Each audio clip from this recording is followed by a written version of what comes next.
Senator Coe. Go ahead, one shot. Yeah, did you figure out how to get the view of everybody? Well, I can't figure out how to scroll down. I can get that page up, but how do you scroll down? It says advanced on it, and I don't know how to do that. Oh, okay. So you go to video settings, Yeah, hold on. and over on the far right-hand side, there should be a little gray bar. It opens up a white window that says settings. Oh, okay, I see the gray bar. Okay, just put your cursor on that gray bar and move it down. And the very last line says display up to 49 participants per screen in gallery view. Got it. Well, it won't come on. The blue check won't come on when I hit it. Maybe I'm not down far enough yet. Well, I know Senator Moniz said that his gave an error message. Evidently, it's what happens when you operate off of a legislative laptop. I'm not sure. Yeah, I talked to Jamie and he said you have to have an i7 processor, which we don't have. So you must be on your individual laptop. Yeah. I am. That's why yours works and ours doesn't. Well, doggone it, we'll just have to upgrade you next time around. Yeah, all right. Yeah, I don't know if there'll be a next time for me. There's always a next time. It's just a Mr. question of President, next I time for believe what? we're back on live stream.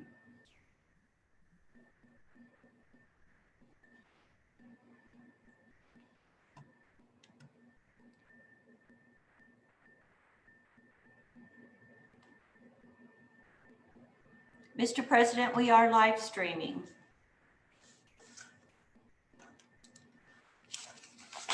You need to unmute yourself, Mr. President.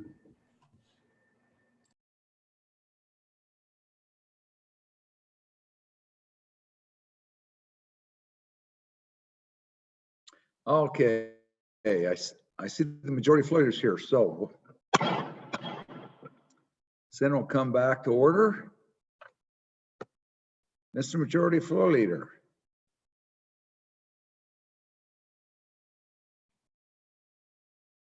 Mr. Mr. President.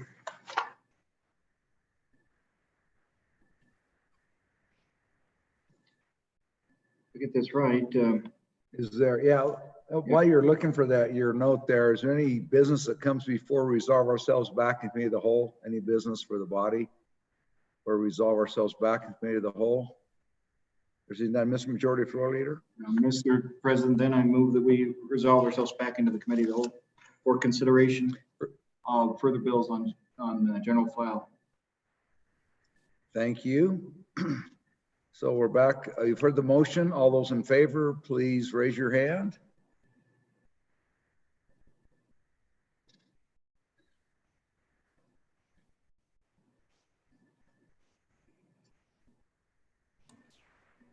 It's unanimous, Mr. President. We've got unanimous. We've got a quorum. So we're back in action. We're back to committee of the whole. Chairman Coe, back to you. Look, on that. The committee of the whole, please come back to order. Next bill for our consideration, Senate File 1005, I believe, Mr. President. Reading, Chief Clerk, please read the bill. Senate File 1005, Coronavirus Immunity Provisions. An act relating to civil procedure sponsored by Senator Kinski. Okay, who's going to move this bill? Mr. President, or Mr. Chairman, I'll move it. I move it when the committee of the whole rises to report, do so with a favorable motion of Senate File 1005 for an explanation of the bill. Senator Kinski. Senator Kinski. Thank you, Mr. Chairman. Folks, we had a very vigorous discussion on introduction and time is short, so I will just hit the high points on this bill. If you'd take a look at the bill, it's pretty simple. It's identical to one that's been introduced at the federal level, where the Senate president there has said that enactment of this kind of legislation is a conditioned precedent to any further coronavirus legislation. Now, whether or not they can get that done at the federal level is an open question. We've all seen how that works. So we may have to, this is intended for us to go ahead and take care of ourselves here locally. The first on page 2 is a definition of business entity, which is so broadly defined that it's included, I believe every entity is included, but I've heard from hospitals and local governments that would like the definition added to clarify that. If we advance further, that'll be one of the things we talk about. Romanet 2 on page 2 is a definition of what coronavirus means. And then the operative language on subparagraph B on page 2, it says, except as provided in subsection C, a property owner, lessee, user, or entity is immune from civil liability for action or omission for damages alleged to contracting coronavirus on their property or premises. On page 3, then, the limitation to that is on line 5C, it shall not grant immunity to any property owner, lessee, user, or business if the injury resulted from an intentional action of exposing an individual to coronavirus. So it's fairly simple, it's fairly straightforward. And just a couple of things following up from the discussion we had this morning. If we're going to reopen, we need to give businesses the confidence that they can reopen. There are already lawsuits being filed nationally. COVID-19 lawsuit tracker shows 895 COVID-19 related complaints have been filed in the United States. You would think that it'd be difficult to prove where you got the virus, but one national expert is quoted as saying, this is not new or uncharted territory. There's plenty of precedents, opioid epidemic, asbestos, it's called class actions. The laws evolved to allow a lot of different people to come together in one suit and relieve them all in one complaint. There was one complaint against a big box store where they said that their brother contracted Corona-19 while working there and died, and the other employees had it.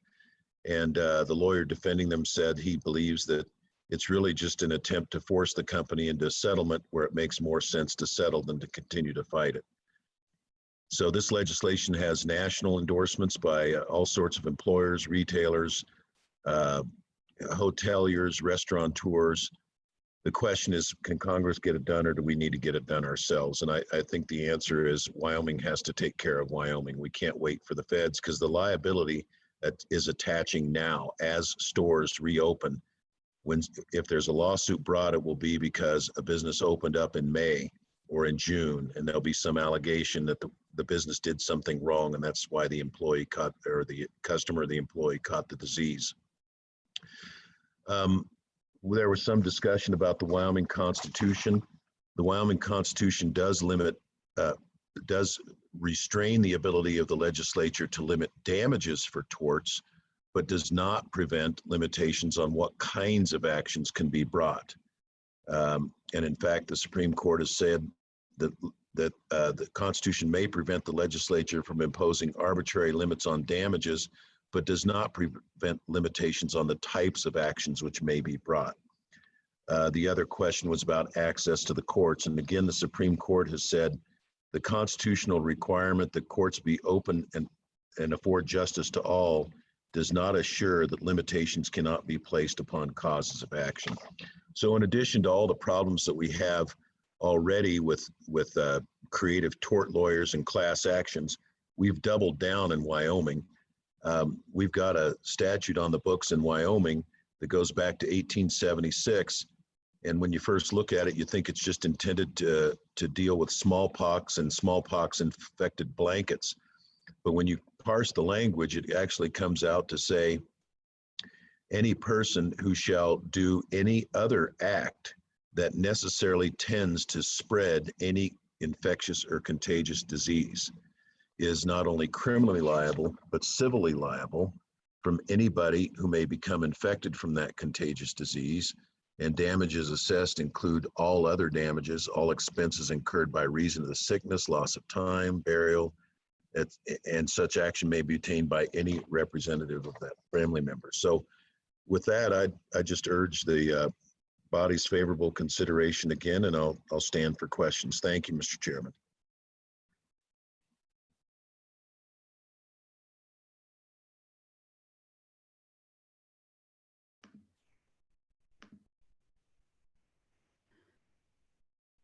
My fault, I forgot to unmute. Senator Nethercutt. Thank you, Mr. Chairman.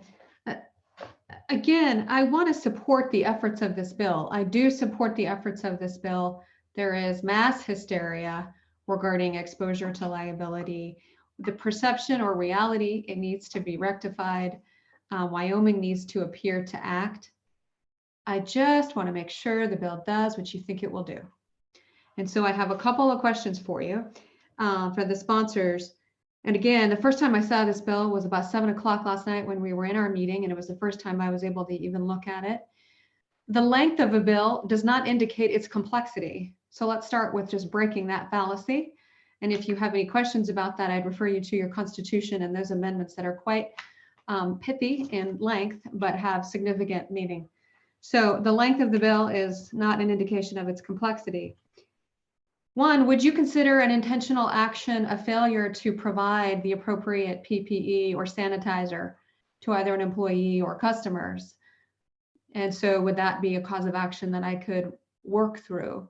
Two, do you think that this potential bill may abrogate Senate File 2 and its efforts with workers' compensation?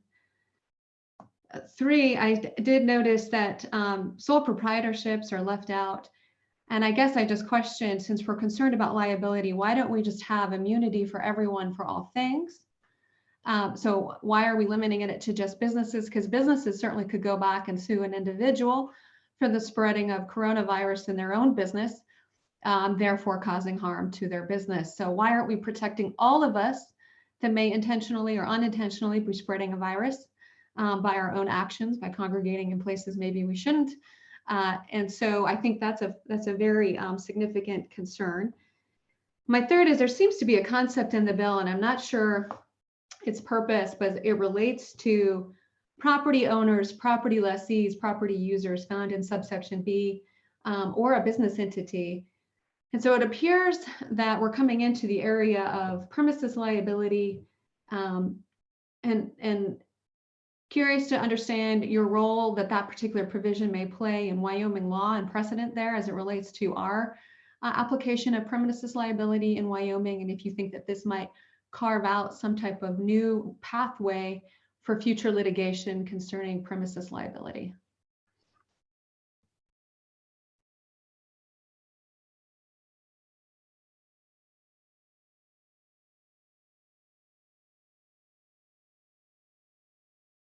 Hank, you need to unmute. I'm sorry, I forgot to mute. Senator Kinski, you want to respond? Mr. Chairman, I'd just like to listen to everybody, what they've got to say and Okay. try and. Senator Case.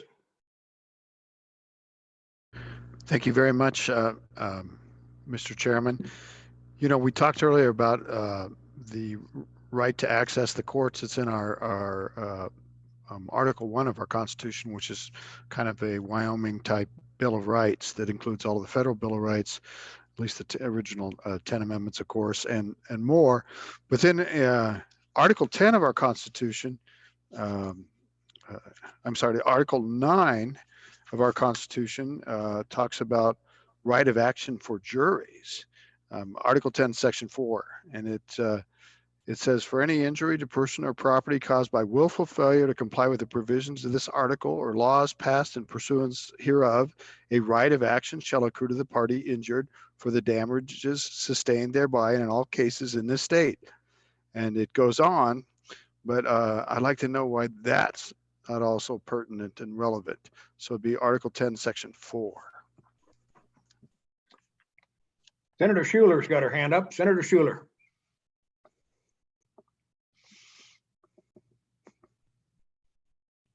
Senator Schuler. Brian, there we go. Thank you, Mr. Chairman. I had a question about hospitals and nursing homes, whether or not they would be included in this. I know that the providers have immunity for the actual facilities, but would attorneys possibly go after the deep pockets of our hospitals and nursing homes if they don't have the immunity for things that might be beyond their control? So if someone could just give me some clarification on that. Thank you. Further discussion before we go back to Senator Kinski? Is there any further discussion? Okay, Senator Kinski, we're going to defer back to you. Thank you, Mr. Chairman. First, I'll take them in reverse order. The hospitals and nursing homes, I read the language as being broad enough to encompass that, but I have been contacted by hospitals, and there is an amendment in the works, and I'll be sure to shoot that over to you to take a look at it before we head into, if not second, third reading. With respect to Article 10, Section 4, the Wyoming Supreme Court has stated that Article 10, Section 4 may prevent the legislature from imposing arbitrary limits on damages, but it does not prevent limitations on the types of actions which may be brought. So that language was specific to Article 10, Section 4. With respect to my colleague from Cheyenne, there's a whole host of questions. I'm not sure that I can address them all. Some of them might be fodder for an amendment. I don't think this breaks new ground on premises liability in Wyoming. Why not protect us all from suing each other for transmittal? That's certainly something that you might want to bring on a second or a third reading amendment. Sole proprietorships being left out, that might be an omission that should be remedied by an amendment, assuming that we proceed further. It does say partnership trust doesn't have a sole proprietorship, so I think that's a good catch. And then intentional for a failure to provide PPE. The intent of it was not necessarily to say that would constitute an intentional act. I think the intent was to say a deliberate and intentional. I would think failure to provide would be negligence, but that's certainly something that could be perhaps clarified to strengthen the level of immunity that's provided by the bill. Thank you, Mr. Chairman. Further discussion or questions of the sponsor? You ready for the question on the bill? Question being called for. All in favor of, who was it? Oh, excuse me, Senator Bebout has. Yeah, Senator Bebout. Mr. Chairman, I'm just ready to vote. Actually, Mr. Chairman, there are two. Perhaps Senator Schuler, or did we just not take your hand down? Senator Schuler, you asked your question. Did you get it covered? Okay. Okay, we're back on the question. The question's on Senator, I believe, Dockstatter's motion. When the committee of the whole Rising Report do pass on Senate File 1005. All in favor, please raise your hand.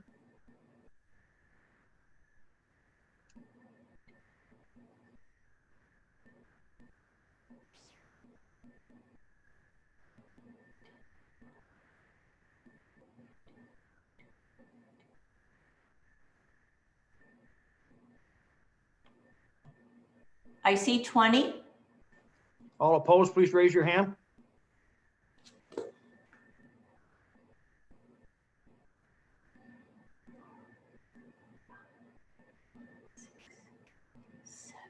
Seven no. 7 no. Senate File 1005 has passed committee of the whole. Mr. Majority Floor Leader, that clears the desk. Or whatever it is I got going on here. With that, let me counsel with the president for a minute then. If I understand it, then we take a quick break, short break, and then come back into second readings, or how do we proceed here, Mr. President? Hey, Mr. President. Thank you. Chief Clerk, I think we need to read in the committee the whole report.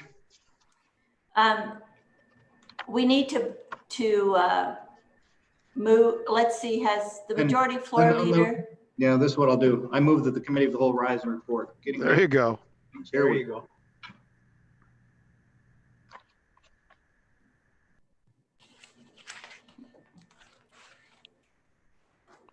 Committee of the whole chairman needs to call for the vote. Actually, yes, that's correct. All in favor of the motion, raise your hand. Y'all better raise them. It's unanimous. Opposed? That motion's been adopted. Now we're back to you, Mr. Majority Floor Leader. No to the president. Excuse me, Mr. President.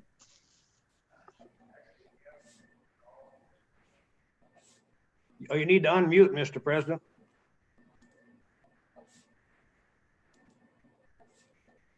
There you go. Thank you. Having mistaken me for Senator Dockstader is always a compliment. So thank you. With that, will the Chief Clerk, I think you need to read in the committee the whole report. The Committee of the Whole report. Mr. President, your Committee of the Whole, having had under consideration mirror bills on general file, heard explanation and begs leave to report as follows. Senate File 1001 do pass. Senate File 1002 do pass. Senate File 1003 do pass. Senate File 1004 do pass. Senate File 1005 do pass. Senator Coe, Chairman. Thank you, Senator Coe. Yeah, Mr. President, move for adoption of the Committee of the Whole report. Heard the motion. All those in favor, say aye by raising your hand.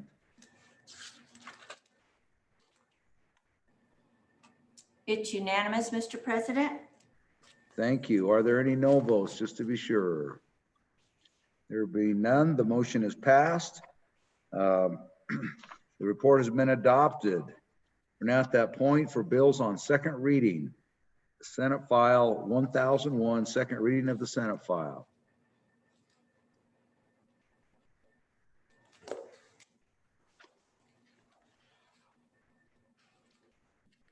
Senate File 1001, Emergency Appropriations, COVID-19.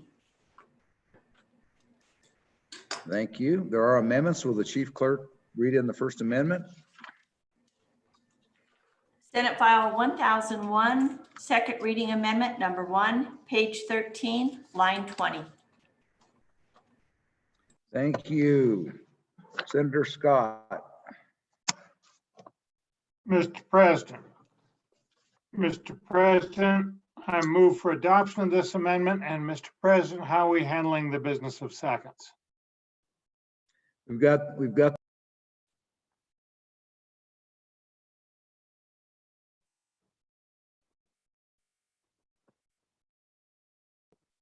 You're muted, Mr. President. Thank you. If you go to your muted section, if you go over there and look at the invite section, you can raise a blue hand. I've got 4 so far, 5, 6.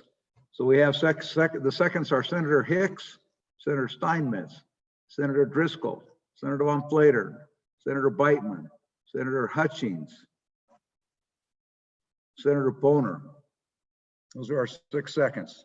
So we're back to you, Senator Scott. Mr. President, this amendment, I hesitate to call it a technical correction because it isn't quite. It does a little more substance.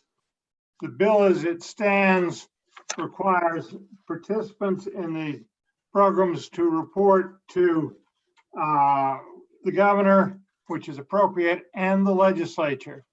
And Mr. President, what the amendment does is remove the words "and the legislature."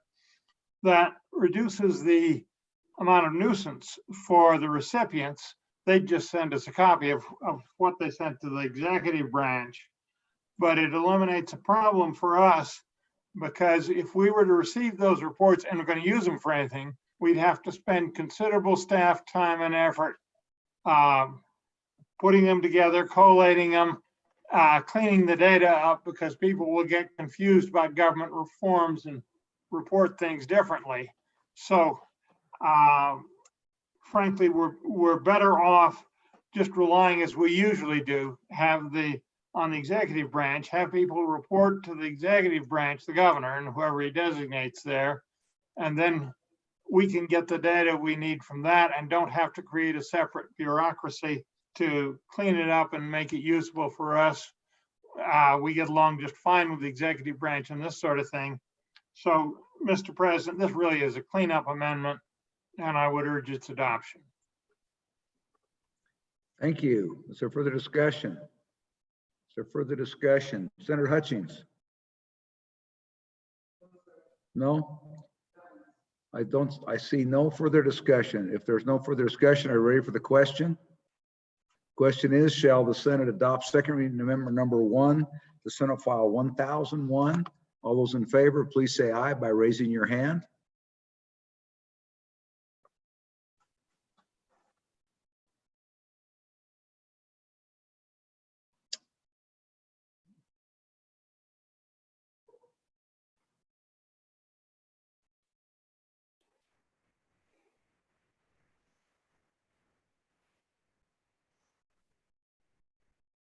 You can lower your hand. The chief clerk needs to unmute so he can hear her count.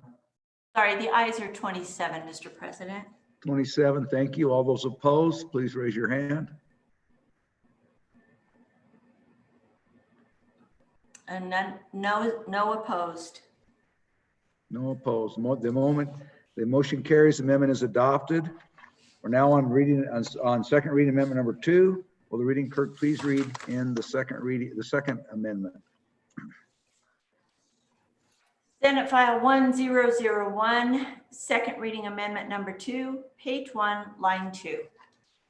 Thank you. Senator Scott.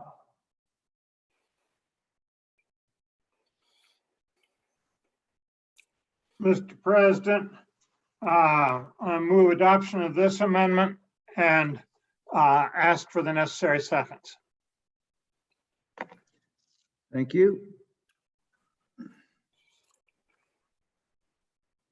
I have 4 so far. There's 5. There's 6. The seconds are Senator Driscoll, Senator Hicks, Senator Baldwin, Senator Steinmetz, Senator Hutchings, Senator Boner. Senator Scott, back to you. Mr. President, what this amendment does is remove the legislative findings. This is something we have traditionally removed when we see them in bills. Frankly, they don't really add anything to the text. They have a bunch of information that's mostly in the public press and is generally known. And this has been our traditional custom, and that's what this amendment does. It reduces the length of the bill. It solves us from having to argue over the details of whether something is in the findings is right or worded a little wrong and that sort of thing. Mr. President, I think that it's served its purpose. And so I don't want to belabor the point. I urge the adoption of the amendment. Thank you, Senator Scott. Is further discussion, Senator Bebout? Yeah, thank you, Mr. President. And normally I would agree with my tall colleague from Natrona County, because I too have many times in the past asked for these findings to be removed from bills for all the reasons that he pointed out. But we find ourselves in such an unusual situation here. And what we have, we're doing a 2-day special session, a lot of comments about the quickness of it, lack of transparency. Mr. President, I just think that to let the people know what our findings are and why we're doing this in this particular unusual circumstance is appropriate. If the body feels like they don't want it, I get it. And, the bill will certainly move on its own merit, but I feel it's important to have this documentation as to why we're trying to do what we're doing. 1.25 billion, 6 months to spend it, COVID-19 out there, it's just so unusual. So in this instance, Mr. President, reluctantly, I would oppose the amendment, ask us to leave it in.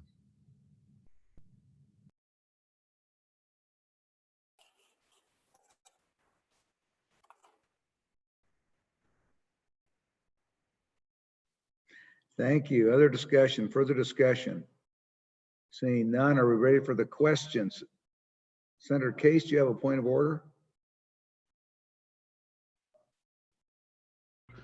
Mr. President, I was just pointing out that you were muted. We have subsequent amendments that amend these findings. And I wonder what the effect of that is, since the Scott Amendment does not deal with the subsequent amendments.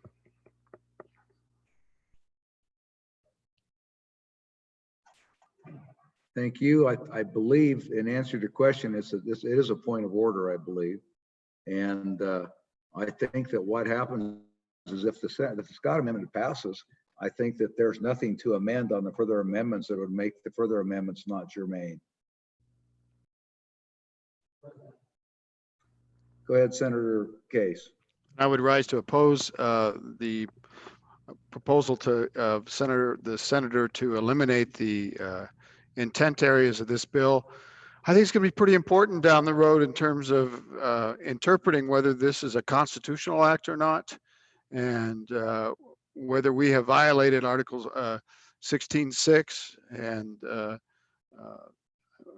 and more. So I would, and we actually have an amendment coming a little bit to actually further refine that. But I'm with everybody that I don't necessarily like these findings, but I think that it's very important that they be here in this case, and also explain why we did this in this special session and why we so rapidly, made alterations to our rules, and we did some very significant events here.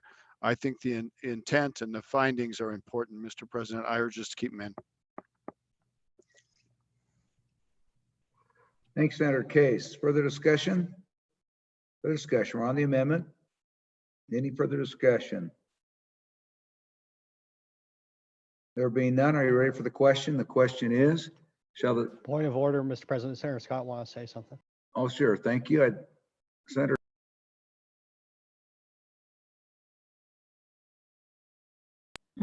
Senator Mr. Scott, go ahead. Mr. President, just very briefly, frankly, I don't think the findings will help or hurt our legal case unless they so confuse things that it complicates us and makes it difficult, which I think they might do. I think they're mostly common knowledge because the press and the public have been talking about all these issues extensively. And I think with regard to the subsequent amendments, I think they prove the need for this one. It'll save us quite a bit of time arguing over things that really aren't going to make any difference in the long run. So let's vote on it. It won't affect the substance of the bill one way or the other. Let's vote on it. Thank you. Thanks, Senator Scott. The question having been called, all those in favor of the motion to adopt second reading amendment number 2, please say aye by raising your hand.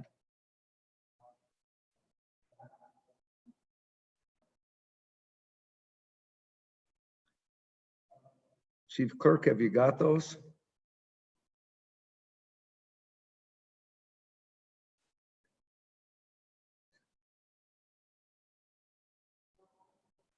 Chief Clerk, have you got your count? 9 aye, Mr. President. 9 ayes. Thank you. All those opposed, please raise your hands. Thank you. All those in favor have, you can lower your hands. All those opposed, please raise your hands.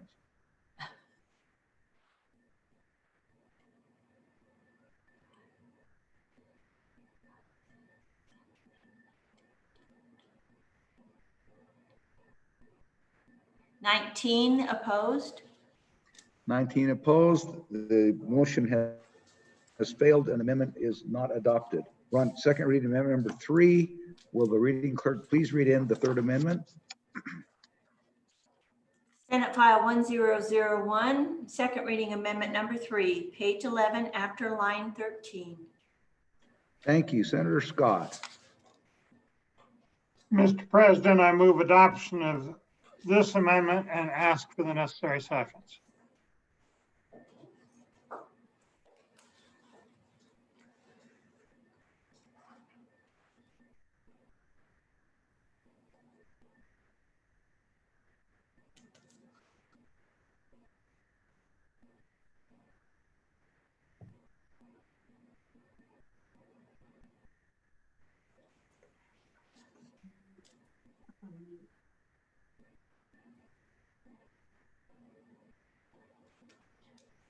Mr. President, I I'm believe. sorry. I missed that again. So the seconds were Senator Anselmi Dalton, Senator Kinski, Senator Hicks, Senator Driscoll, Senator Agar, and Senator Baldwin. Senator Scott. Mr. President, one of the major problems we have with the current federal legislation is there's an explicit prohibition against expending CARES Act funding for shortfalls in government revenue. That's a problem for, frankly, all 50 states. It's a major problem for us. What this amendment does is say that if that federal prohibition is removed or substantially changed, that expenditure is allowed, would fall under the provisions elsewhere in the act that the governor has to be consistent with federal law and regulation. It's a permissive thing so that the governor can move in case we don't, and we aren't forced to act again to allow him to. So I think it's very important because this is going to be a major problem for us and for all the states. And I think the sensible thing to say is we passed legislation so we can do it if we need to, and if it's allowed, I think that may help sell the case to the feds that it does need to be allowed. And so I would urge adoption of the amendment. Thank you, Senator Scott. Further discussion? Senator Beitman. Thank you, Mr. President. On and against the amendment, it is my opinion and the opinion of a lot of my constituents that I'm hearing from that even if we do hold out and the feds change their mind on allowing us to backfill revenues lost, that the whole point of this CARES Act was to get money to affected small businesses and citizens of the state of Wyoming. I think even if feds change their guidance, all that money needs to get out there immediately to small businesses and families affected by COVID-19 and not to bail out state government revenues. So on and against the amendment. Thank you. Thank you, Senator Beitman. Further discussion? Senator Bebout.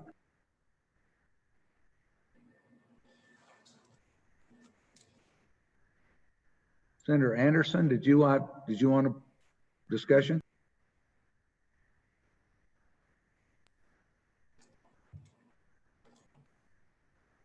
Is there any further discussion? Senator Driscoll, do you have a hand up? Did you have a discussion?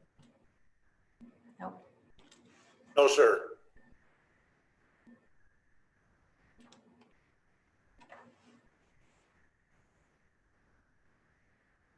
The question is, shall the Senate adopt second reading amendment number 3 to Senate File 1001? All those in favor, please say aye by raising your hand.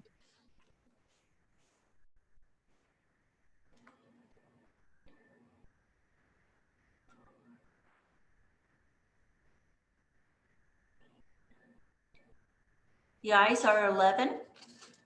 All those opposed to the amendment, please raise your hand.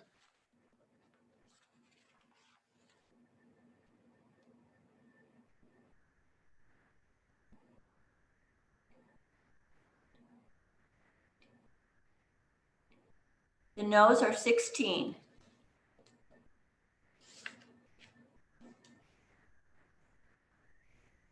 Mr. President, you're muted. Thank you. The noes have exceeded the ayes. The motion has failed. Amendment has failed, is not adopted. We're on second reading amendment number 4, Senate File 1001. Will the chief clerk please read in the amendment? Second reading amendment number 4, page 1, line 4. Thank you. Senator Scott, I think this is yours also. Yes, Mr. President. Mr. President, I move adoption of this amendment and ask for the necessary seconds.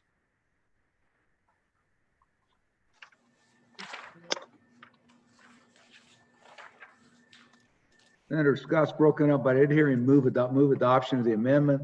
Are there seconds?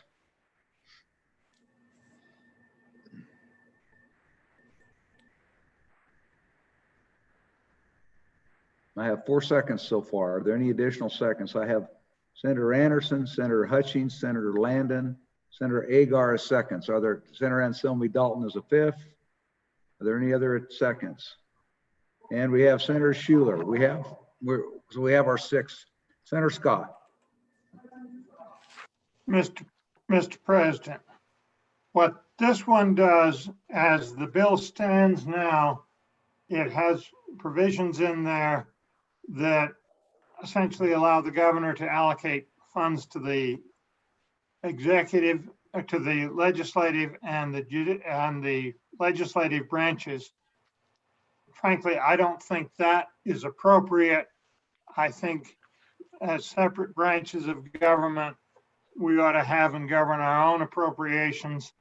What this does is go in and put in an amount that I think will exceed what we actually expend, as appropriates it to the legislature and to the judiciary, and then allows for on or before September 15th for us to make another estimate of what we're actually going to need and send any other money back, revert it so the governor can spend it on other things.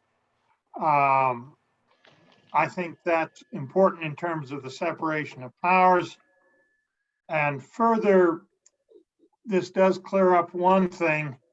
I'd heard some thought that the reason for the way the bill was written was to have only one appropriation in it, so there can't be line item vetoes.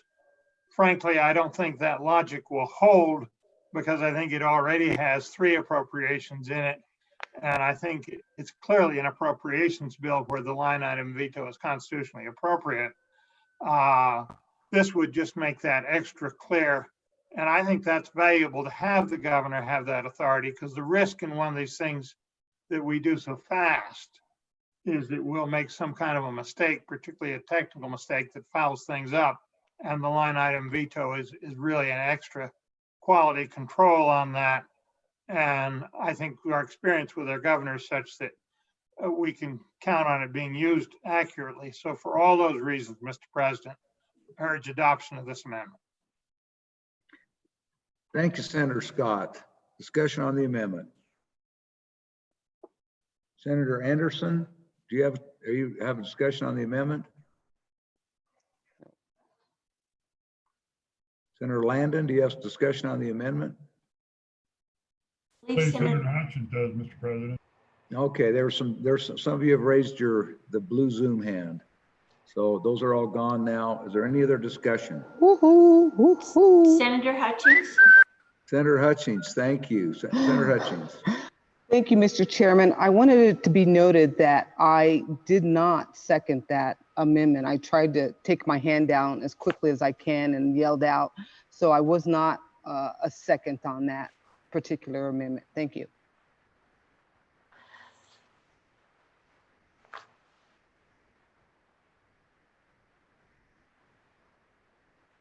Mr. President, you're muted.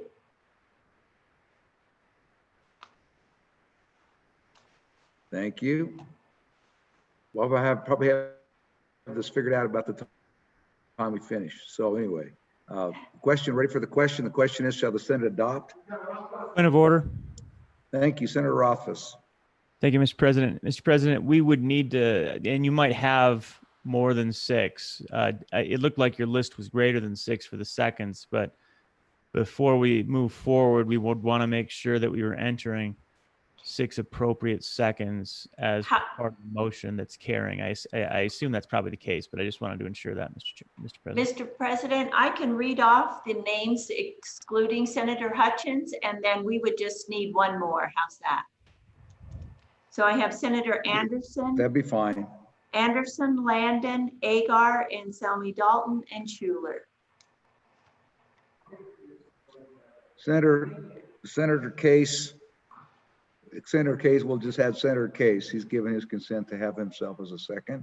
Got it. Thank you. So now, thank you, Senator Rothfuss. We're back on the amendment and on the question. There being no further discussion.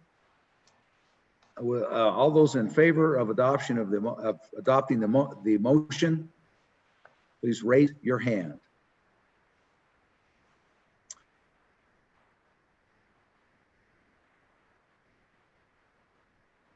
I count 4. Thank you. All those opposed the motion, raise your hand.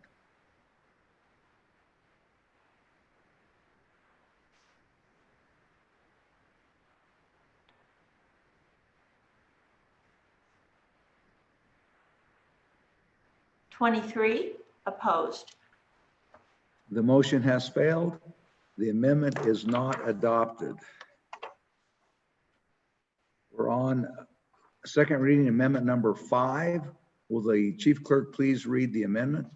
Second reading amendment number 5, page 1 after line 13. Thank you. Senator Scott, I believe this is yours also. Hang on, Senator Scott, one before. Senator Papa, there we go. I think every once in a while it freezes and there's some interesting things that show up on the screen here. So Senator Scott, to you. Mr. Chairman, point of order. Senator Anderson. I think the clerk said page 1, line 13. It's actually page 11. Madam Clerk, why don't we reread the amendment? Thank you, Senator Anderson. I certainly will. Thank you, Senator Anderson.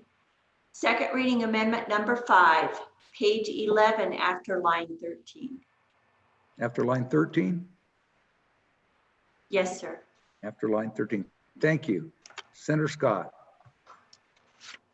Mr. President, I guess this is the penalty for getting my amendments in early. They all come first. Mr. President, I move adoption of the amendment and ask for the necessary seconds. Thank you.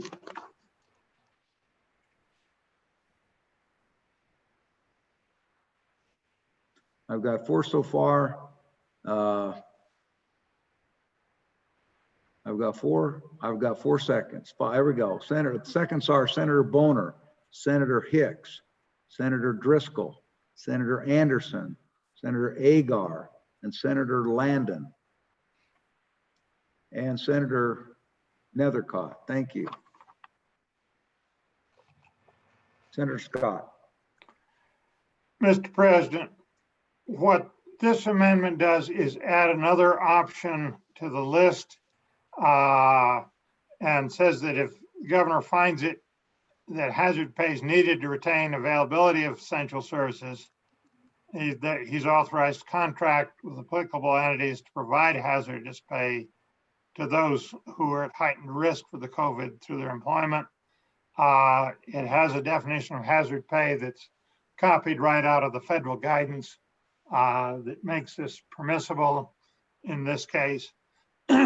Mr. President, I first thought of this when it looked like our first wave was going to be much more severe than it was, and I was concerned about the risks that we were asking people to take without adequate compensation. Fortunately, through the common sense of the people of Wyoming, and the good work of the governor and the state health officer, the first wave of cases here was not nearly so severe.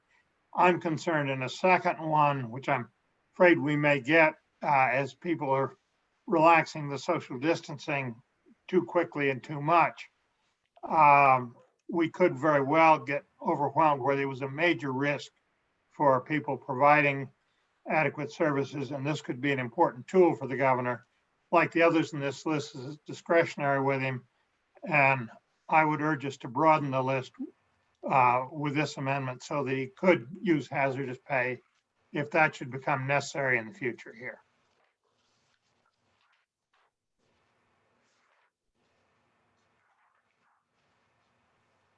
Thank you, Senator Scott. I just had a little thing flash on my screen that said our internet was unstable. I could have told him that before I got that message. But anyway, thank you, Senator Scott. We're on the amendment. Is there further discussion on the amendment? Is there further discussion on the amendment?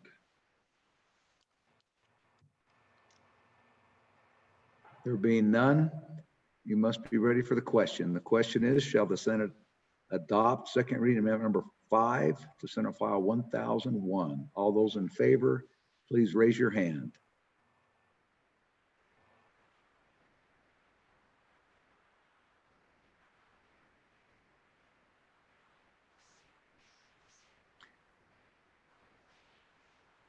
I have 10 aye.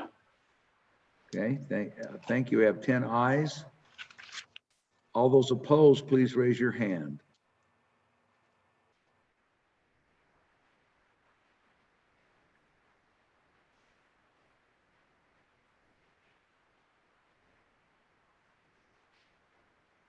$18 no. 18 noes.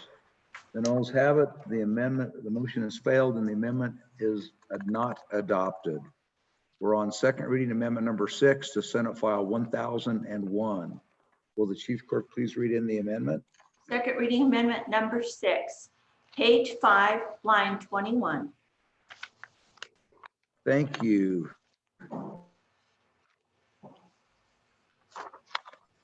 Senator Hutchings, I believe. Senator Hutchings. Thank you, Mr. Chairman. I move for the adoption of this amendment and ask for the necessary seconds.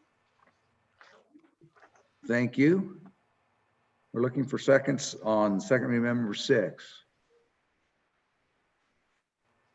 We have 2 so far. Let's see, we got 3. Well, okay, so here we go. Thank you. I have so far, these are the seconds I have so far. There's 6, I think. Yep.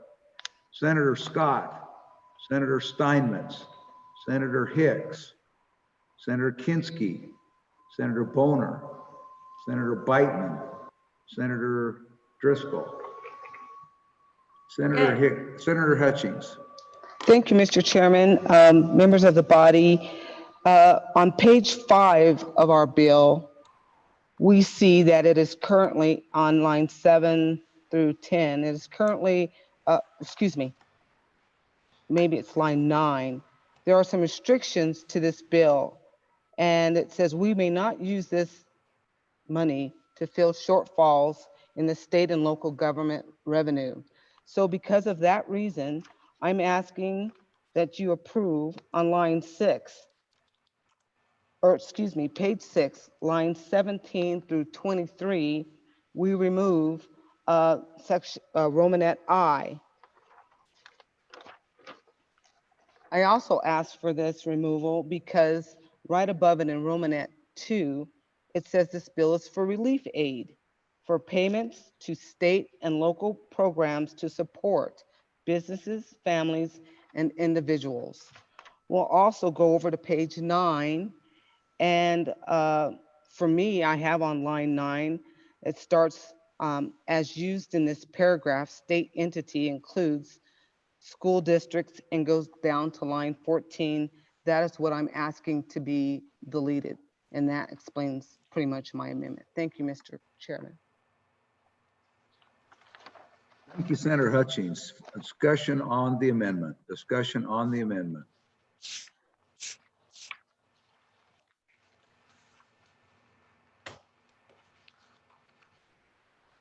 There appearing to be none. Senator Landon and Senator Scott, Mr. President. I can't see Senator Landon and Senator Scott on my screen, so thank you. Let's go to Senator Landon. Mr. President, thank you. I could just use a little bit more explanation on the amendment with regard to page 9 and the elimination of the language which spells out what we consider to be a state entity. So if we could have a little more discussion on that, it would certainly help me. Thank you. Thank you. And then I think, who was it else? I think there was someone else that's not on my screen that had their hand up. Senator Scott. Thank you, Senator Scott. Senator Scott. Mr. President, I'm not sure I fully understand this, but it sounds to me like the intent is to say we shouldn't use any of this money to help out for revenue shortfalls, particularly for local governments. If that is the intent of the amendment, Mr. President, I would ask for the yeas and nays on the amendment.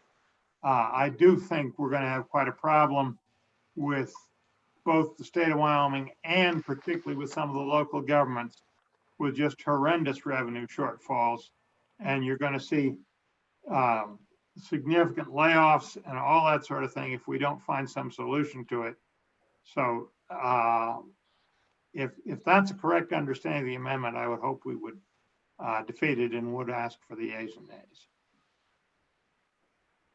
Mr. Chairman, I'm ready.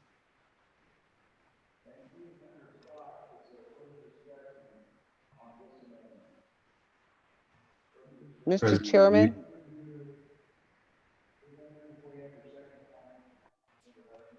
You're still muted, Mr. President. Thank you. Is there a further discussion before Senator Hutchins takes her second time? Senator Cost? Thank you, Mr. Chairman.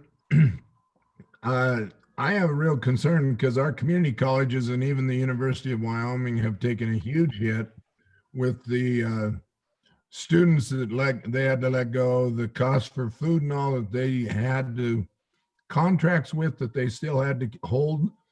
There's a number of things that are really putting them in a serious bind, and I would hate to have them eliminated from the consideration.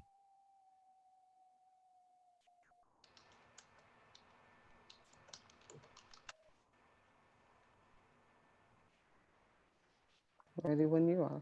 Senator Cost, your last words you said was eliminated. You didn't want these folks eliminated. Was that the end of your comments, or did you just lose bandwidth? No, I was done and eliminated. I'm sorry. I will say I am finished. Okay, thank you. All right. Then before Senator Hutchins takes her second time, there appearing to be none. Senator Hutchins. Thank you, Mr. Chairman. I understand their concern. If you go to page 9 in Romanet I on line 5, any expenses incurred by the state entities, that my intention was to stick with the businesses, families, and individuals, but I am willing to divide this amendment if that is in order.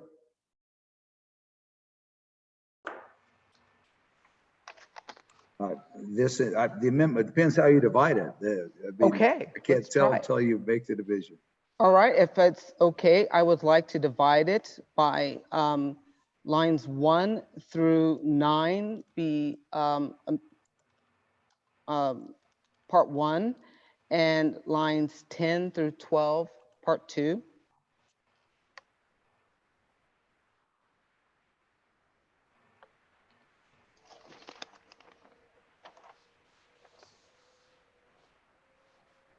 I think that this is divisible. What I have found to divisions are lines 1 through 9, and is division 1, and lines 10 through 12 are division 2. Division 1 deals with Basically, what the Division 1 would strike the economic development projects, including broadband and other potential projects that you see on lines, page 6, lines 17 through 23. And then the second one is dealing with on page 9, lines 10 through 14 would remove those a number of other agencies and entities that would be available for various times of relief here and elsewhere in the bill. So I think that is divisible. Correct, Mr. So Chairman. we're on Division 1. So Senator Hutchings, we're on Division 1.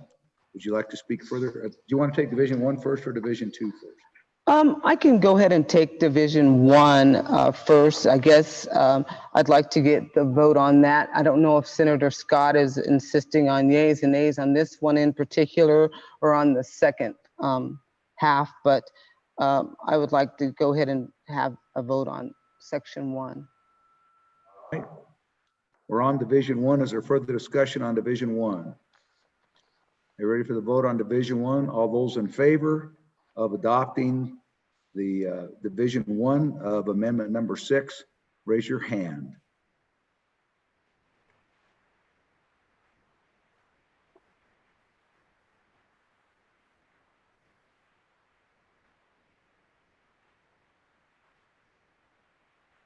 I get a count of 9 affirmative.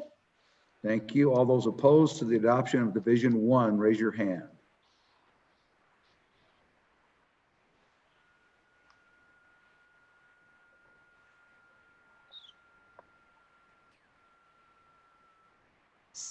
$18 noes.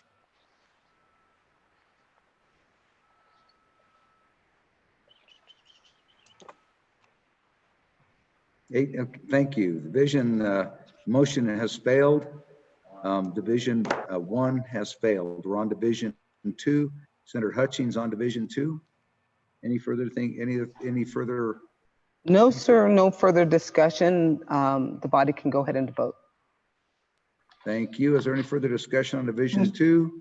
Is this the portion, Mr. President, that Senator Scott wished a roll call vote? Yes, this is. Thank you for that reminder. We're ready for the vote. Will the Chief Clerk please call the roll on Division 2? Mr. President, I believe Senator Scott would like to comment. Mr. President, two comments. This is what I was seeking the roll call on, but I never was quite clear. Was I right in my understanding that this was designed to prevent the local governments subdivisions from getting some of these funds?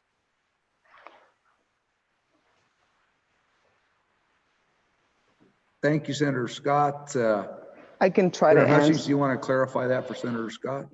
No, I'm not trying to say that local government shouldn't. I'm trying to say when it said state entities, it was defining it as those, as the school districts, state offices, departments, and so on in the bill. I'm saying that it's, to my understanding, this bill is supposed to go to businesses, families, and individuals. But by putting that in this particular section, we're adding them in as well. And I don't think it's appropriate for this time. That's what I'm saying, Mr. Senator Scott. Thank you. So, I think that's the second time on this division. Although it's been a little sketchy on our procedure on this divided amendment. But with that, will the Chief Clerk please call the roll on Division 2?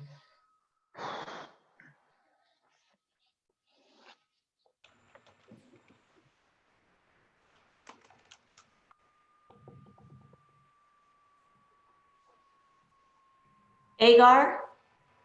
Agar, no. No. Anderson? Anderson, no. No. Anselmi Dalton? No. No. Baldwin? No. No. Bebout? No. No. Beitman? Aye. Aye. Boner? No.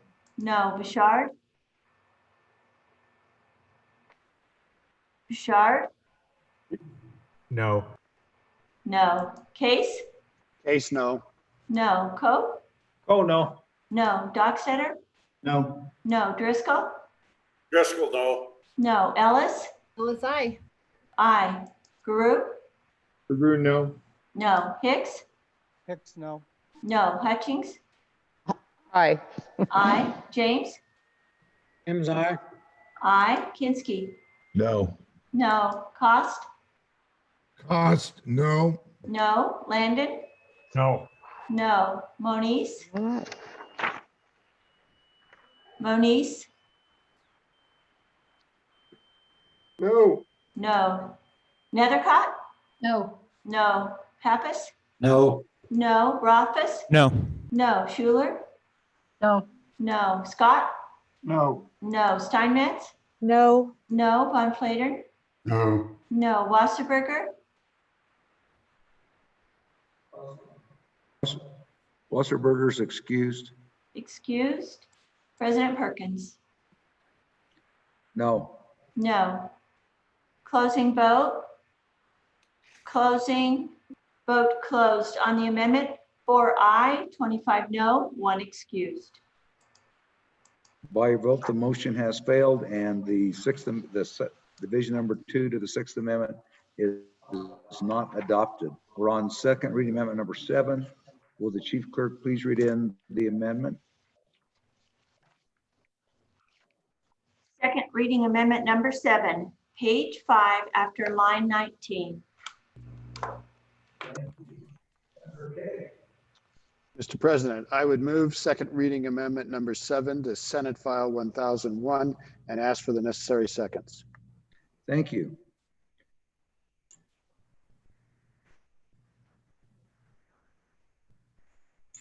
We have our seconds are Senator Baldwin, Senator Landon, Senator Scott, Senator Nethercott, Senator Anderson, Senator Hicks, and more. So that's the first 6. So thank you. Go ahead, Senator Case.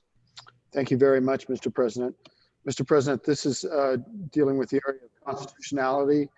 What I'm trying to establish with this amendment is that our actions in this session, at least won't be used in future sessions to designate federal funds in violation of our Constitution.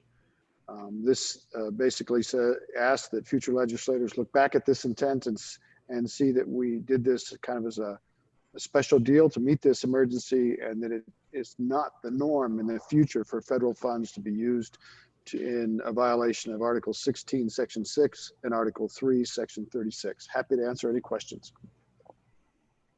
Thanks, Senator Case. Senator Rothfuss. Go ahead, Senator Rothfuss. Thank you, Mr. President. Mr. President, I'd ask the sponsor or one of the proponents, as I read this, it doesn't say that the actions of the legislation are unconstitutional pursuant to Article 3, Section 36 or Article 16, Section 6, and that the extreme circumstances create a unique situation that allows these actions to be taken consistent with those provisions of the Constitution. At least that's how I'm reading it right now. But the introduction suggested that maybe it's more we might be unconstitutional this time, but let's not be unconstitutional again.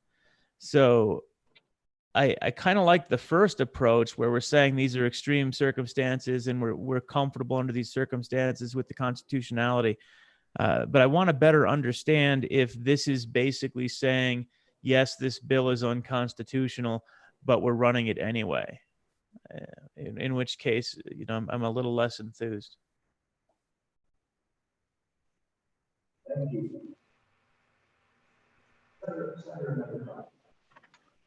Senator Nethercott. Thank you, Mr. President. I certainly can see the interpretation from the good senator from Albany County. I think there's a lack of transition statements to connect, I think, the subjects. But my interpretation of it is, the recitation of those constitutional sections acknowledges that we are aware of those constitutional prohibitions, and we have reviewed those as we've moved forward with this legislation. It acknowledges our recognition of those limitations presented in the Constitution.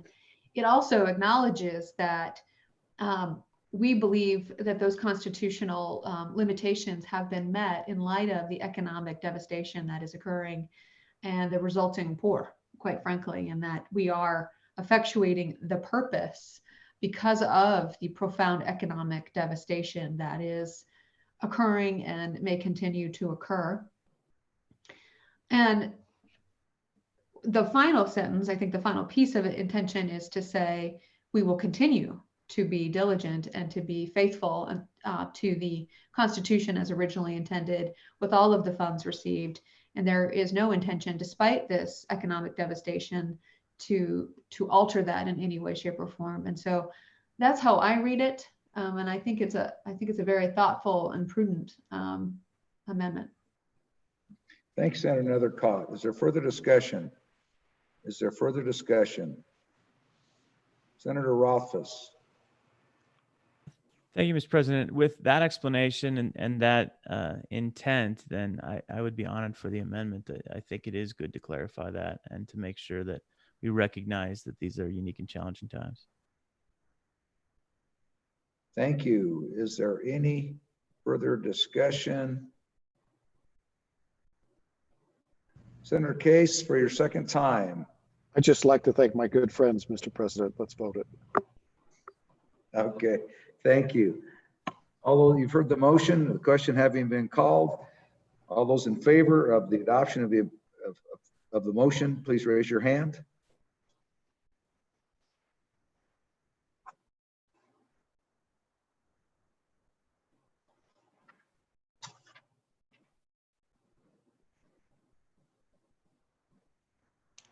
$24.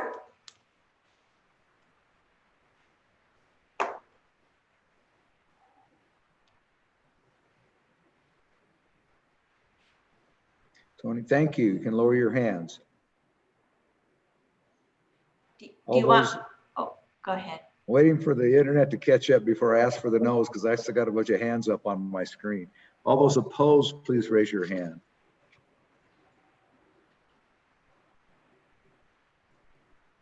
Two opposed, Mr. President. Thank you. The motion has failed. The amendment is not adopted. We're on the second. Who's got the point of order? Senator Case? You just failed the motion, Mr. President. I think you meant it the other way. I'm sorry. We were on a roll. I'm sorry. I misspoke. I'm sorry. The amendment has, the motion has passed and the motion is adopted, the amendment is adopted. Thank you. The amendment is adopted. Thank you for that correction. Senate File 1001, second reading amendment number 8. Will the Chief Clerk please read in the amendment? Second reading amendment number 8, page 11 after line 13. Thank you. I think Senator Ellis, is this your motion? Yes, Mr. President. I would move second reading amendment number 8 to Senate File 1001, and I'll wait for the appropriate number of seconds. Thank you.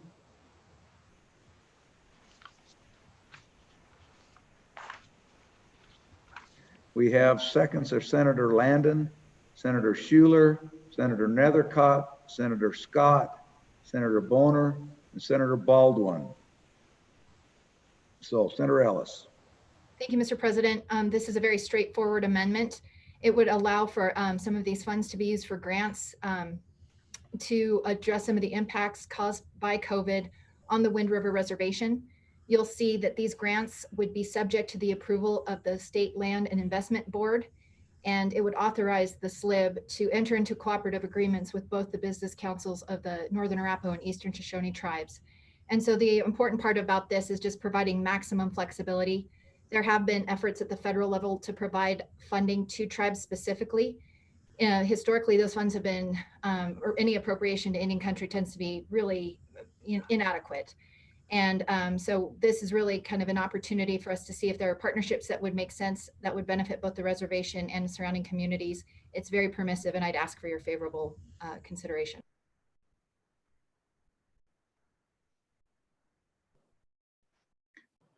One second, Senator. Thank you, Senator Scott. Mr. President, I would speak in favor of this amendment and ask for the yeas and nays. Thank you, Senator. Thank you, Senator Bebout. Yeah, thank you, Mr. President. I too would speak in favor of this, and I looked not this morning, but yesterday morning at in Fremont County. I think we have 36% of the cases in our state with 6% of the population, and we have a serious issue within our county and in Riverton specifically, Willander as well, and anything we can do to work with the tribes. They're trying, they're doing the best they can, and I think it's something we could really get together on and move forward. So I would ask the Senate to support this. Thank you. Further discussion, Senator Case. I too would like to add my support, and it's very important. We've included tribes in other programs that the state of Wyoming does, including the Business Council, on and on. I think it's really a great show of good faith, and you need to understand is how hard the people up there are working to make sure that this disaster doesn't unfold in a worse way, and they're doing a great job, and we can support them by including them in this bill. Thank you. Thanks, Senator Case. Any further discussion? Senator Beitman. Thank you, Mr. President. Question for the bringer of the amendment. Has the Native American tribes received any other federal aid already, or anticipating any other federal aid in addition to what we might be giving them here?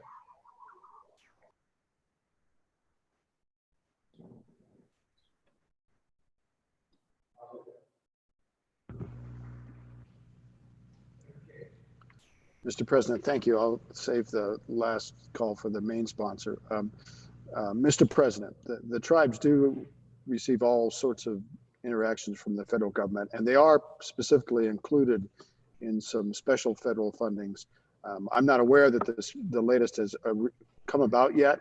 I do point out that this is a permissive amendment, Mr. President, and so the executive branch, of course, can evaluate the resources that the tribes have and have received from the federal government in light of this amendment, and supplement if necessary, and if not, they don't have to. Thank you, Mr. President.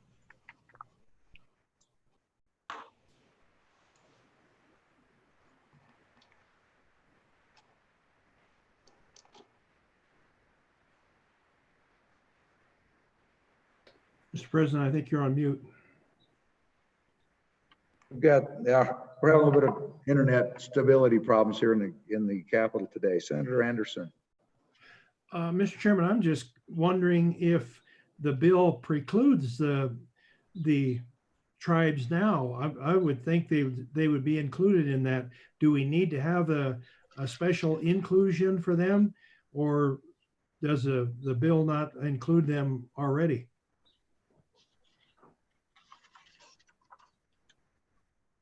Thank you. Is there any further discussion before Senator Ellis takes her second time? Mr. President. Senator Von Plater. Rothfuss.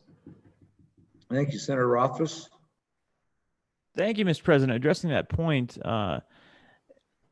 it could potentially be interpreted that this is already covered, but the reality is you have two independent sovereign nations, and there really is not language elsewhere in the bill that clearly provides authority in the capacity that we see here in Romanet 10. In my opinion, it's important to put this in and to provide that certainty, and I support the amendment. Thank you, Senator Rothfuss. Is there any further discussion? Any further discussion? Senator Ellis, anything to add as a second time? Are we ready for the vote? Mr. President, just to add a few details. Nationally, it was $8 billion allocated for Indian country, but that's to be divided among 570 plus different tribes in the lower 48, or actually including Alaska as well. So when you start doing the math, those dollars don't go as far as they need to. And I don't know what the explicit appropriation would be for both of their tribes. But again, this is an attempt to really find a partnership to support our tribes. And then as I read the bill, I did believe that this language was necessary because they aren't political subdivisions of the state of Wyoming. We wanted to make it clear that these are separate sovereigns and they are eligible to apply to the SLIB for grant relief. Thank you. Ready for the question? The question is, shall the Senate adopt second reading amendment number 8? All those in favor, please raise your Mr. hand. President, I believe the Oh, ayes and thank noes you. have been requested. Thank you. You're correct. Senator Scott requested that. Would the chief clerk please call the roll? Agar, Agar, no. no. Anderson, Anderson, no. no. Anselmi Dalton. Aye. Aye. Baldwin, Baldwin, aye. aye. Bebout, Bebout, aye. aye. Beitman, No. no. Boner, Aye. aye. Bouchard, Aye. aye. Case, Case, aye. aye. Coe, Coe, aye. aye. Dockstetter, Aye. aye. Driscoll, Aye. aye. Ellis, Ellis, aye. aye. Guru, Guru, aye. aye. Hicks, Hicks, no. no. Hutchings, aye. James, Aye. aye. Kinsky, No. no. Cost, Cost, aye. aye. Landon, Landon, aye. aye. Moniz, Aye. aye. Nethercott, Aye. aye. Pappas, Aye. aye. Rothfuss, Aye. aye. Schuler, Aye. aye. Scott, Scott, aye. aye. Steinmetz, No. no. Von Plater, Aye. aye. Wasserberger,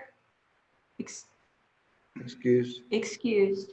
President Perkins, Perkins, aye. aye. Closing vote. Closing vote closed. On the amendment, 23 aye, 6 no, 1 excused. Thank you. While your vote, second reading amendment number 8 has been adopted. It is 3:07. I can tell you that the Wyoming National Guard is going to do a flyover of the Cheyenne Regional Medical Center in the next 8 minutes. So we're going to take, and plus that our internet is sketchy right now, we're going to take about a 15-minute break, and we'll recess. We'll be back at 3:20 or so. Thank you. Stand in recess until then. And Mr. President, somebody could get a picture, share it with us. We'll try and do that if I figure out how to do that. Thank you. 3:15. Huh? At 3.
Hey, RJ, how's it going?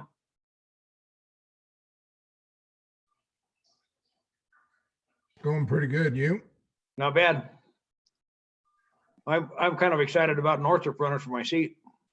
Well, I am too, but he's got plenty of others in there with him, so it's going to be an interesting race. Yeah, I think he might do okay. I'm hoping. Senators, we are still live streaming. Yes.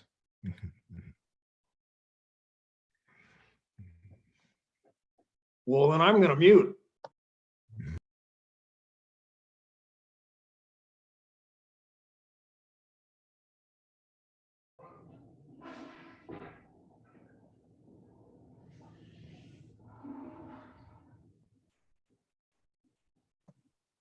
I heard the airplanes go over here about 11:30 today.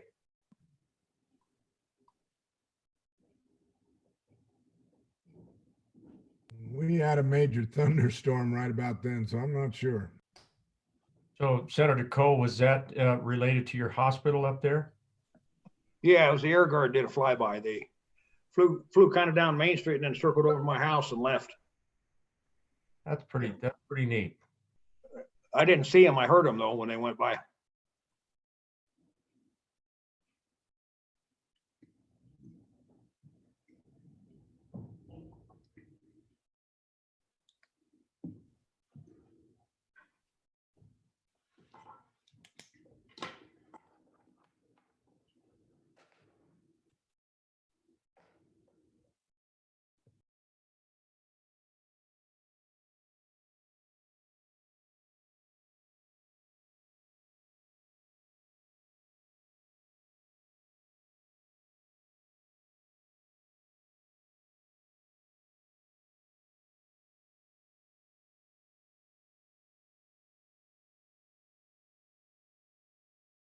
Hey, Senator Coe, you there? I'm here. Yeah, I think they went all around the state. Did they go to Powell and swing up north and then down through Fremont County to the southwest and then over to Cheyenne? I think the Guard was going everywhere. Was it two C-130s? Two C-130s, and they had a schedule, and I mean, they're pretty tight schedule, and they were going everywhere across the whole state today with both of them doing flybys to the healthcare organizations. And I'm sure they did Fremont County as well. Did they break the 500-foot ceiling rule? They were under 500 feet when they went over my house, I can tell you that. Oh yeah, the roar of those engines. Yep. Did you go? Yeah, I wonder what they, maybe they broke some windows when they over the Capitol. They were so low.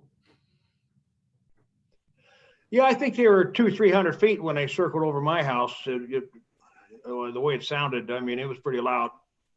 You're close proximity to an airport is what they Yeah, were. I am a little close to it. Yeah. I haven't been buzzed since I got buzzed by a 210 out by Powder River here about 15, 20 years ago. Wonder who Yeah, that was. could be. Just had one fly over here. Later. Who would do a thing like that?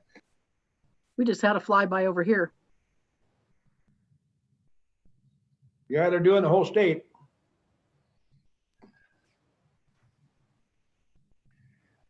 That really is a neat idea for those first responders. And I tell you, the people up in Riverton that saw it, there's lots and lots of people that went out and watched it and maintained their distances and all that. But it's a morale. It just really helps morale for everybody. Good deal. Need a little morale booster. There's not a lot of good stuff going on out there.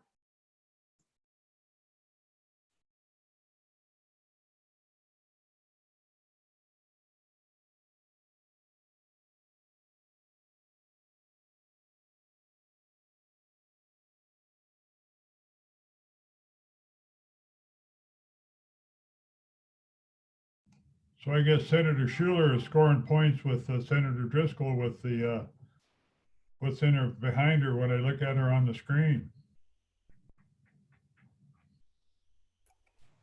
Good as it gets.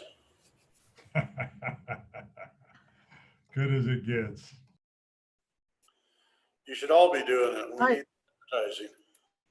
I was going to say, I actually had a picture of Jackson Hole up here during one of our mock trials or, mock runs.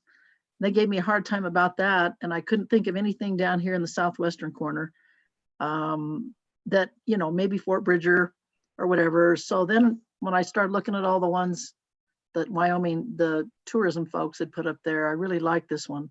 I even like this one better than Senator Driscoll.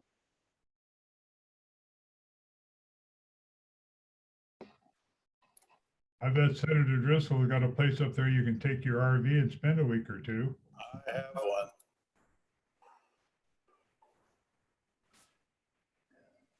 There you go.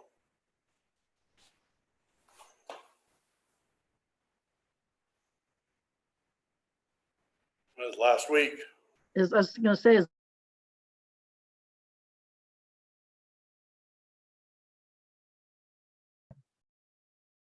Any projections on when we'll finish third reading, Eli? Sometime between now and tomorrow morning at 8. Senator Cole, I've got 11:33 in the pool. Well, you're probably pretty close. I don't know how many more amendments we got on the other 4 bills, but we've got some. I'll take 11:32 then.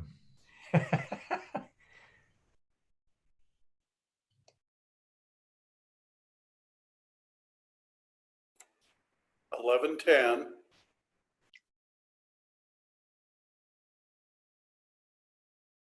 I'll take 10:08. 9 p.m. I'm optimistic. Is it fair for the committee of the whole chairman to get in the pool? I was just checking. Never won one yet. I don't know why I'd start now. The operative word is fairness when you talk about that powerful senator from up there in Cody. Yep, there you are. We're not Oh, live yeah. anymore, are we? We're not streaming, are we? Yes.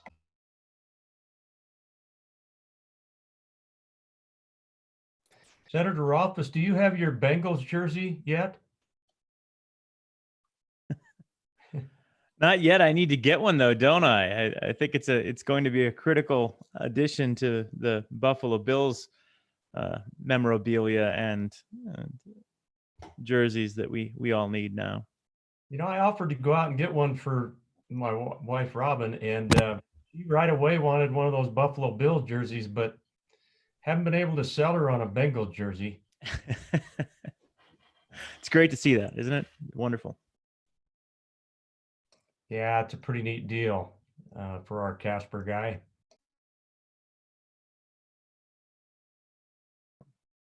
I thought it was kind of neat about the other linebacker who went to New England. I can't think what his name is. I can't pronounce it.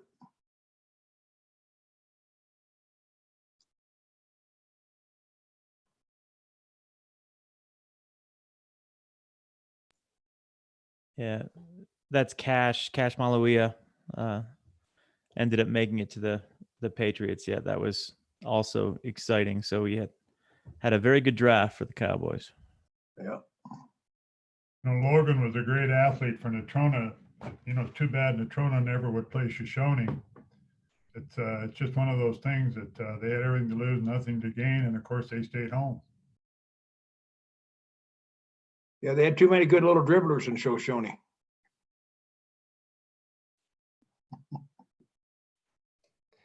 I hope we get here pretty soon.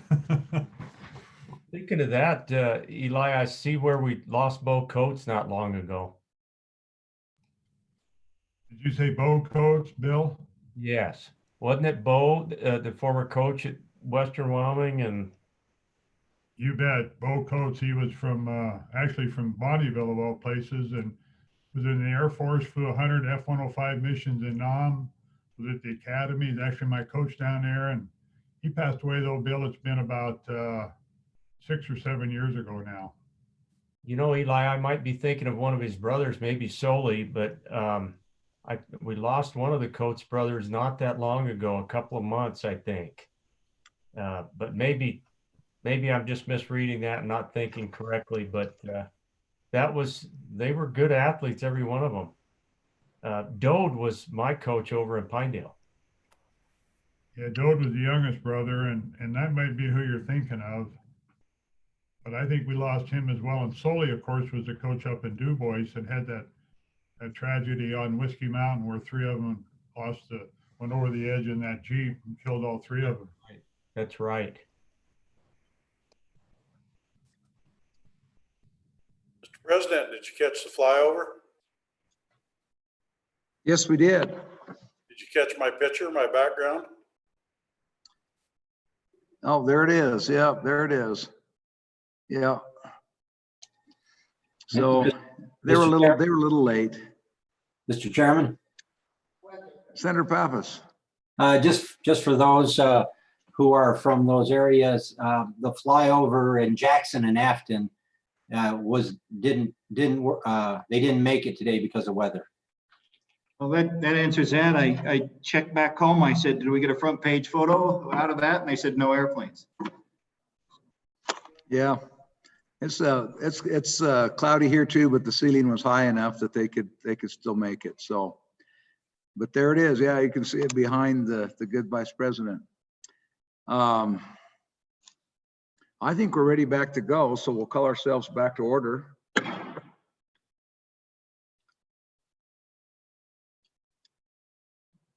I think we left off. We are still on consideration of amendments to Senate File 1001. I think we're on second reading amendment number 9. Will the chief clerk please read in the amendment?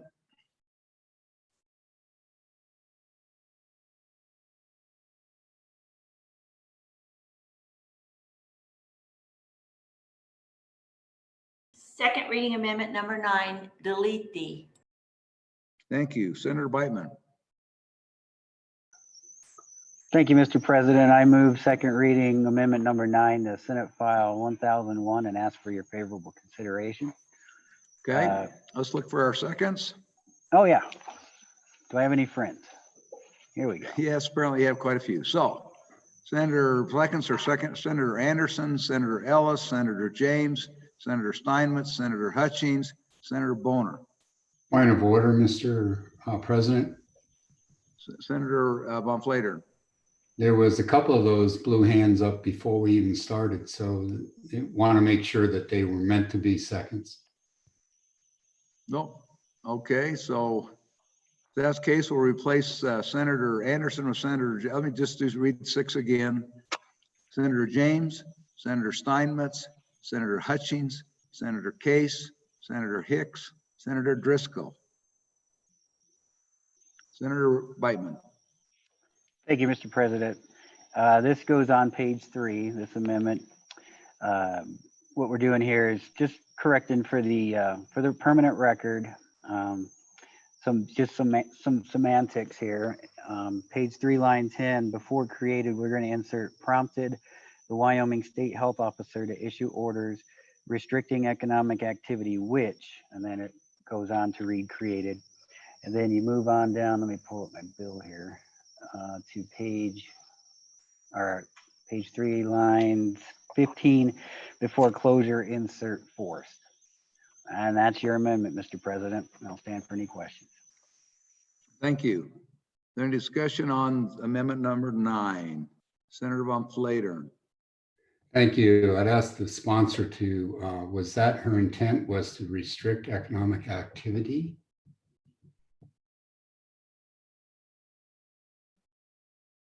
Okay, anything else? Any other comment or questions? Any other comment or questions? Senator Rothfuss. Thank you, Mr. President. Mr. President, yeah, I have a similar question, which really just gets at the intent of this. You know, what we were trying to accomplish, I think, with the findings was to put together a foundation to lay out the justification for the programs that we were putting forward on behalf of the people of the state of Wyoming to ensure that they have access and availability of these funds. And so it was laid out as these are circumstances that took place that led to economic hardship. So I guess my question is really, what's the motivation behind this particular amendment, which honestly just doesn't do anything that I see other than vilify the state health officer, who, in my view, has just done a tremendous job under challenging circumstances and with tireless days. So what are we doing here, and why would we support this amendment and that choice? Thanks, Senator Rothfuss. Senator James. Thank you, Mr. President. I think on and for the amendment, this is under the findings of the legislature, and this is exactly what this is doing. This is finding that prompted by the state health officer, this restricted economic activity. And that's exactly what happened. So I think this is very appropriate. Thank you.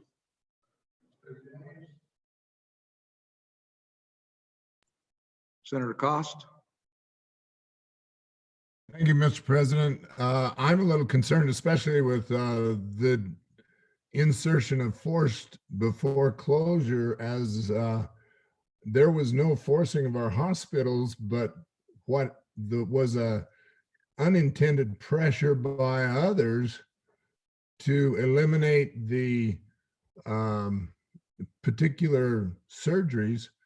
It really cut the incomes of our hospitals drastically, but that was not something forced by the state. So putting that in there would almost preclude them from being part of this. Thanks, Senator Cost. Any other discussion? Mr. Chairman. Senator Anderson. Mr. President, I have a little different take on that, on the hospitals. I think that was forced upon them. If Medicare and Medicaid told them they had to not do elective surgeries because they had to preserve their PPEs, and so that cut their income drastically, and it was forced on them, or they wouldn't have eliminated elective surgeries. Thank you. Thanks, Senator Anderson. Further discussion? Further discussion? Ready for the question? Anybody before Senator Beitman takes a second time? Anybody before Senator Beitman takes a second time? Senator Landon? Thank you, Mr. President. Sorry to belabor, but related to the state health officer, I'm wondering if there weren't some ramifications before our state health officer even even stood behind the podium. Some of these issued orders came out of the Beltway, I think, even before that. So that's my only question regarding that. Is that too limiting? I mean, it was a number of factors which prompted what happened. But anyway, little discussion on that. Thank you, Senator Landon. Anyone else before Senator Beitman takes a second time? Mr. President, I can't get my video going. It says the host has disallowed it. So if I could get video again, and I would like to talk also, if that's okay. Thank you, Senator Boner. Go ahead, Senator Boner. Okay, thank you, Mr. President. On and for the amendment, I think if you take the entire amendment in context, it's very clear. If you read the beginning of the lead up to, especially that new language on page 3, line 10, it says a public health crisis caused by COVID-19. And then, so it's very clear that prompted the state health officer to take the action that she did. I don't read this as criticizing the state health officer in any way. It's very clear that the COVID-19 is at fault, not the state health officer. I just want to make sure that we're reading the entirety of the amendment in its proper context. Thank you, Senator Boner. Is there further discussion?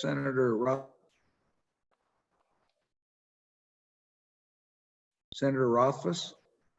Thank you, Mr. President. I did want to intervene again, but I saw Senator Hutchings wanted to speak for her first time, and okay. I would defer to her.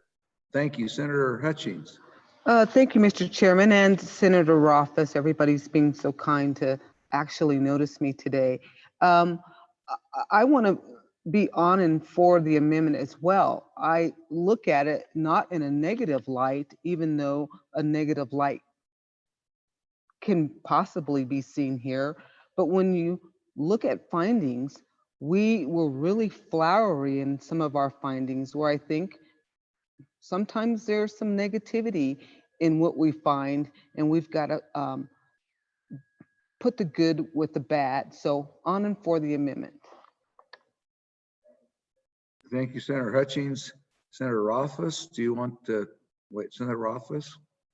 Thank you, Mr. President. So on and against, and based on the explanations we've heard, the idea that it's not targeting responsibility or blame, it just doesn't read with the language here. As currently drafted, Romanet 5 is the public health crisis caused by COVID-19 created economic devastation. So this is accurate. COVID-19 is the source. This seems to, again, be vilifying the state health officer by indicating that it prompted the Wyoming State Health Officer to issue orders, where the orders are now what created economic devastation. And I just don't see how that's helping the people of Wyoming, how this decision is necessary, why we have to be honestly debating this at any point. And I think it's really fundamentally unfair to the executive branch for us to be inserting something like that into this legislation. So I hope the body will resist. Thank you. I think I saw Vice President Driscoll. Did I see your hand, so Vice President Driscoll? For the first time, thank you. These are findings, and I think that this amendment does clarify it is what happened, and it's not vilifying the state officer. It is a fact of what actually happened. And, you know, to me, this really is what the narrative is of what happened. And COVID did prompt the state health officer to act. And that's not necessarily a bad thing. I don't think we're throwing rocks about it. It's having the record show what actually happened. And the truth is, when you track it all in together, that is actually what did cause our businesses to shut down, was the directives from the state health officer. And that's not saying a bad thing. It's just saying that is what happened. And that's what these are, is findings. So I stand on and for the amendment and don't find it offensive at all. Thank you. Still on the amendment. Still on the amendment. Is there further discussion? Seeing none, are we ready for the Senator Beitman to take your second time? Interview for Senator Beitman. Seeing none, Senator Beitman. Thank you, Mr. President, and I couldn't have said it better than the Vice President. Certainly this doesn't mean to disparage anybody. This just sets the record straight for future generations that are going to look back on this and make sure that we have exactly what happened in the permanent record. And the public health crisis caused by COVID-19 did prompt the state public health officer to issue the orders, which did in fact flatten the economy. So the virus itself did not flatten the economy. The shutdown, the forced closures of businesses did. And that's what this amendment's trying to explain. So thank you, and I'll call for the question.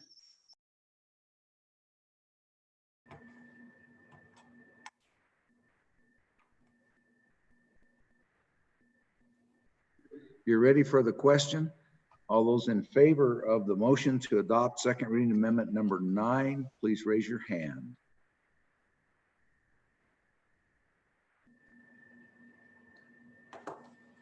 Senator Bebout, is your hand raised?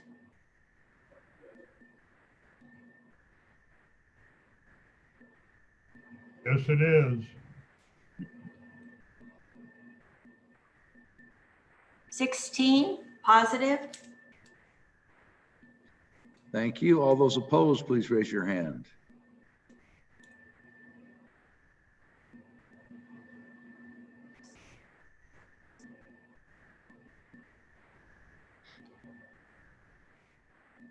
Twelve noes. By your vote, second reading amendment number 9, the motion has passed, and second reading amendment number 9 has been adopted. We're on second reading amendment number 10. Will the chief clerk please read the amendment? Second reading amendment number 10, page 10, line 5. Thank you. Senator Boner. Thank you, Mr. President. I move for adoption of second reading amendment number 10 to Senate File 1001 and ask for the body's favorable consideration. Thank you. I'm assuming, if we get them up here, we're looking for hands. I've got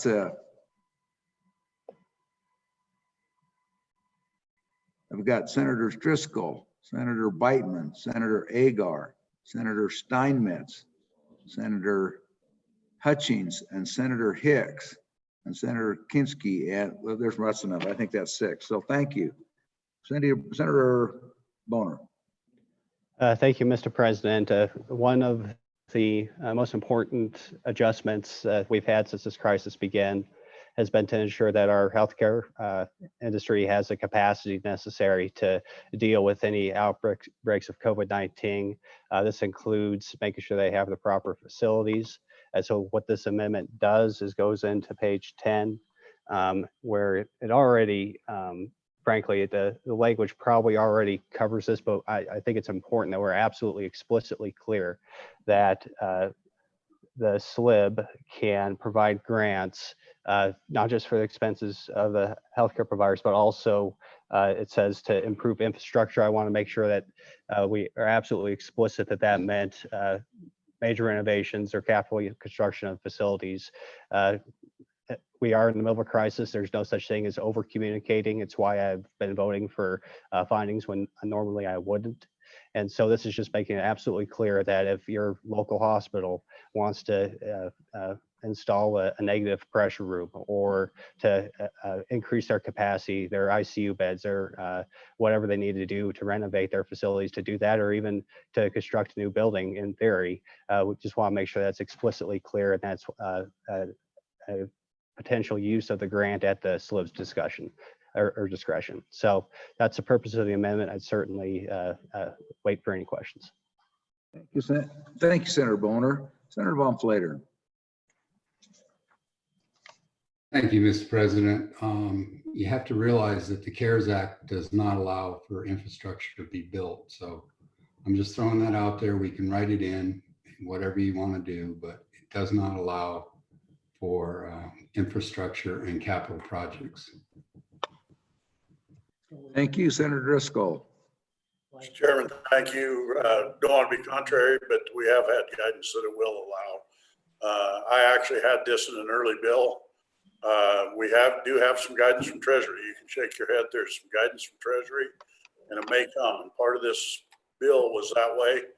I am on Management Council. This was defined a little better in earlier bills, and it actually disappeared a little bit later. And I thank the bringer, because a lot of the parts of all of these bills may or may not have Treasury guidance before it gets done. But if they're not in the bills, we certainly have a hard time doing them. So it is of doing no harm if it's left in here. If Treasury says we can't do it, we can't do it. But otherwise, it does leave that piece. I would point out that at one point in time, Management Council voted for $200 million in this part when they were marking the money onto it. So it did have the support of Management Council, and I believe it still does. Thank you, Senator Driscoll. Senator Case. Thank you very much, Mr. President. Mr. President, I think about how this could be used going forward. And what I do hope is that we're not going to get into a competition around the state to build a bunch of healthcare facilities when we really perhaps don't. I think somebody in the chamber needs to mute their microphone, mute their stuff. So thank you.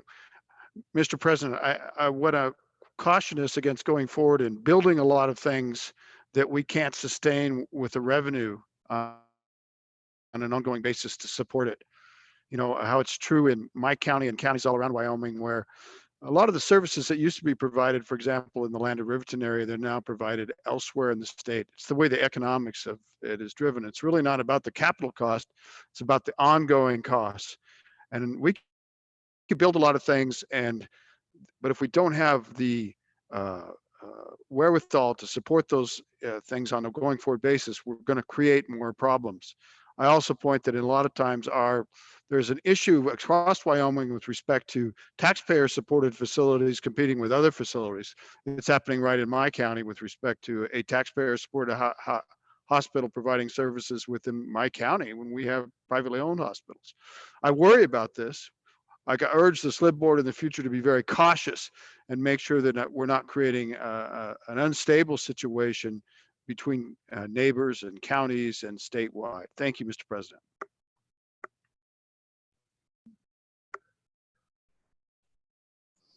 Senator Bebout.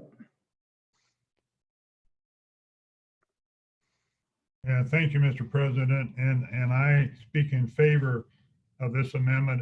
And as I look at the state and try to analyze and look at the hospital situation, you really see, I think, two things going on. One is for the major hospitals are up and running, the two large ones certainly, but a lot of the smaller ones that are doing well, you know, they lost their revenues when they were shut down for selective surgery and just the flow of patients. But you also have rural areas in our state that really don't have any service. And that's the case in Riverton. I think it's a case in Pinedale, Saratoga, possibly up in the northeastern state. You know, northeastern part of the state, and when you have SLIB involved, I think you take away that competition. Certainly, we do not want to build a hospital or add a room to a place like in Thermopolis, by the way, where they're doing renovations. That this might help if, in fact, you can't support it financially and have the documentation and economic analysis to do that. I think this is very prudent to take care of that issue. And it's what at least we can do for the rural areas. And then the bigger issue, of course, and it may very well happen in the larger hospitals, that this renovation may come into effect as well. So all in all, when you look at providing healthcare, and you take a place like these smaller areas, but Riverton for sure, where we really don't have any hospital or any services. And it's one of the reasons why we live there, why people live there, and to have that not be there right now, which it is not, this allows the people of Riverton that want to at least look at another facility to make their case. And if it doesn't fly and if the economics aren't there, then it shouldn't move forward. But I think this just provides that opportunity. And as I look at Saratoga, Pinedale, the northeastern part of the state, like I mentioned earlier, same situation would exist. So I would ask that you would support this. As to the competition with the private sector, certainly I'm a private sector guy, but when there's no real competition, then that point becomes moot. Thank you.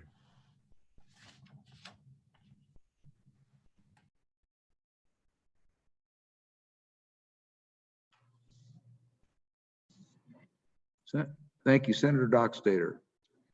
Thank you. I may have looked down at the bottom of the screen. Senator James, you had your hand up first, and then I'll follow. Thank you. Sorry, I can't, like I say, sometimes you guys jump around the screen. It's hard to see sometimes. Senator James. Thank you, Mr. President. This is a second situation where we may or may not get approval to use this money for this particular situation. Instead of waiting for approval to get approval to use this money, how about we appropriate this money to situations we can use this money instead of waiting and seeing?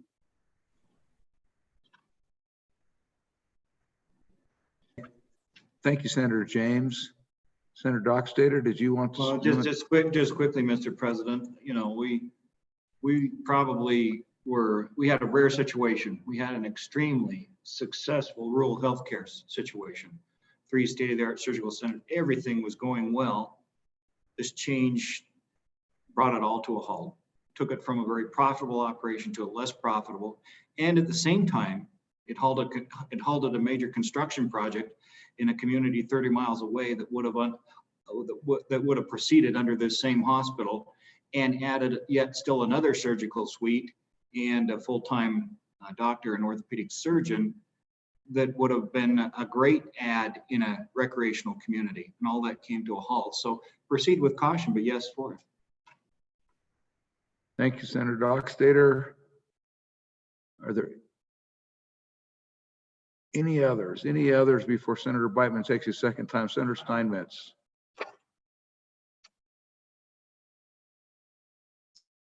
Thank you, Mr. President. So in speaking about the hospitals, I do think this is an important bill. And if we're able to utilize funds in this way, we should. for support of our critical access hospitals and others across the state. What I've heard from some of my hospitals is that the federal funding they have received is sitting in an account because they don't know what federal strings are attached, and many of them have made some alterations to their facilities already in order to cope with the crisis that we're in. So this just makes sense to me, and I hope you'll support the amendment. Thank you, Senator Steinmetz. Is there anyone else before Senator Boner takes a second shot? Anyone else before Senator Boner takes a second shot? Seeing no one, Senator Boner. Thank you, Mr. President. I appreciate the good discussion. Just to briefly follow up, clearly, yeah, you can see that infrastructure is already considered in this piece of legislation to include specific costs for 2 state facilities in Evanston and Lander. I'd point out that also we do have to a certain extent, a statewide health system, and that if we have an overflow of patients in a smaller community, say in central Wyoming, the extra patients are going to be going to Casper, for example. So I think it's important and just point out that the SLIB is going to be overseeing this. That I trust them to not approve projects that are not feasible, but also we have to acknowledge that this is a emergency situation, and one of the most important things that we can do is increase our medical system's capacity to deal with the current crisis. So I think that we have a good process set up here. We're just tweaking it and being explicit. I hope that you can support the amendment. Thank you. Okay. Well, thank you, Senator Boner. We're now ready for the question. The question is, shall the Senate adopt second reading amendment number 10? All those in favor, please raise your hand.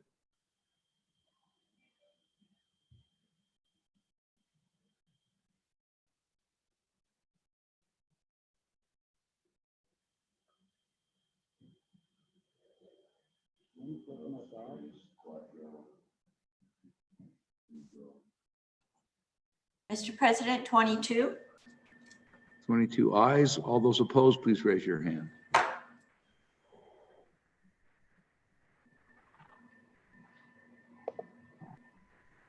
Six noes. 6 noes. The ayes have it. The motion's carried. The amendment is adopted. We're on to second reading amendment number 11. Will the reading clerk or the chief clerk please read amendment number 11? Second reading amendment number 11, page 11, line 4. Thank you. Senator Steinmetz. Thank you, Mr. President. I would move second reading amendment number 11 to Senate File 1001 and ask for your favorable consideration and ask for the appropriate seconds at this time. Thank you. Let's get our seconds up there. Senator Kinski, Senator Agar, Senator Hutchings, Senator Boner, Senator Bebout, Senator Moniz, Senator Driscoll, just in case that wasn't 6. So thank you. Senator Steinmetz. Thank you, Mr. President. This amendment occurs on page 11, line 4. After governor, we're inserting expenses authorized under this paragraph shall include but are not limited to expenses incurred by businesses, cooperatives, and political subdivisions of the state to produce and process food. As you can see earlier on in the section, the state was the only one allowed to respond to this public health emergency to address food insecurity. And as we were going over this bill earlier this morning, which seems like quite a while ago, we saw that the committee said that they could see where this could be expanded more broadly and utilized a little bit better. So I would just like to add into our private businesses, cooperatives, and political subdivisions so that we expand the capacity to produce food and process food within our state and make our state more self-sufficient.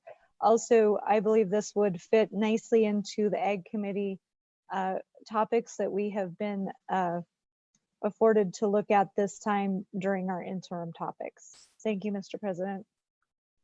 Thank you. Further discussion. Senator Nethercott. Thank you, Mr. President. one of the challenges I see here is that the federal funds, the CARES Act funds are pretty specific as to, which is of concern to me throughout all of this day, but expenses actually incurred. So if you're already in the business of producing food and the consumption of food is not an issue, in fact, it's just people's ability to buy food is an issue. Is this, how is the production of food an expense associated with the pandemic as opposed to the purchase of the food? So I could see here, I mean, this is a direct appropriation to a private business, a farm, for example, to expand their operations. And so is that pandemic related, or is that just helping farmers?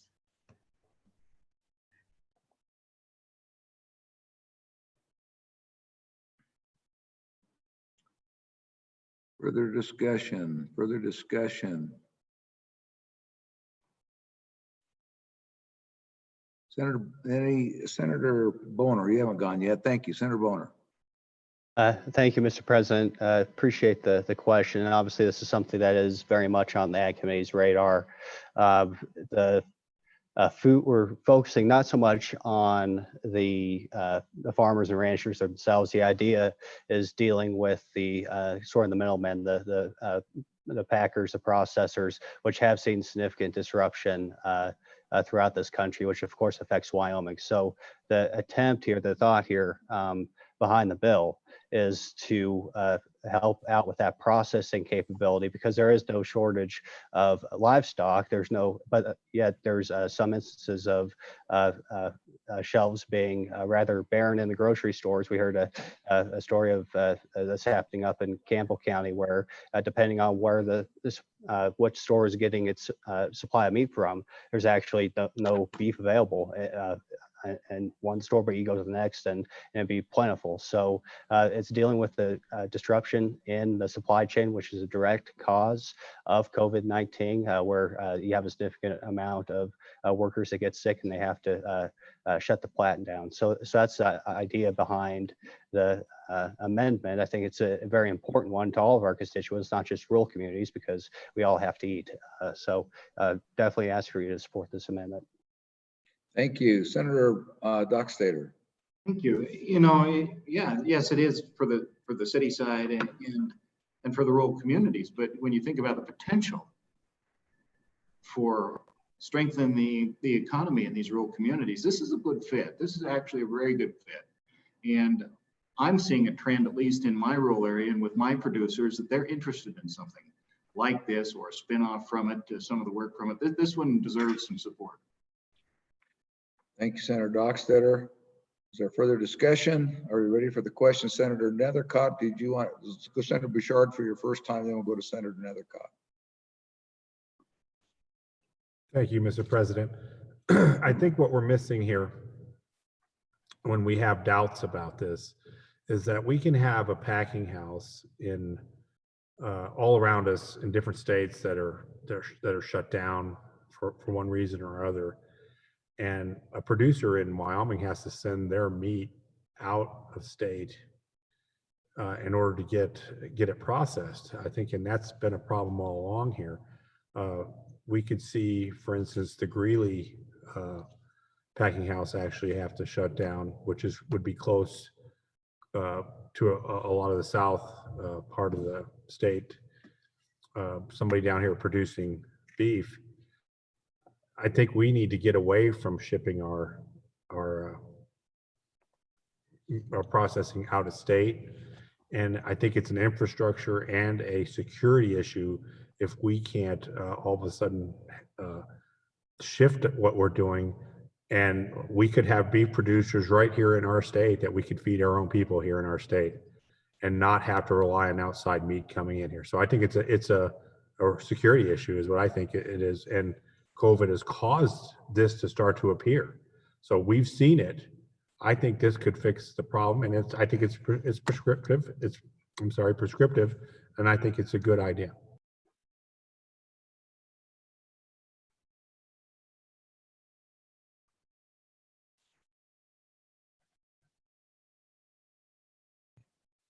Senator Nethercott, did you want a second time?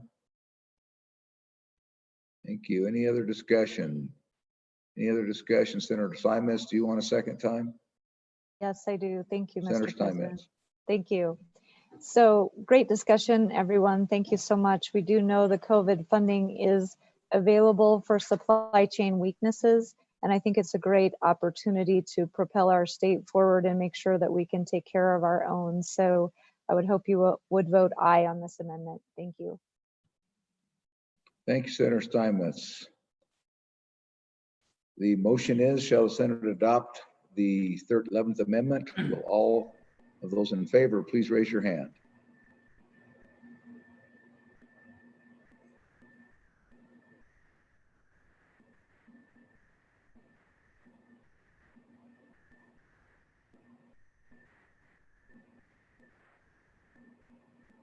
(22), Mr. President.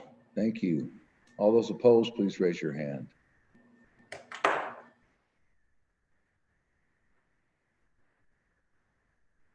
Three opposed. 3 opposed. The ayes have it. The motion carries and the amendment is adopted. We're on to second reading amendment number 12, corrected copy. Will the Chief Clerk please read the amendment? Second reading amendment number 12, corrected copy, page 11 after line 13. Thank you. Senator Boner. Thank you, Mr. President. I move for adoption of second reading amendment number 12 to Senate File 1001 and ask for the body's favorable consideration. Thank you. Let's look for our seconds. Senator Steinmetz. Senator Bebout. Senator Anselmi Dalton. Senator Kinski, Senator Beitman, Senator Hicks, Senator Moniz. I think that covers it. All right, Senator Boner, back to you. Okay, thank you, Mr. President. Very similar concept to the previous amendment I had, but different, I guess, type of facility. Just a little bit of background, and maybe some of the body is aware of this, Mr. President, but our State Homeland Security Department has been in the process of assessing facilities throughout the state for their suitability to have the Army Corps of Engineers come in and use them as a sort of backup emergency facility in case the local hospital has too many cases of COVID-19. So what this amendment would do is if there are any deficiencies in those facilities that need to be corrected, so they are ready for that possibility, especially if we're looking at a possibility of a third or second or third wave of this disease, that would allow them to go and remedy those deficiencies, so it would qualify as a facility. For example, I had a chance to take a look at the assessment of a large facility in Campbell County, and for example, it's basically adequate, but there's some issues, maybe upgrading the transformer power lines, a backup generator would be useful to make sure they fully meet the Army Corps of Engineer requirements. So this would just allow for the possibility for Homeland Security, if they feel that it's necessary, to go to the Building Commission and ask for funds to get these facilities throughout the state up to snuff and ready to go, heaven forbid we ever need it. So I think this is an important option we need to have available. Obviously, it doesn't mean that it's going to be used, and I hope that it doesn't have to be used, but I think it's prudent to be prepared and to allow for this option for Homeland Security to ask for these sorts of funds to help increase our emergency capacity to deal with a surge in COVID cases. So I'd certainly look forward to the discussion and be ready to answer any questions. Thanks, Senator Boner. Senator Rothfuss. Thank you, Mr. President. Mr. President, this looks like a very good amendment that gets at the heart of one of the concerns that we may have. Seems very consistent with the CARES Act funding requirements because it's directly addressing needs of COVID-19 and it's clearly in the interest of the people. So I urge the body to vote aye. Thank you. Any other discussion? Any other discussion? See none. Senator Boner, is there someone who, someone has to speak up because I'm not seeing anybody else? Mr. President, it's Senator Ellis. Senator Ellis. Senator Ellis, thank you. Thank you, Mr. President. I just want I'm reading it out loud and it says for capital constructions expenses. And I just want to make sure if that wasn't a typo, somehow we get it fixed down the road. It reads awkwardly to me. Thank you, Mr. President. Thank you, Senator Ellis. Senator Boner? Or excuse me, anyone else before Senator Boner takes his second time? You've got a host of co-sponsors, so maybe somebody else can wade in and let them know before you spend your powder on that answer, Senator Boner.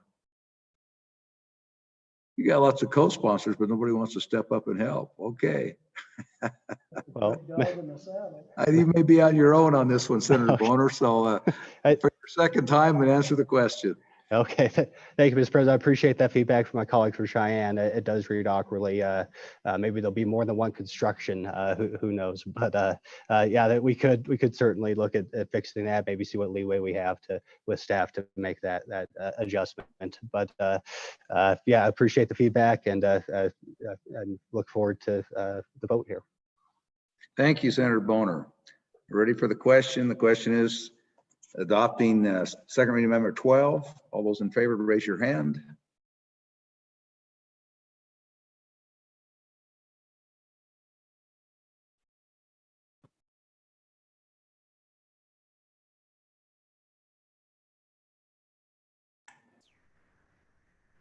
$25, Mr. President.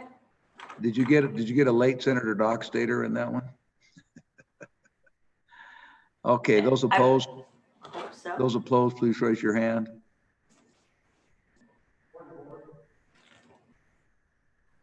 Point of order, I believe, Senator Case. Senator Case? I believe Senator Nettercott doesn't probably realize she's got the screensaver on, so we're not getting her vote. There she is. Okay, so let's go back to square one. All those in favor, please raise your hand.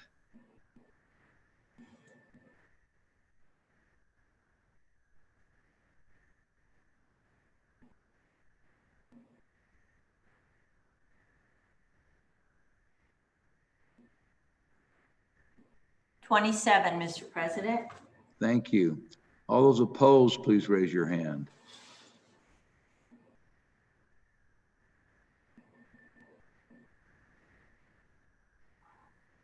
Zero. Zero. That's what I saw too. Thank you. Motion is Point of order, passed.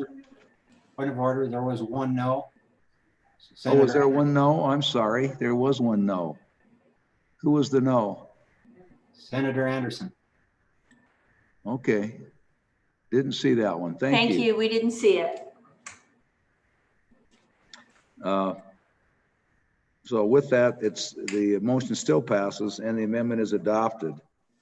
We're on to second reading amendment 13. Will the reading clerk please read in the amendment? Or excuse me, not the reading clerk, but our chief clerk. Second reading amendment number 13, page 10, line 13. Thank you, Senator Anselmi Dalton.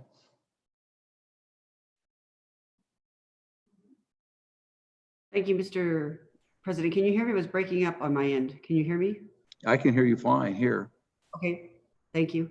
I move for adoption of second reading amendment number 13 to Senate File 1001 and ask for the necessary seconds.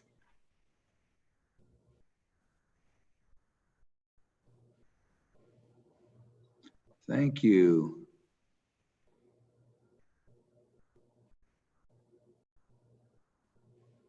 So we have the seconds are Senator Kinski, Senator Cost, Senator Baldwin, Senator Nethercott, Senator Ellis, and Senator Dockstader. Okay. Okay, thank you, Mr. President. What this does is on page 10, line 13, similar to the amendment that we passed, which was number 10 earlier, it authorizes money for both operational expenses as well as CapCon for any hospital or other healthcare facility that is operated by a governmental entity. And the reason why we're running this amendment is because Section 3, the little Romanet 3 above on page 10 is past tense. It's expenses incurred to improve delivery. It makes hospitals go expend the funds and then ask the SLIB to reimburse it without a guarantee that they will reimburse it or that there'll be enough funds to reimburse it. So it's just sort of allowing our hospitals to have a chance to use some money for expenses such as negative airflows and things like that, but to be guaranteed that they would get that cash. And I'd ask for favorable consideration. Thank you. Thank you. Is there further discussion? Is there further discussion? I am not seeing any further discussion, so I take it we're ready for the question. The question is, shall the Senate adopt Amendment 13? Second reading Amendment 13. All those in, Senator Kinski, are you voting or you want to speak? Thank you. All those in favor, please raise your hand.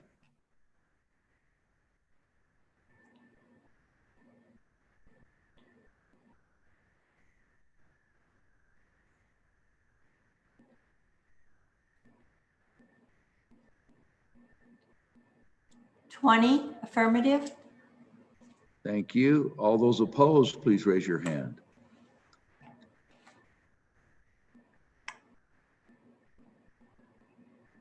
Six noes.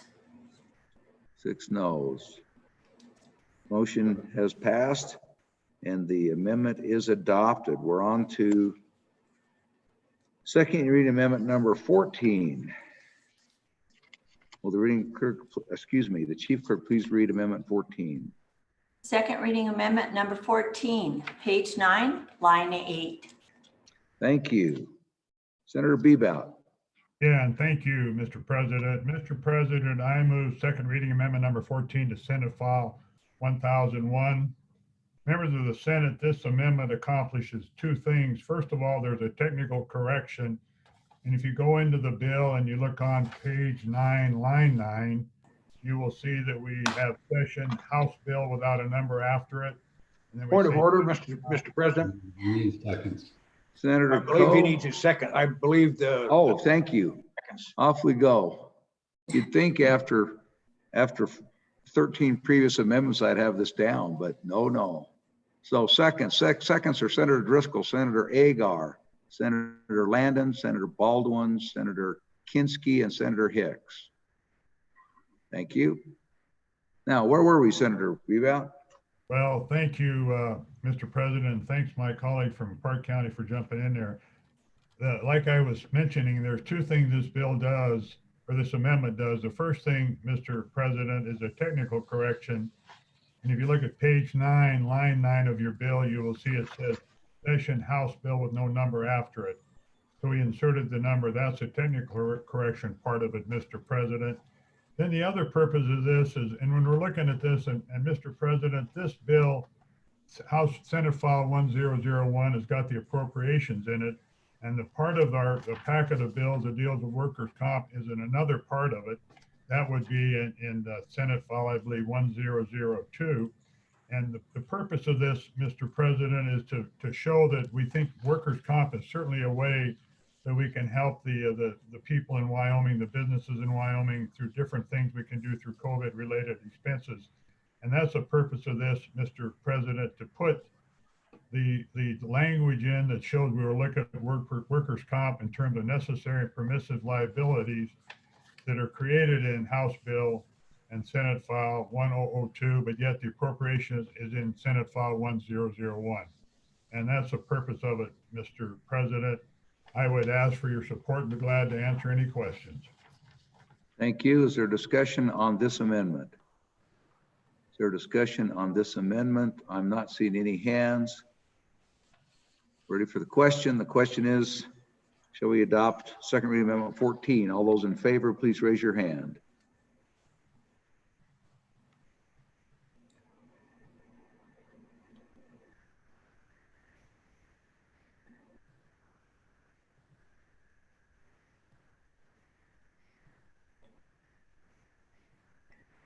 $27. Thank you. All those opposed, please raise your hand.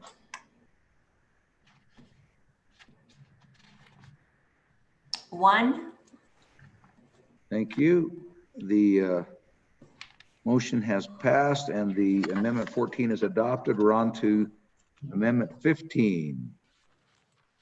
Will reading clerk please, Chief Clerk, please read amendment 15. Second reading amendment number 15, page 10, lines 17 through 22. Thank you, Senator Hicks.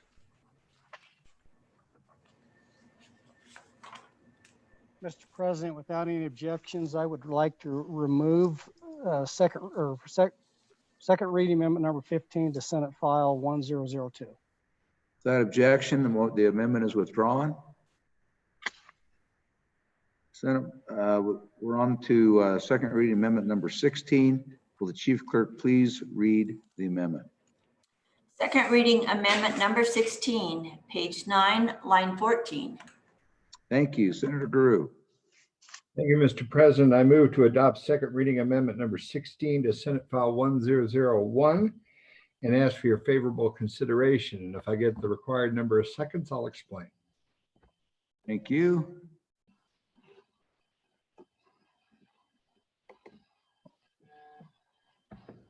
Our seconds are Senators Anderson, Senator Driscoll, Senator Nethercott, Senator Bebout, Senator Landon, and Senator Baldwin. Thank you. We're back to you, Senator Guru. Thank you, Mr. President. What this bill does is, this was a amendment that was actually adopted by the Management Council and inadvertently left off of the draft bill.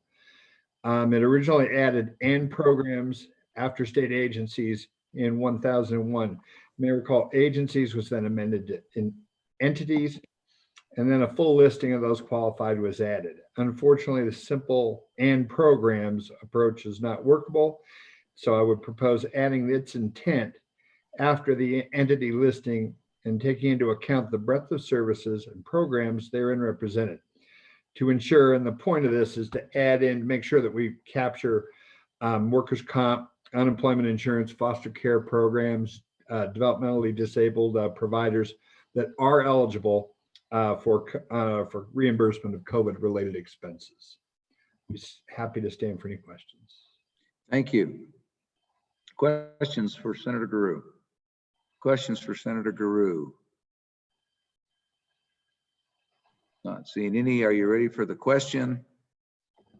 Question is, shall the amendment be adopted? All those in favor, please raise your hand.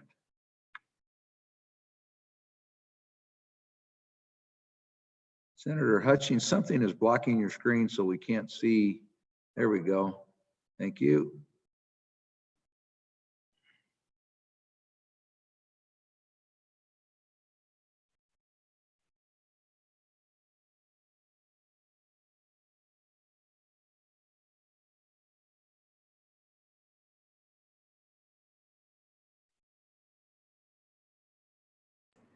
"26 yes."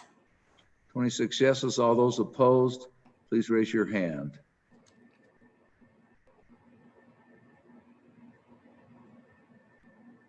"2 no."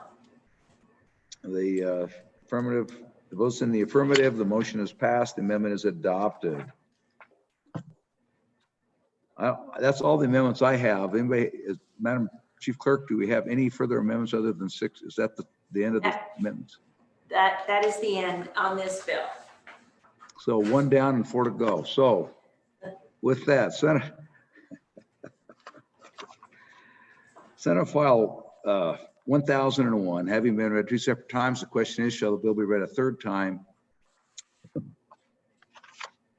Hearing no objection, it is so ordered. So we're on to second reading of the Senate File 1002. Senate File 1002, Emergency Government Action, COVID-19.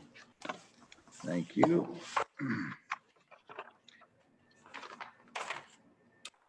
Yeah, there's amendments here too. All right. Will the Chief Clerk please read First second reading amendment to Senate File 1002. Senate File 1002, second reading amendment number 1, page 3, lines 10 through 15. Thank you, Senator Von Flatern. Thank you, Mr. President. I move second reading amendment number 1 to Senate File 1002 and ask for the seconds. Thank you. Looking for seconds. Here we go. Senator Driscoll, Senator Cost, Senator Nethercott, Senator Anderson, Senator Landon, Senator Bebout. Thank you. Senator Von Flatern. Thank you, Mr. President.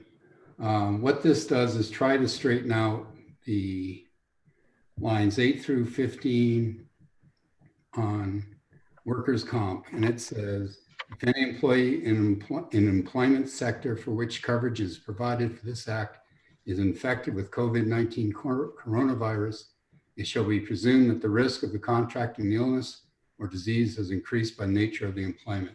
So it still makes it a rebuttable. You could always the employer could always say he didn't do it at work, but this takes out the hesitation we had before where it said even if you had a sniffle or a cold, you could be considered. And it says that you arose, page 4 goes into line 20 and it says delete arose and insert was filed. So if you don't even, you can't say that I caught it. I actually filed a workers' comp claim on it. And page 4, line 21 says delete December 31st, 2020 and insert December 30th, 2020, which is more to the CARES Act, is actually ends on December 30th, 2020. So I envisioned a lot of people that would put in their claims on the last day. And December 31st, we would have no CARES Act to. And after section insert, the division shall estimate the cost to the fund of an injury subject to this subsection shall deposit into the fund. This is a maybe. This is saying if they allow it, we will then estimate how much money each coronavirus COVID-19 will cost the state, and we'll actually put that in, set that money aside. So this is an estimated cost, but Workforce Services has to work with us to figure that out. But this is only if the CARES Act ever allows something that's not extended out by December 30th. So that's the amendment, and ask for your aye votes. Thank you. Discussion. Senator Rothfuss.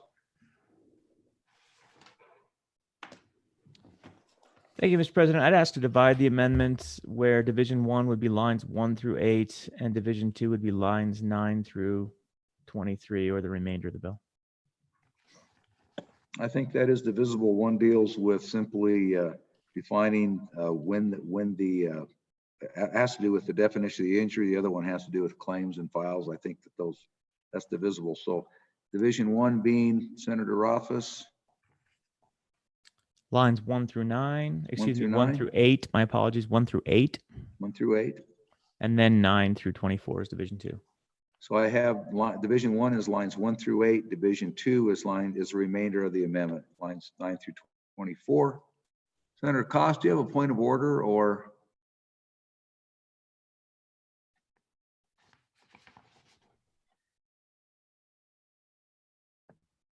The question on my point of order would be the December 31st, December 30th.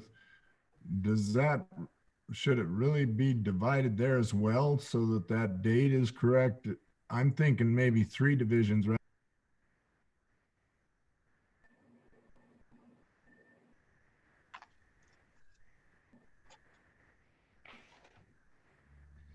Mr. President, on the point of order. On the point of order, Senator Rothfuss.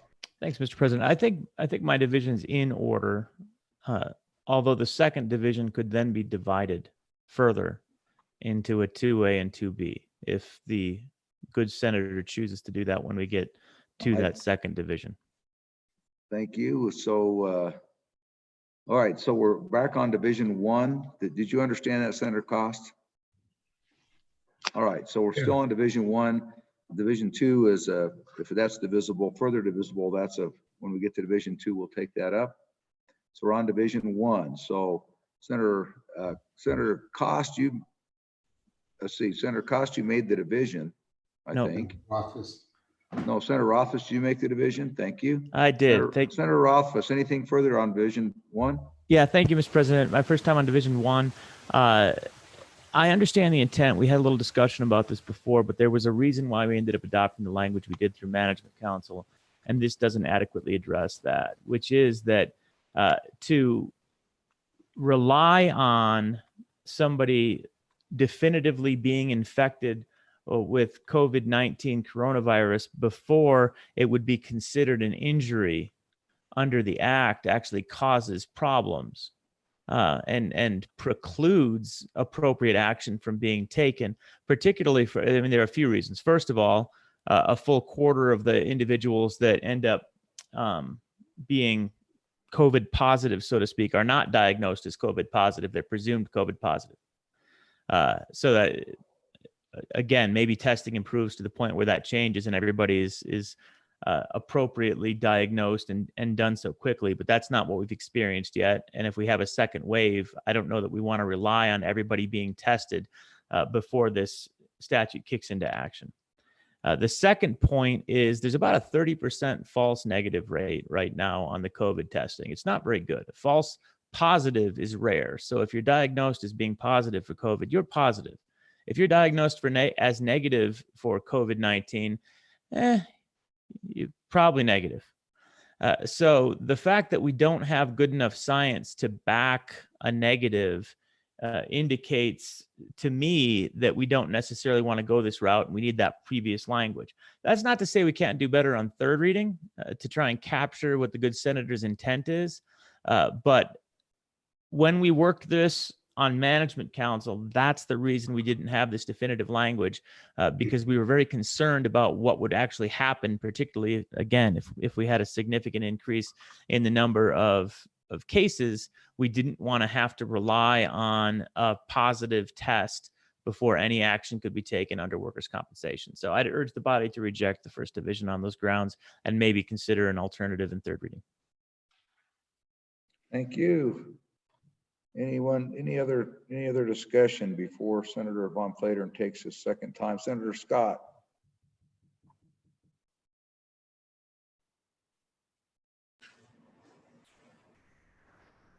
Mr. President, I have real concerns about this portion of the amendment. It seems to me that what this does is takes out the part that we need to have, which is saying that the that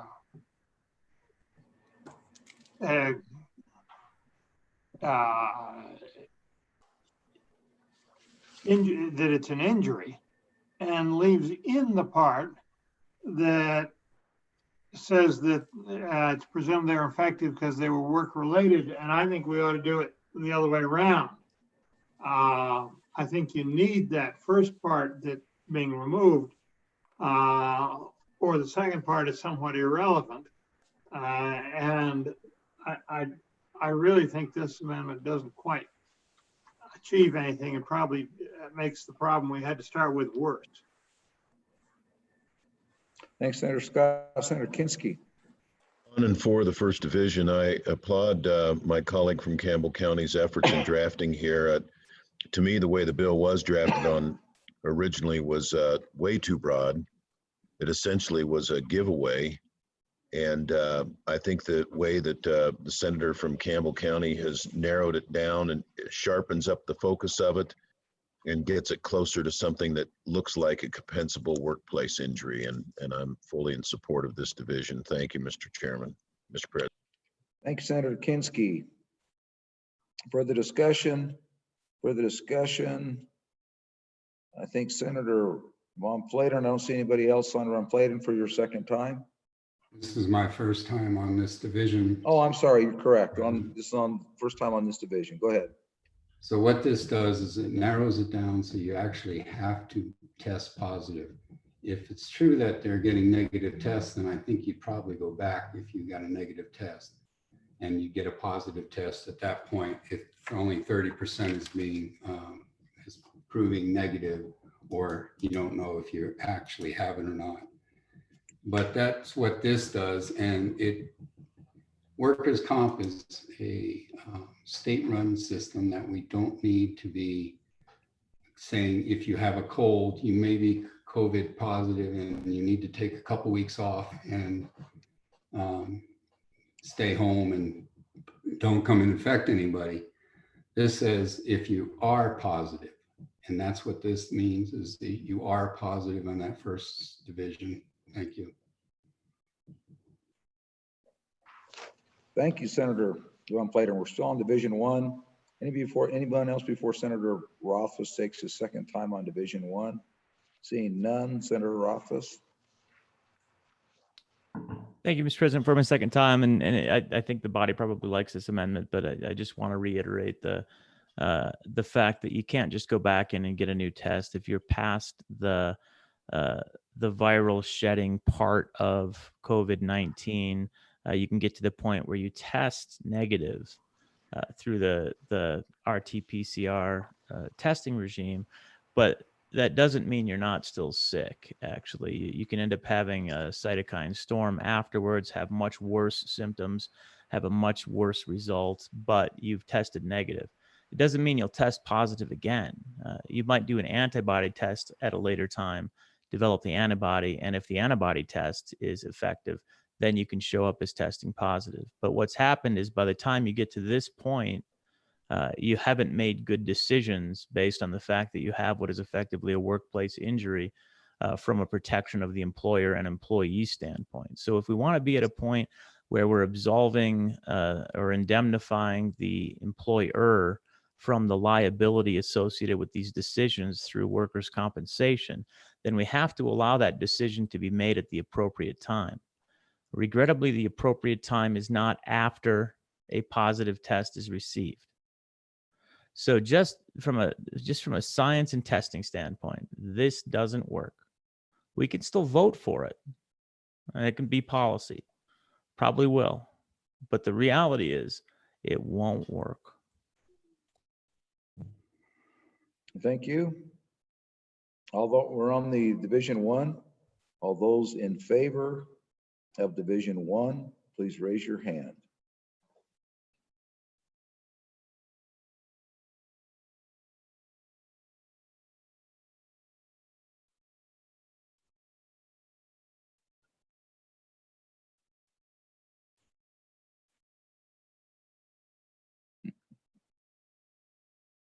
$19. All those opposed, please raise your hand.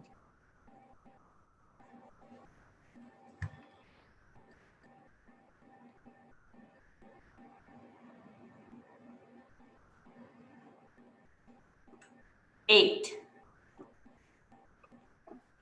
The Division 1 is adopted. We're on Division 2. Senator Rothfuss, we're on Division 2. Thanks, Mr. President. On Division 2, this all looks fine. Vote for it. Thank you. Further discussion. Ready for the question? Anybody else? I don't see anybody else.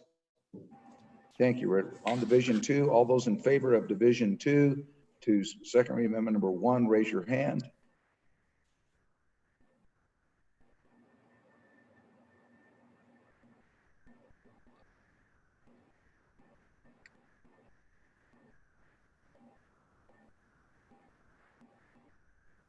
$27. Thank you. Any opposed to Division 2, raise your hand. Those opposed to Division 2, raise your hand. 0. Division 2 is adopted. That completes second reading amendment number 1. We're on the second reading amendment number 2. Will the chief clerk please read in the amendment corrected copy? Second reading amendment number 2, corrected copy, page 1, line 5. Thank you. Senator Hutchins.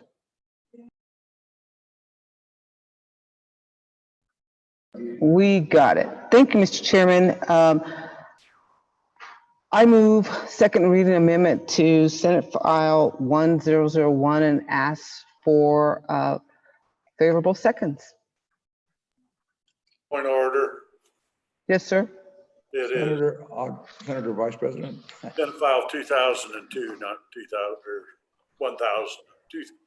1002, not 1001. Thank you. We'll note, we note the correction. Thank you, Mr. Vice President. Did I say 1 or 2? Okay, I'm sorry. I have 1002. Thank you. Let's start over. Let's just redo it. Senator Hutchins, would you remove the amendment, please? Thank you, Mr. President. I move a second reading amendment to Senate File 1002 and ask for your favorable vote and seek at least 6 seconds. Thank you. Our seconds thus far. We have Senator Kinski, Senator Steinmetz, Senator Driscoll, Senator Agar, Senator Schuler, Senator Beitman. So thank you. Senator Hutchins. Members, this is really simple. As I was reading the bill, I noticed on page 1, line 5 and 6, the words eviction of needy persons. And all I'm asking is just for that to be removed and change it to tenants, because that's what you evict, are tenants. Thank you, Mr. Chairman. That's pretty much an explanation of the amendment. Thank you, Senator Hutchins. Senator Nethercott. Thank you, Mr. President. Just a question for the sponsor of the amendment. I believe needy person is a term of art as defined by statute on the program. And so by removing that provision, are we expanding the scope of who this applies to? And this is a question, I'm not sure. And if we do that, I think the effect would be we can't evict anyone ever for any reason. And that's not a situation we want either. But if it's purely for a financial reason and they're a needy person, then that's okay. You know, they shouldn't be evicted right now in the time of the pandemic of an economic recession. But if it's for other reasons, they should still be able to be evicted, I would hope. And so I'm just, want to make sure that by removing that language, we aren't in effect causing a broadening of the prohibition on landlord rights. Senator Rothfuss. Thank you, Mr. President. Mr. President, I'd say that this is changing the title, and it's slightly broadening the title. But it's consistent with the title. It's just changing the phrasing a little bit. The phrase, obviously, needy persons, is based on trying to make sure it comports with constitutional provisions and ensures that the money is going towards the needy and in service of the poor, which is, again, something that's clearly constitutional. But to the extent that the rest of the legislation is unchanged and still falls within the title, I actually don't think this amendment does anything. That would be my guesstimate. I'm going to vote no because I don't think it does anything, and I guess I'll go with either it does something bad or it doesn't do anything, but I don't think it does anything. Thanks, Senator Rothfuss. Other discussion, Senator Von Flater. Thank you, Mr. President. Does everybody else have a bigger amendment than that? That's the only part of it. Senator Von Flater, there was the original one had a much broader. Then this is a corrected copy. Oh, it's corrected. Okay. Yes, there's a corrected copy. Thank you. Any other discussion? Senator Scott.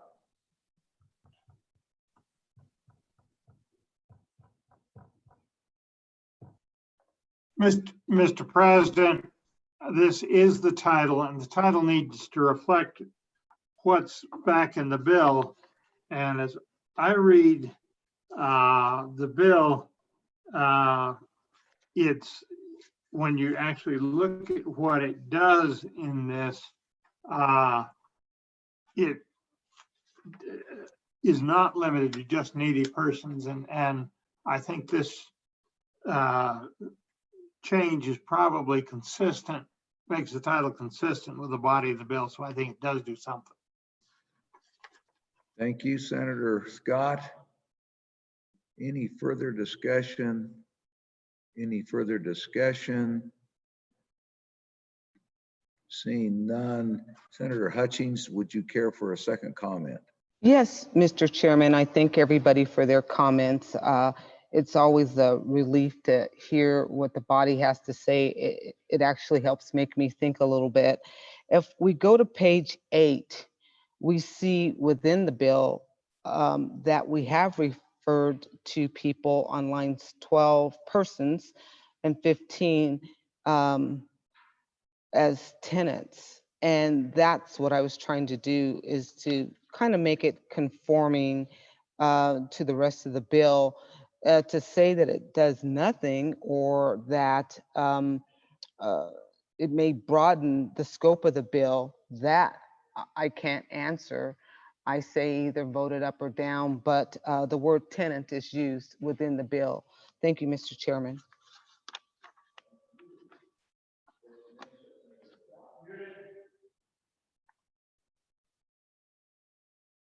Thank you. Question is, shall the Senate adopt the second reading amendment number 2? All those in favor, please raise your hand.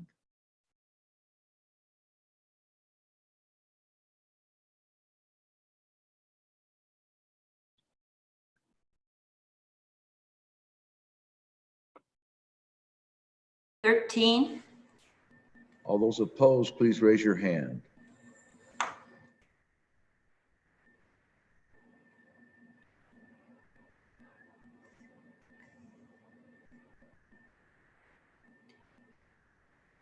$13. 13, huh? Yes, sir.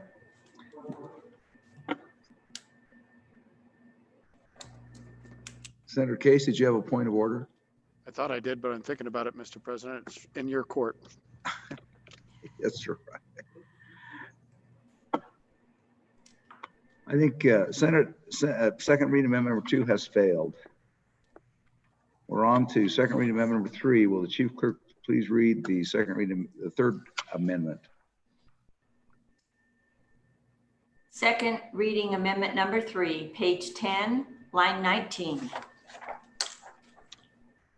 Thank you. Senator Kinski, I believe. Thank you, Mr. President. I would move second reading amendment number 3 to Senate File 1002 and urge the body's favorable consideration. Folks, this is a provision that is intended to deal with relief for businesses and employers. Okay, hang on there, Senator Kinski. Let's get your seconds. Oh, sorry.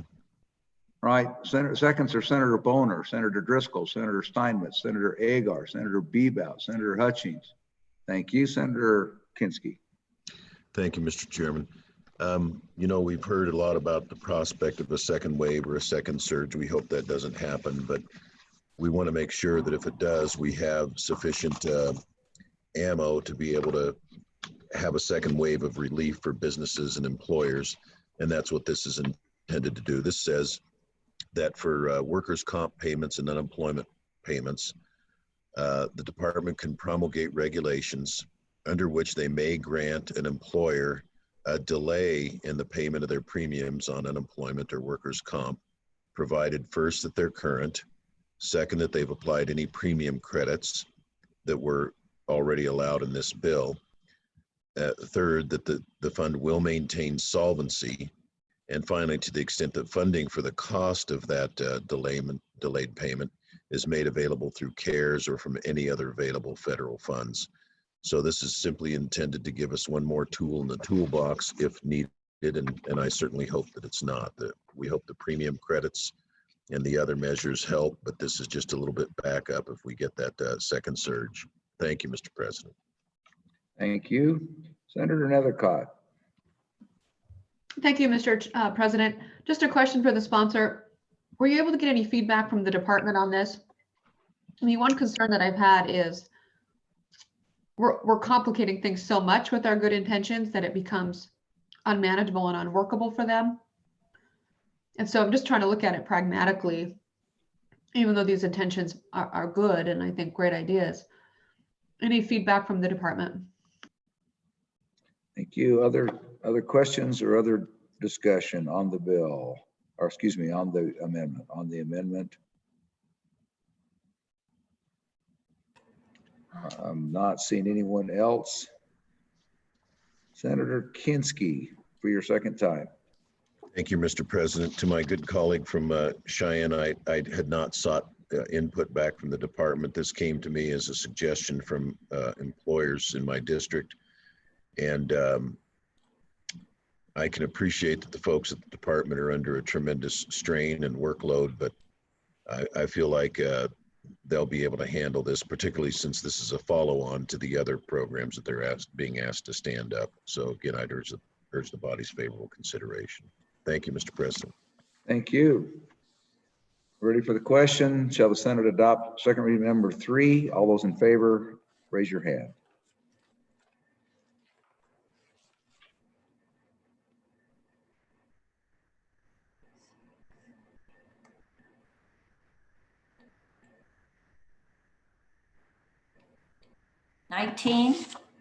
All those opposed, raise your hands.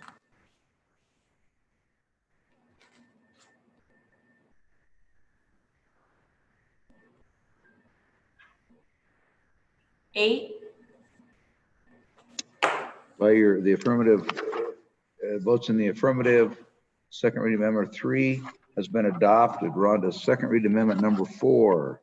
Will the Chief Clerk please read the amendment? Second reading amendment number 4, page 9, after line 2, insert. Thank you. Senator Bebout. And thank you, Mr. President. Mr. President, I move second reading amendment number 4 to Senate file 1002 and ask for the appropriate seconds. Thank you. We have seconds of Senator Driscoll, Senator Hicks, Senator Agar, Senator Boner, Senator Beitman, Senator Kinski. I think that's 6 or more. Thank you. Go ahead, Senator Bebout. Yeah, thank you, Mr. President. Members of the Senate, I bring this to you as an amendment to help the program where we're talking about the tenants and the residents involved through what the WCDA would administer. And Mr. President, if you look at this amendment, you can see that it's on page 9 after line 2 and under subtitle B, and of course the rest of it, you know, we have the corresponding title numbers and alphabet, so it works well. But it says, in addition or in the alternate to operating the program authorized by subsection A. And Mr. President, if you go back and look at the bill under subsection A,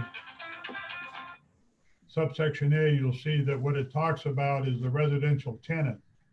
And if you look at this new language, Mr. President, you see that it'll establish and operate a temporary program to provide rent, security deposit, mortgage payment, hazard insurance assistance for residents of the state who are under the direct threat of being dispossessed of their homes.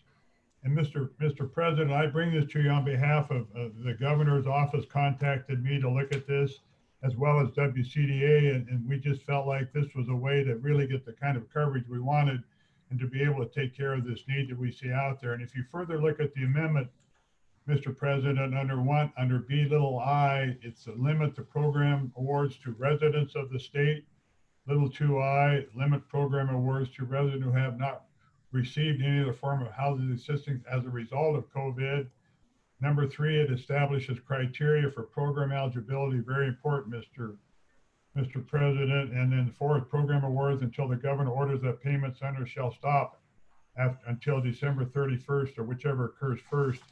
The other part of what this proposed amendment does, Mr. President, if you look on the second page, we increase appropriation from 10 million to 15 million. Understanding, Mr. President, that these are COVID funds. I can't tell you that the 10 million is a good number or 15 million is a better number, other than we felt like after talking to WCDA and the governor's office that the need might be out there to allocate the 15 million. Once again, it's COVID. I'll be glad to answer any questions. I think this broadens this bill to take care of what we see as certainly a need. And it has the support, I think, like I mentioned, of the WCDA and the governor's office. Be glad to answer any questions. Thank you. So is there any discussion on the amendment? Further discussion on the amendment, Senator Von Flater? Thank you, Mr. President. Why did you include hazard insurance assistance? I'm not even sure what that is, but it's in your, what you provide.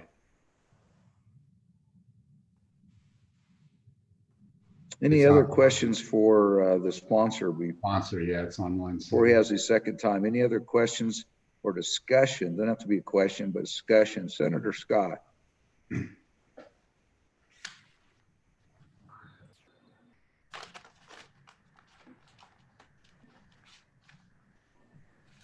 There we go.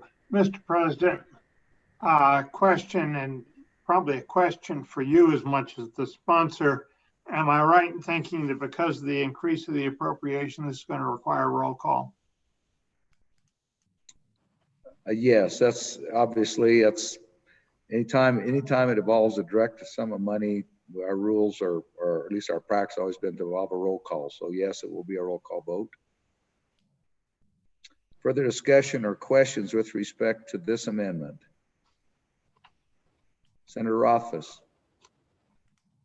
Thank you, Mr. President. Mr. President, I like a lot about this amendment, but there's one concern that I've heard expressed, and that is the idea that with the existing language, the original language, if there had been an organization that had already provided some grants to provide rent and potentially even mortgage relief, but I think primarily rental relief to people already, that there would have been a possibility of offsetting those grants with the program as we've got it drafted in 1002.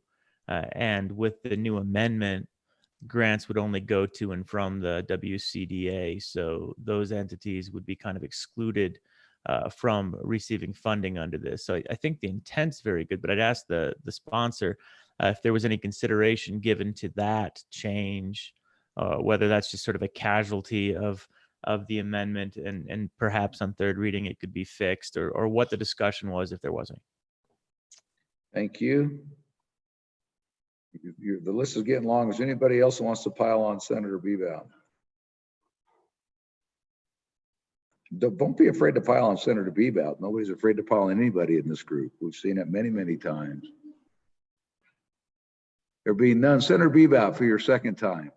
Yeah, and thank you, Mr. President, for my second time. I'll try to answer the question. I'll take the hardest one first. Yeah, we do need a roll call vote. And that's certainly because the appropriation is increased. As to the hazard insurance assistance, Mr. President, what I will tell you is that what we've done, and this was brought to us by, again, WCDA and the governor's office, and it's modeled after what they've done in Montana, and they've had some success with this early on, and we're modeling it after that because of the, as I understand it, Mr. President, the acceptance of the feds relative to this language and what they're doing. And that was a language that was presented to us. As to previous people that have tried to get coverage under this, I'm not sure what my colleague from the Ivory Tower is referring to. I will tell you that we already have Subtitle A, and this is in addition to that. And that, of course, is in the tenants and this, or the landlords, and this would be, in fact, in the residents. And as to other people that may or may not have applied to this, I don't know how they could have applied it relative to this bill if this bill hasn't even made it. So I don't know that I have an answer to that. I will try to find out. And if this amendment makes it, maybe come back on third reading, which is going to happen right away, and see if I could possibly answer that. But I don't have an answer really to try to take care of what my colleague brought up from the Ivory Tower. Thank you. We are on second reading amendment number 4. All those, excuse me, this is a roll, as we've said before, this involves an additional appropriation, therefore a roll call vote is required. Will the chief clerk please call the roll?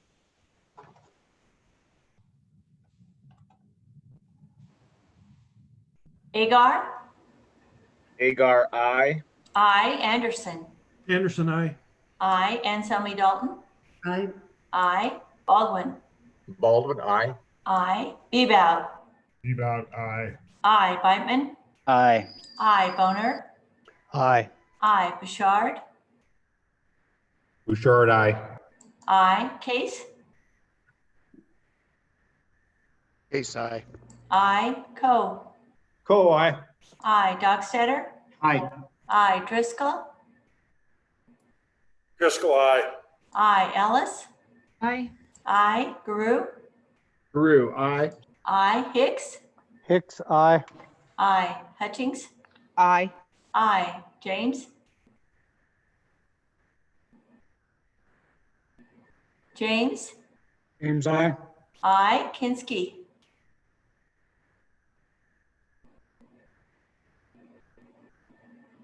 Kinsky. Aye. I. Cost. Cost, aye. I. Landon. Landon, aye. I. Moniz. Aye. I. Nethercott. Aye. I. Pappas. Aye. I. Rothfuss. Aye. I. Schuler. Aye. I. Scott. Aye. I. Steinmetz.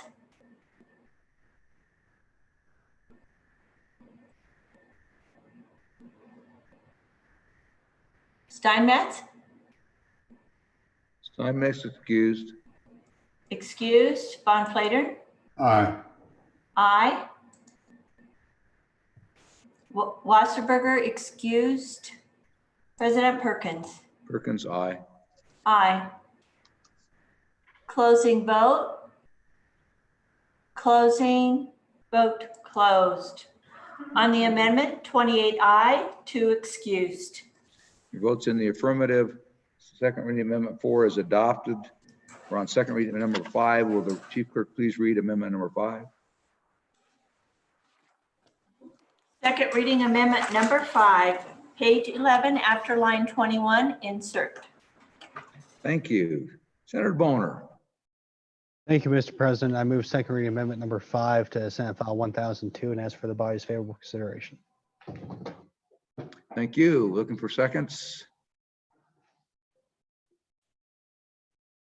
Senator Kinsky, Senator Steinmetz, Senator Hicks, Senator Hutchings, Senator Agar, Senator Bebout. Maybe Senator Driscoll. Well, maybe 7, but anyway, that's certainly 6. So go ahead, Senator Boner. Thank you, Mr. President. Ladies and gentlemen, this last amendment for this particular second reading Senate file has 2 basic concepts, all revolving around the idea of giving the governor some more flexibility as this emergency dictates. The first concept is something that's actually from the previous Senate file 1001 that I think we passed without much deliberation on this particular element of it, at least, basically giving the governor authority to create new programs as he sees fit with the federal money from the CARES Act. I felt that this was prudent, as of course, we like our belts and suspenders here in the Wyoming legislature, but also I felt it might also be appropriate in a bill that's dealing with programs as well. So I think that's a very important concept. Obviously we don't know the fate of any of these pieces of legislation, so it may be prudent to redouble our efforts there. The additional concept that starts on line 13 and goes to line 16 is that the governor will also be authorized to waive any fees charged by state government and recoup the costs, if possible, from the CARES Act funds. I understand this was a matter of discussion and we've received some guidance. That's why there's the clause there that it's only if it's permissible under the interpretation of the federal law. I think this is also a very important element that we could use to give some relief to businesses and people who are suffering during this crisis, especially if it's a net neutral in terms of revenue to the state of Wyoming. So 2 concepts, 1 amendment. Certainly look forward to any discussion. Thanks, Senator Boner. Any discussion? Any discussion? Seeing no discussion. The question is, shall the Senate adopt the second reading amendment? All those in favor, please raise your hands.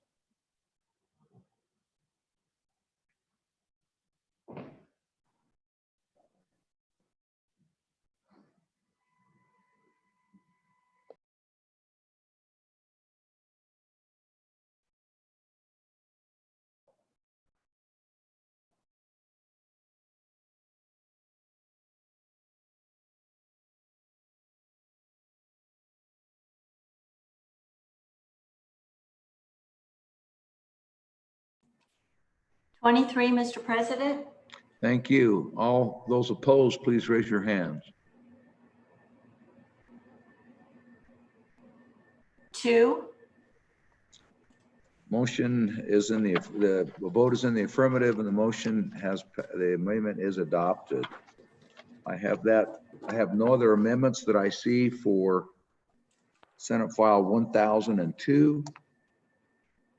Senate File 1002 having been read 2 separate times. The question is, shall the bill be read a third time? Hearing no objection, it is so ordered.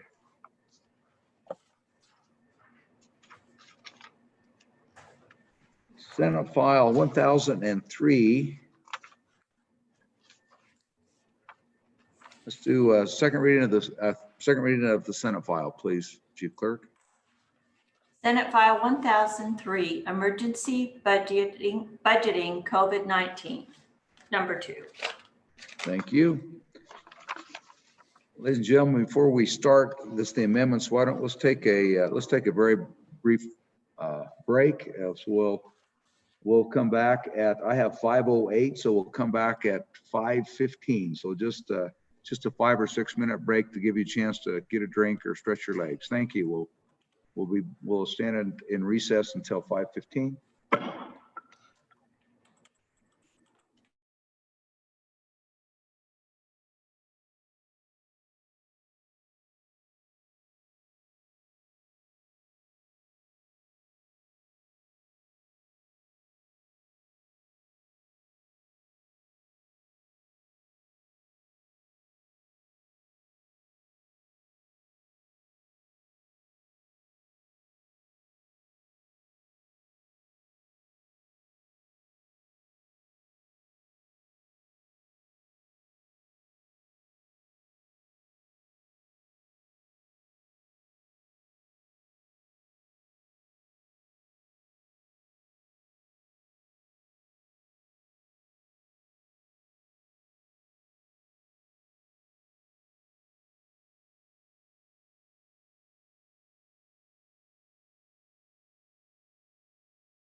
All right.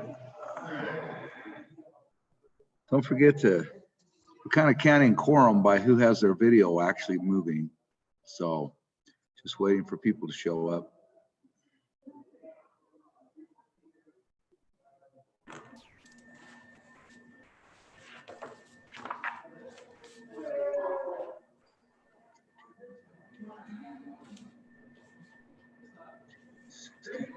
I count 16, so off we go.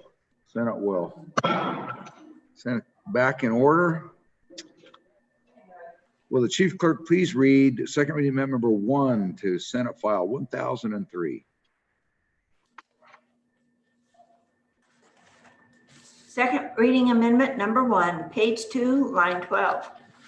Thank you, Senator Cost. Thank you, Mr. President. Without any objections, I ask to remove second reading amendment Senate file 003 2001. Without objection, second reading number 1 is withdrawn. We're on second reading amendment number 2. Will the reading clerk please read the amendment?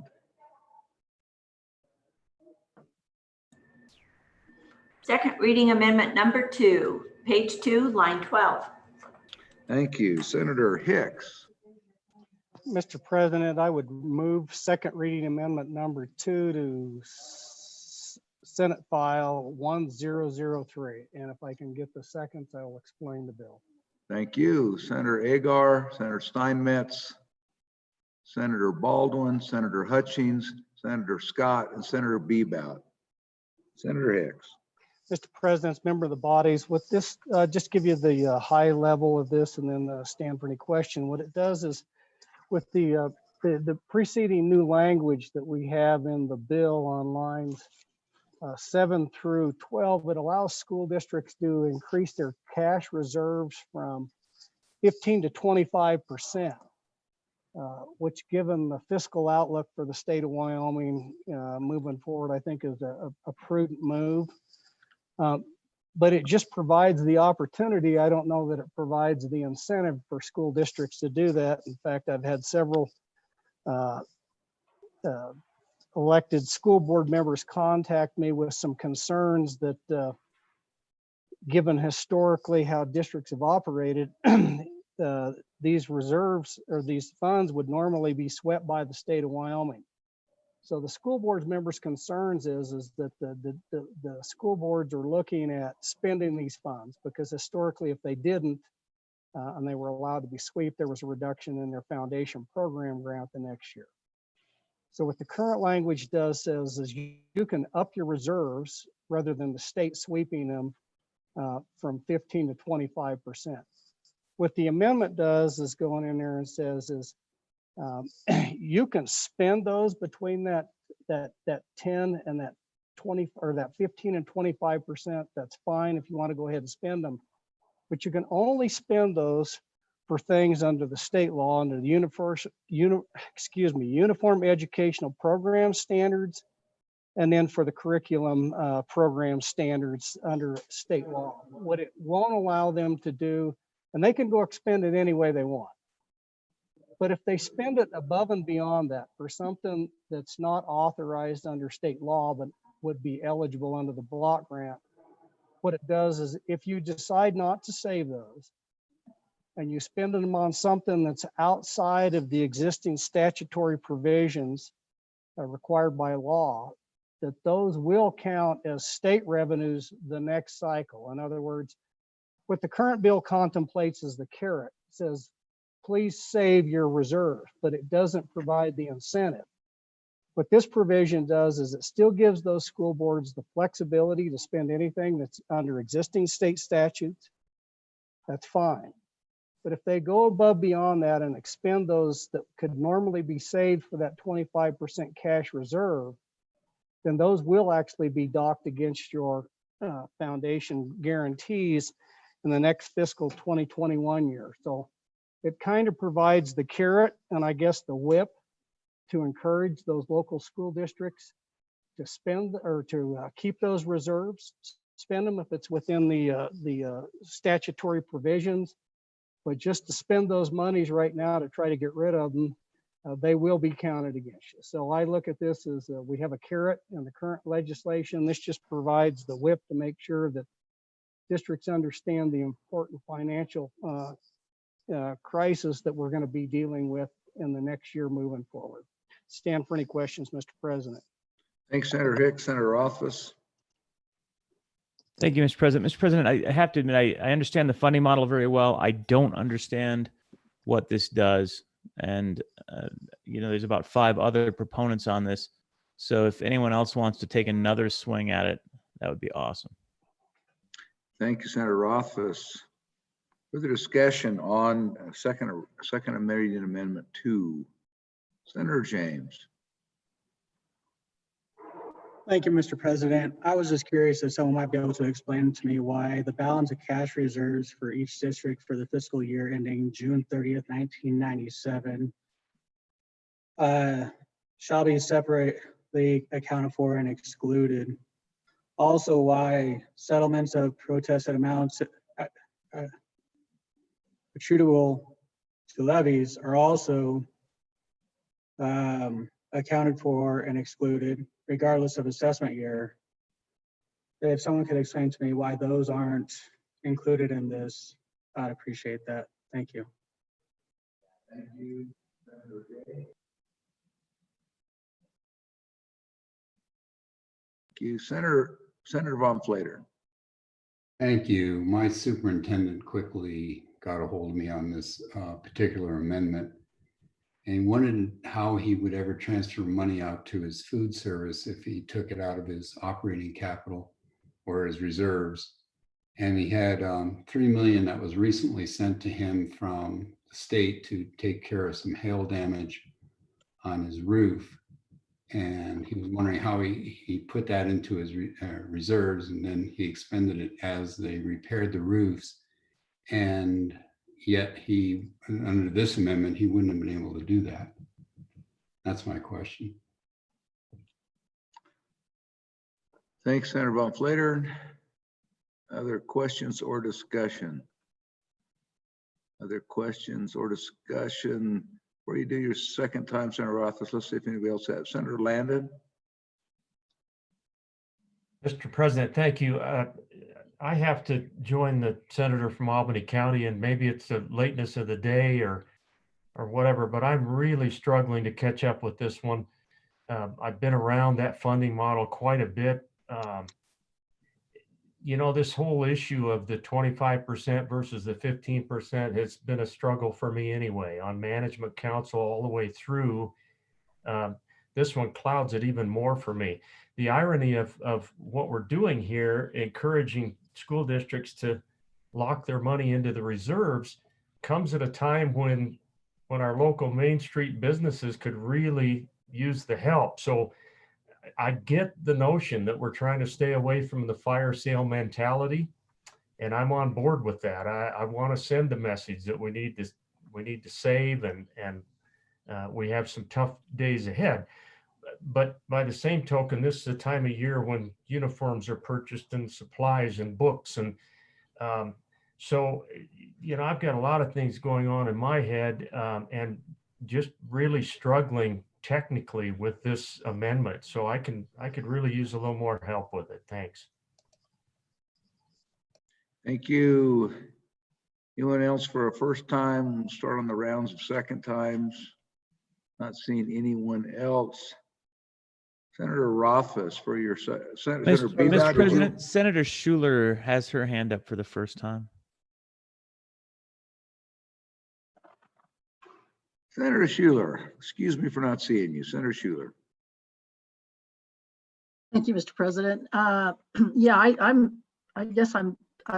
have the similar idea that both the good senator from Casper and Albany County have. I read through it, the amendment. Again, I probably haven't, dissected it as well as I probably could have or should have. It just seems like it really narrows the focus And I did visit with one superintendent in my district, and they were really glad that we were taking a look at bumping up the cash carryover. I don't, and I said that I think the idea behind is that behind it is that we know that you haven't expended as many as much of your funds as you would have had you had students in school.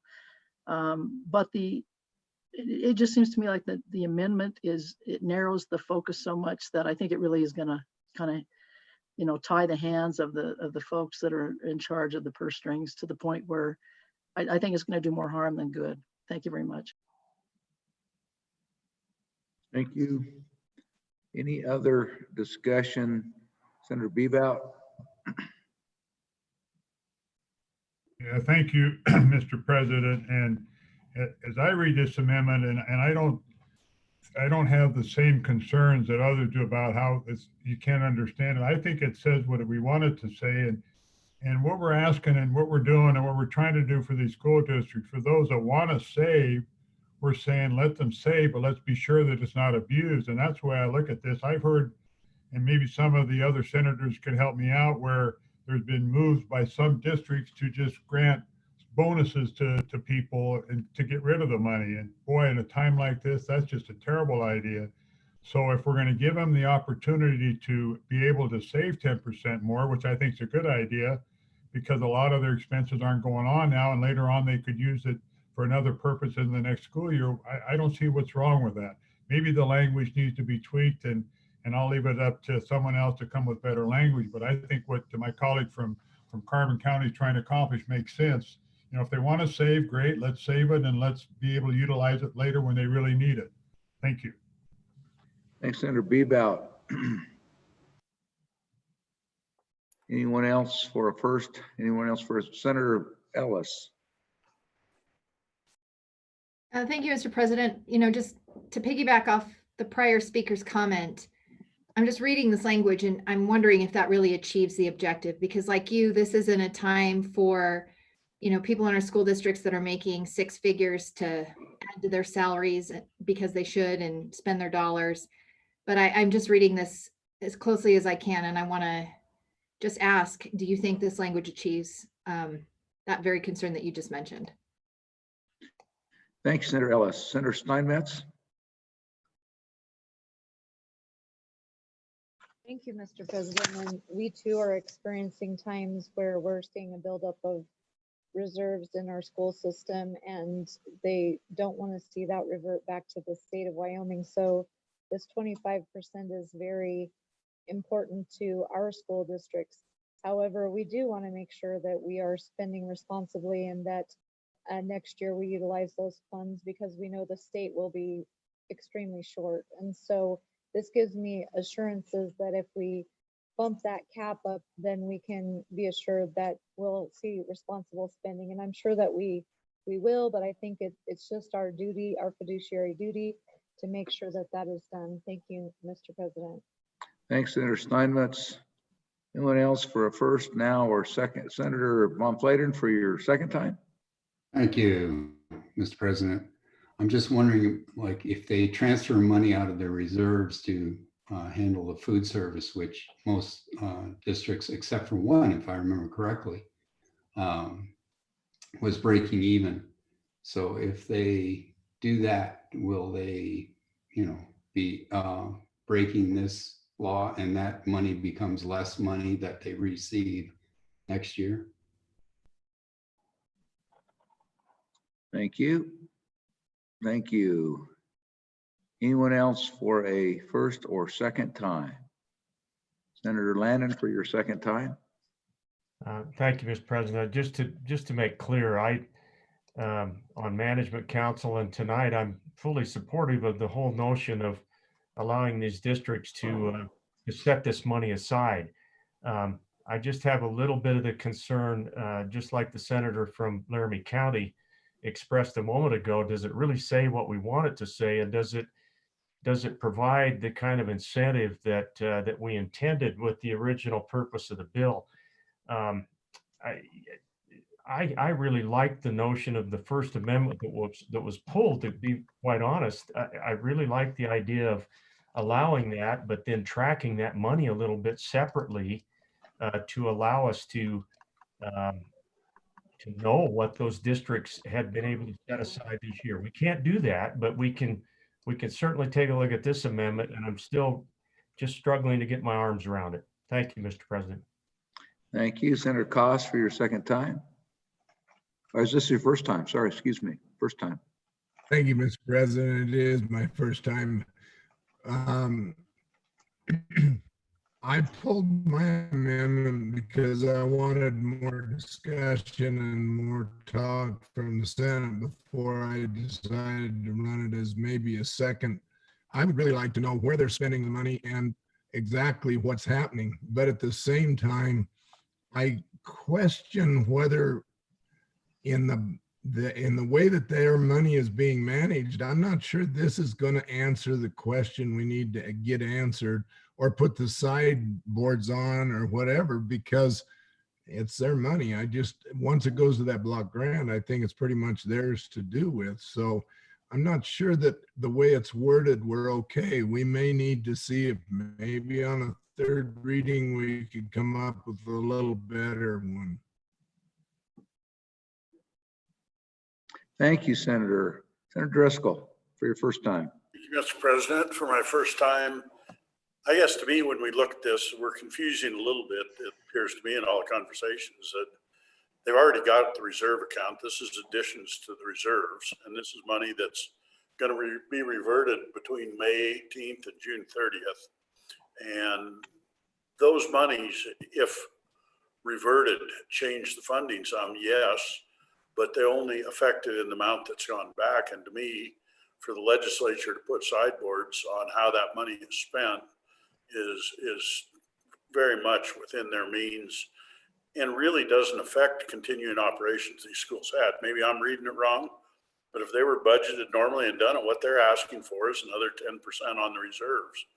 And to do that, there's no reason for us not to put a sideboard on what that other 10% is, in my opinion. If I'm wrong, correct me and put me on the right track, please. Thank you. Thanks, Senator Driscoll. Senator Dockstader. Thank you, Mr. President. You know, what I hear is the deepest concern is about the wording, and maybe it's a fix with the next reading, but how can we go wrong with giving the opportunity to have a deeper savings account? I sense that eventually the school districts will say, we see the difficulty that the state is in right now. So it would be wisdom on our part to establish that savings. Thank you, Mr. President. Thanks, Senator Dockstader. Senator Kinski. Thank you, Mr. President. I'm on this because I was contacted by school districts, and they know what's coming. They can read the tax returns as well as we can. They see the businesses shuttered. They know what's coming. They know this deficit is a hole that cannot be filled easily. And they asked permission. They said they wanted permission to be able to build up their reserves against the day that they feel is inevitable, when what the state can afford to pay them is going to be reduced, what's called the state guarantee. And so I was on board with the 25% that was in the bill. I thought it was fairly simple and straightforward. I like this amendment, though, because what I think it says is this: protect the classroom teacher. If we're going to let you keep that extra 10%, this amendment says, it's going to be for purposes of complying with state uniform educational program standards and the state student content and performance standards. To me, that says protect the classroom teacher. That is the greatest and highest priority. That's where it all happens, is the classroom. And so this amendment says it's an emergency. It's not going to be a standard approach. We're going to bump up your reserves, but let's just make sure, folks, that we're doing it for the right reason, to protect the classroom. Thank you, Mr. President. Thank you. Anyone else? Anyone else for a first or second time? Senator Rothfuss, Senator Rothfuss. Thank you, Mr. President. I wanted to address a question from a little while ago that was raised by a good senator from the southwestern part of the state about pre-1997 reserves. I don't think that's been clarified yet by any of the proponents. Pre-1997 reserves are a separate kind of reserves. because that's before the time when the state started having basically the central authority over distribution of the funds as a state resource. So basically before the funding model. So there was a compromise in place, which basically was that any funds in reserve before 1997 were considered a local resource and were in a different funding category, a different reserve category from all of those that were accumulated afterwards. There were a few school districts that had pretty substantial amounts of money there, and they've dwindled over the years to some degree, but there's still some funds left. The concept, though, was that all of those funds were raised by local taxes, and that's the reason why they were separated. Now that we're getting to the rebate recapture system after 97, any reserve funds are treated separately. So I hope that addresses the senator's curiosity about why those were handled separately as one point. And then the final point is I still can't say that I fully understand what this is intending to do. I do appreciate the debate. It provides some further clarity. It sounds like this general consensus behind the idea that the bill is positive in that it allows a 25% reserve, upping that amount from 15%. The idea here is to basically take away some of the local control, take away the decisions of the school board in the local districts, and say you have to use those funds in the future for certain purposes. Based on that, I'm not convinced that we've got the language quite right. I'm concerned about some of the other concepts that are raised, for example, the school lunches, and maybe there's a third reading and then that I could vote for, but I'm going to be against this one. Thanks, Senator Rothfuss.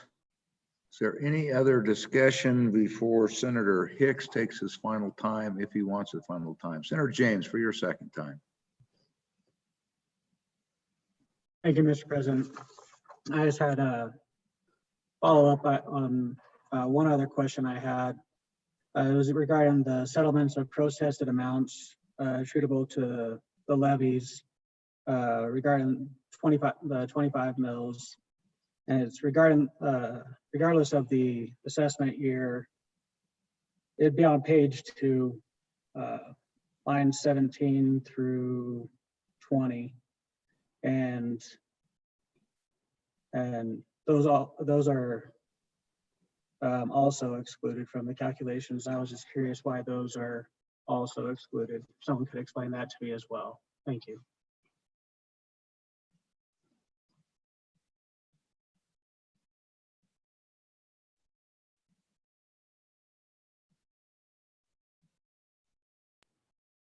Any other comments before Senator Hicks takes his second time?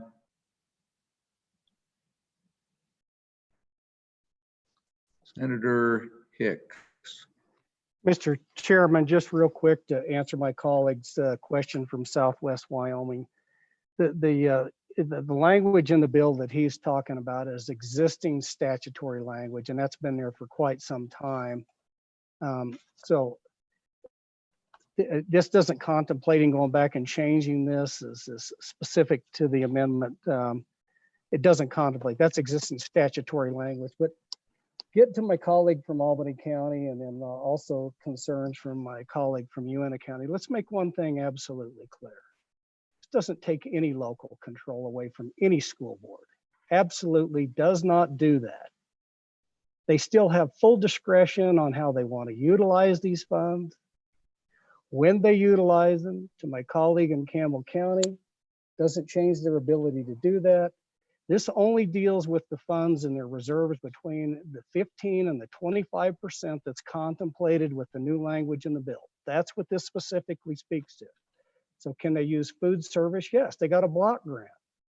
They can move that money all over. They could use their existing reserve. This bill only contemplates those because it ties right into the previous provision, raising it from 15 to 25%. Local control, they can spend all of it. What the bill fundamentally tries to do is say, look, and I get back to my colleague from Sheridan County, this is saying, look, we've authorized you to save those additional reserves. The state is not going to sweep that additional 10%. We would encourage you to save those and use them for the primary functions for what those were given for, and that's the education of our students, not additional things above and beyond that. Maybe we're going to have to get by with football uniforms for another year versus run out and buy these or spend these or give bonuses or whatever that thing is. What it does is say, if you decide to do that and you want to spend those funds, which you are fully entitled to under local control, spend them.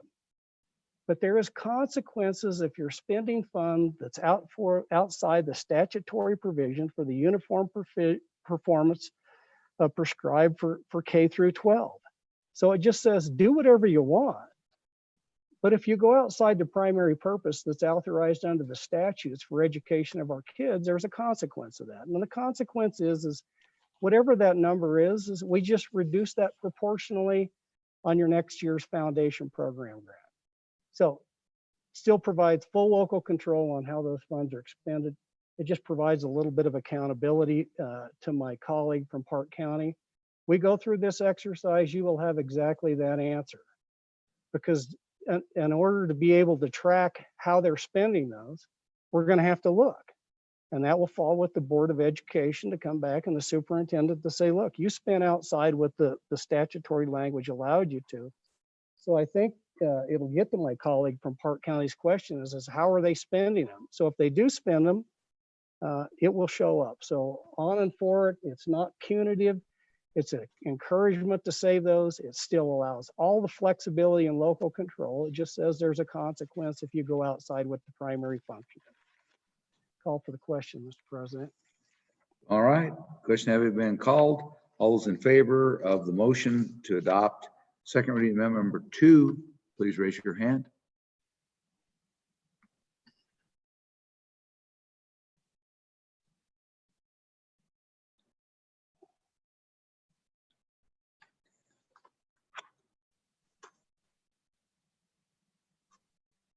$15. All those opposed, please raise your hand.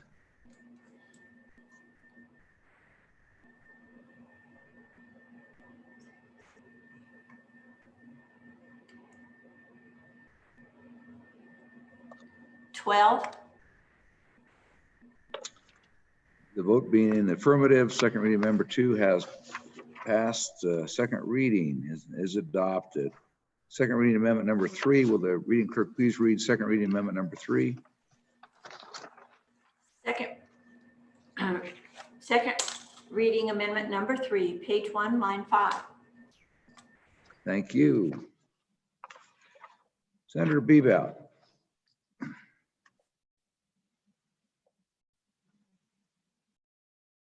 Senator Bebout, you're still muted.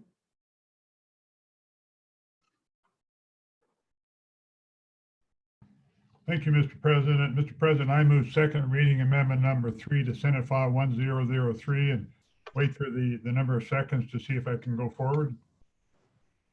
Thank you. Senator Anderson, Senator Agar, Senator Steinmetz, Senator Boner, Senator Landon, Senator Kinski, Senator Hicks. It's all seconded. Senator Bebout. And thank you, Mr. President. Mr. President, this particular amendment does 3 things, and I'll point them out. Actually, it does 4 things. I'll point them out. And the first thing it does, it authorizes a reduction in school district funding. But Mr. President, the key is the way the language is of the amendment and what we're allowing or not allowing the governor to do if he so chooses. And none of us, we all are very aware of the situation we find ourselves in with our revenue streams and what's going on with our budgets. And that's another day that will be discussed and debated by this legislature. But Mr. President, as I recall, and I don't remember the exact the percentage, but I thought the governor asked all state agencies to consider a 30 to 40% cut in their budgets. Now I could be wrong on that, the percentage wise, but I certainly know that he's asked them to take a very serious look at their budgets. And when I looked at the school foundation program, Mr. President, I thought that we ought to at least have some discussion about it. And all this does, Mr. President, is it says the governor may reduce each school district amount calculated, and you can see the language there. And the key, I think, is what I try to accomplish on line 14 of the proposed amendment is from non-constitutionally obligated sources for the school year and only for 1 year. Mr. President. It goes on to say that any money, if in fact the governor decided to reduce that, and you talk about percentages, 5% to the schools versus 30% to the state government, maybe that money would in fact go to state government, and that's what subtitle B would do, where it says anything unappropriated, any reductions made out of this would be appropriated to the governor from the school foundation for purposes of administering state government. But then what I really wanted to do, Mr. President, is I wanted to open it up and allow that if in fact the governor decided to do this at whatever level he might do it, that we would allow COVID funds to be utilized to offset that. And I think that's really important. Mr. President, I believe that as of the last week or two, that I think 35 to 40 million more COVID dollars have been sent out to our school districts in the state.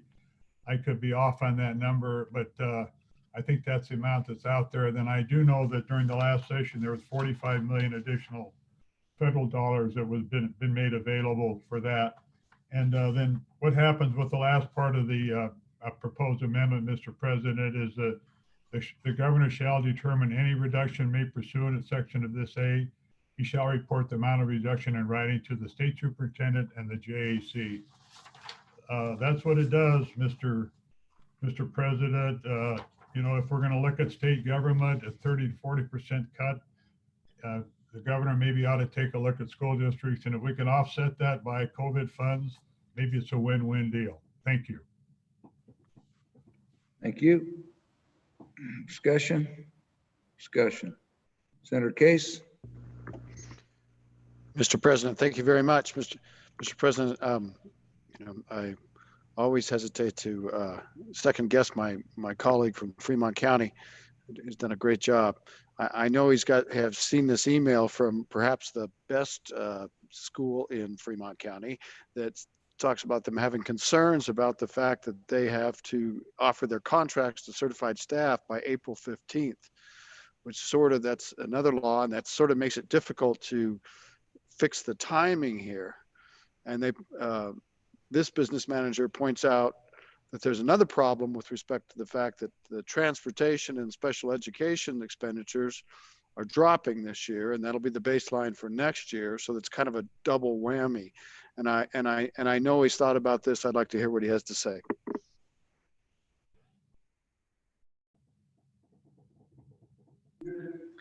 Thank you. Senator Rothfuss. Thank you, Mr. President. Mr. President, I have a question as well, and that is with regarding to the concept of backfilling.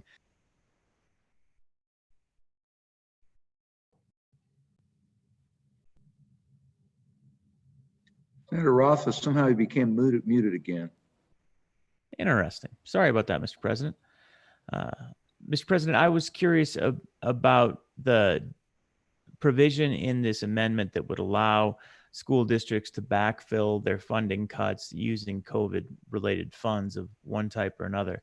It's my understanding that the CARES Act very explicitly precludes that type of action and use of funds to backfill funds related to budget cuts. So I'd like a little more understanding of how that would be envisioned. I thought that was just basically one of the basic thou shalt nots and would be effectively excluded. Thank you. Senator Rothfuss. Oh, sorry. Senator Anderson. Thank you, Mr. President. On and for the amendment, I'm really pleased that there's money that could be put to K through 12, and then we wouldn't have to put so much. So I appreciate the senator from Wind River bringing that amendment, and I'm sure going to vote for it. Thank you. Thank you. Any other discussion? Senator Ellis. Thank you, Mr. President. Just a question for the bringer of the amendment about, the work of your Joint Education Committee coming up in the interim. Was there any thought about how an issue like this might be maybe more appropriately tackled through that committee process and discussed at a later point in time? I just want to make sure that we know what we're doing. And I think that the difficulty is when we use terms like non-constitutionally obligated sources, like it would be good to have hard numbers of what that means. And when it comes to the education formula, it's not ever a simple percentage based on anything. I mean, it's a pretty nuanced formula. And if you pull one string of the sweater, other parts of it start to unravel. So I am a little nervous about tackling this at this particular time when we haven't taken public testimony and really understood the impacts to each of our districts. Thank you, Senator Hicks. Yeah, Mr. Chairman, maybe just to help out with some of the discussions here, if you go to the provision C in the amendment, it talks. Senator Hicks somehow became muted again. Can you hear me? Yes. All right, so getting to my colleague from Albany County's concerns about just the explicitly prohibition against using those kind of funds. If you go to subsection C in the amendment, it says also other federal funds. So it's not exclusive to Corvid funds under the CARES Act. It does, like many other places in the legislation that we've been working on, contemplates other federal funds, sources of funds. We do know there's already been some directed funds to school districts that don't go through the state. Those are the type of funds that we would be talking about there. To try to answer the question from my colleague from Cheyenne here about the upcoming recalibration stuff, I don't know that this is something that would even contemplate, given the fact that all the contracts have been let to look at the recalibration effort with PICUS. That process is well underway. I don't think it contemplated looking at other sources of federal funds at this point in time. You know, that's driven by the court cases that we have to do that recalibration. So I don't think we could even pull that in as part of the recalibration effort, given how far along that process is already at. Not without substantially modifying a contract, and I'm not so sure there's money available to do that. So I hope that answers at least those two questions. Thank you, Senator Kinski. Thank you, Mr. President. My colleague from Cheyenne, you referred to being a bit nervous, and I get that. I'm nervous. The school districts are nervous. My friend who had his best January and February ever and laid off 35 employees in March is nervous as well. This is an emergency. And so I just want to backtrack, folks, what this bill is doing. It says, Governor, we are going to give you beyond the flex and beyond super flex authority. We are giving you authority to reach into every single state budget and judiciously and carefully and thoughtfully make reductions where you think they need to be made. There are two exceptions to that. The University of Wyoming, $500 million, and K-12, $1.8 billion. Now, how do you exempt over $2 billion worth of the budget from the governor's scrutiny? I don't know how you do that when the hole that we have to fill is so huge. So this just says there are constitutionally directed funds to the school districts, like the Common School Public Land Fund. But we've been tapping our savings account, the legislative stabilization and other fees to keep K-12 whole, knowing the day would come, as did every district, when that money would run out. What's happened now is that we are running out much faster than we had ever anticipated because of the crisis. And so this says, Governor, we're going to give you the ability to take what is not constitutionally obligated to schools and make across the board reductions in a judicious manner. And if you can backfill it, backfill it. It's a temporary measure. And it's something that I think the school districts don't welcome, don't want, but anticipate. I'll tell you a couple things about Governor Gordon that you probably already know. He's going to be very careful. He's only going to do K-12 if it's an absolute last resort. And he will do everything in his power to protect the classroom teacher. And in fact, I believe that small reductions can be made in our subsidy and still keep the classroom teacher whole.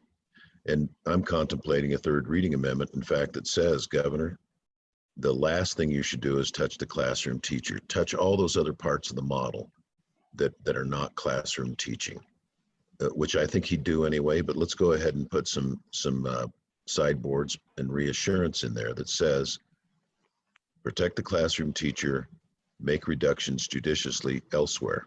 And I'm getting those same email from the districts. I get it. We probably waited too long to have a special session because those contracts had to go out on the 15th. I think the governor will be cognizant of that.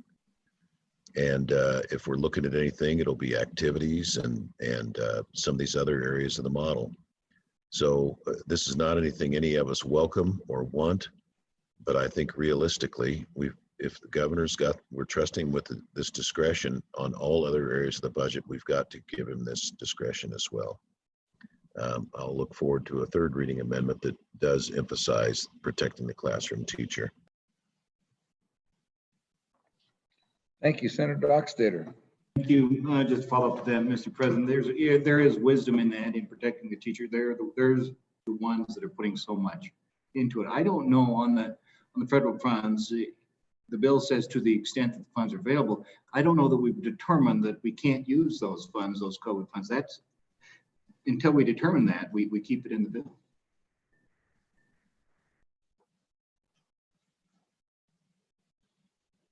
Senator Dockstader, did you finish?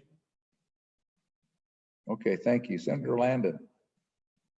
Thank you, Mr. President, and really appreciate our Appropriations Committee tonight walking us through the intentions of this.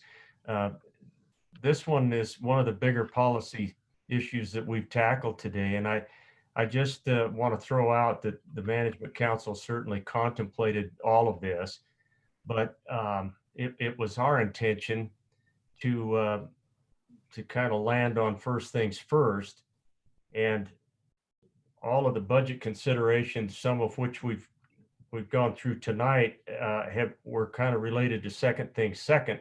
So, I guess what's processing in my mind is the urgency of doing this when we really are trying to push through 4 or 5 bills related specifically to COVID.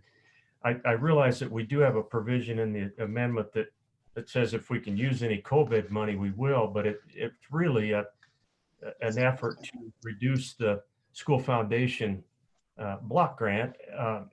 Maybe that certainly needs to happen. I guess my question is related to the timing, and maybe the proponents can help. It's not a deal breaker for me. I get it. I mean, I think we can certainly get started talking about all of this budget deficit now and tagging on some amendments in other ways too. Maybe the university's next. My point is this something that can wait, be processed a little bit better, or do we want to jump in tonight? Thank you, Senator Cost. Thank you, Mr. President. I'm going to have to chime in with the good senator from Natrona County. My concern, and it's maybe more of a question than a concern, is we're really focused on working with this money that we're trying to get out right now. And so moving over to other budgets and all, to me, sounds like something we need to seriously look at, maybe on a second special session rather than during this session, because this one's focused specifically on how do we get this money out to people. And what we're doing there, not going to disagree, we need to find ways to cut back because the money's not there. There's no doubt about it. But maybe that's better in a second session. And this session, we go ahead and work for getting the money out, worrying about that, and then we'll start dealing with budget cuts and maybe what we have to do with education second session. Thank you. Thank you, Senator Cost. Senator Coe.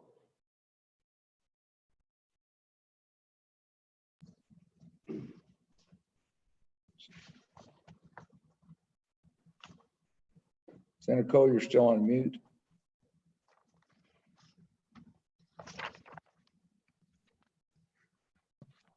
That's better. I can hear myself talk. I'm going to support the amendment, Mr. President, and I'll tell you why.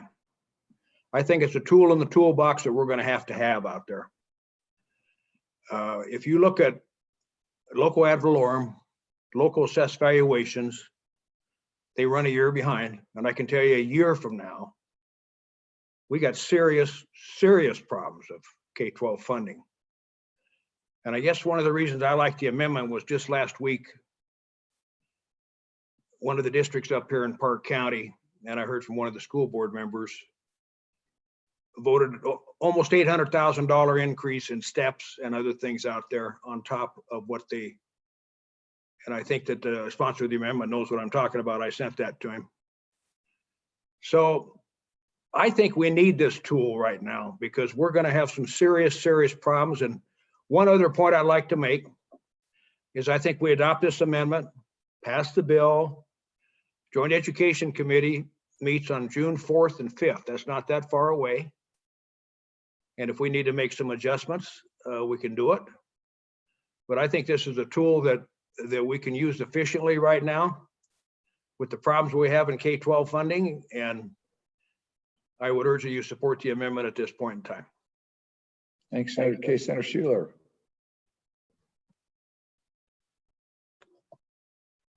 Thank you, Mr. President. I would like to vote for this amendment. I understand completely where the bringer of the bill, the amendment is coming from. I think we all know that everyone's going to have to take cuts. Everyone. I think the educators, the administrators in our districts, they know that as well. I would have to kind of err on the side of a couple of the others that have mentioned that I think maybe this is just a little bit of a frosting on the cake that maybe is not quite ready for prime time, because for me, the focus of this bill is the increase in the cash carryover, which really will help our districts, because they haven't been able to expend the money that they normally would without students in the classroom.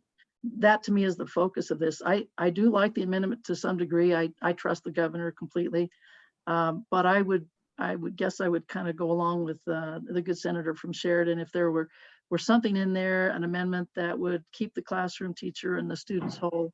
I could certainly vote for it on third reading. Thank you very much. Thank you, Senator Scott.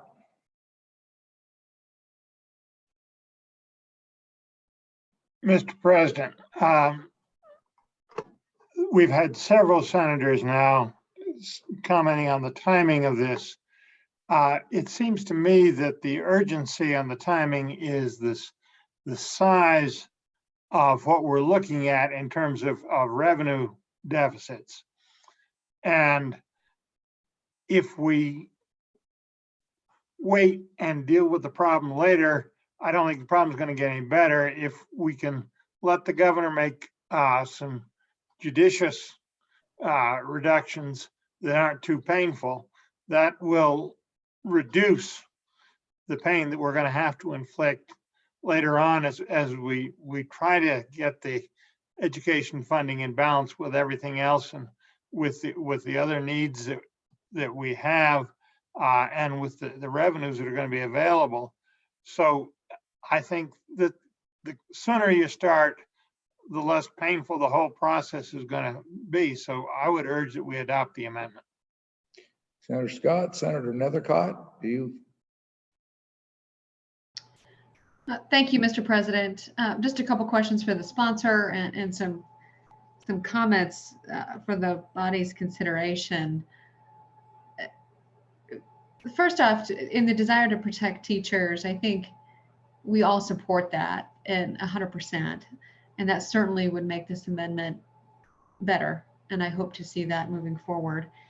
But what I have observed in the topic of education is that we start with teachers, and then we go on to a very necessary other type of program or a protected interest that is critical for students, because that's what it's really about. It's for the children. And so we just end up back on this cyclical slope here of protecting the children and protecting the teachers and don't make progress. So I have just kind of concerns about some of those pieces. I do have concerns too to share with my fellow senators about some of the timing of this. There seems to be an urgency to be able to pass a law today, which is what that means. It'll go into effect tomorrow, and then we're going to work on it again in June. Is it that critical mass that it has to be done today, Or can it be thoughtfully considered in June, allowing for transparency in the process? And I hate to say that, but it is true, public comment and a little bit more thoughtful consideration instead of on these amendments. Is it really that critical? And I am not, this entire body is acutely aware of the financial situation that we are in, and the situation is dire. So we don't need to rehash that. No one is under any illusion that we're in any other type of situation. But can it be done better by waiting until June instead of today? And I would urge that it probably could be with more thoughtful consideration.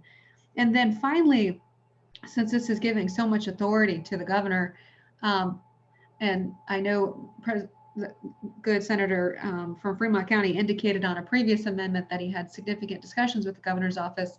Have there been discussion with the governor's office concerning this amendment, and what is this position? Thanks, Senator Nethercott. Senator Kinski for your second time. Thank you, Mr. President. I've heard some folks say first things first and second things seconds, and the purpose of this session is to push the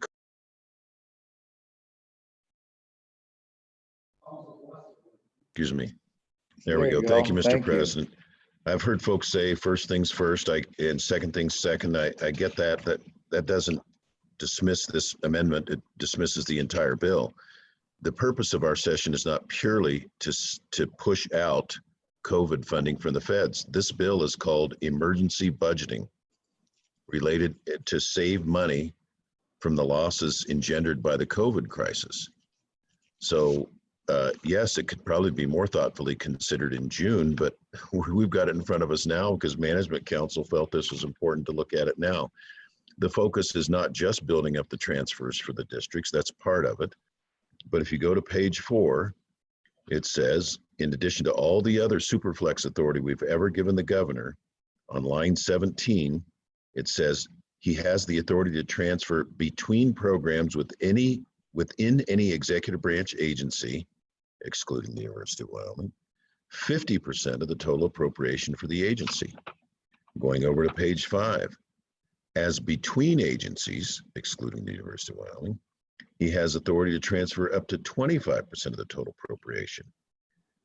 And it goes on to say, as determined by the governor as beneficial or necessary for the state to respond to the public health emergency and the impacts caused by COVID-19. This is a COVID-19 bill. This is not a second thing. This is a first thing brought by Management Council, first things first, in addition to pushing out those federal funds.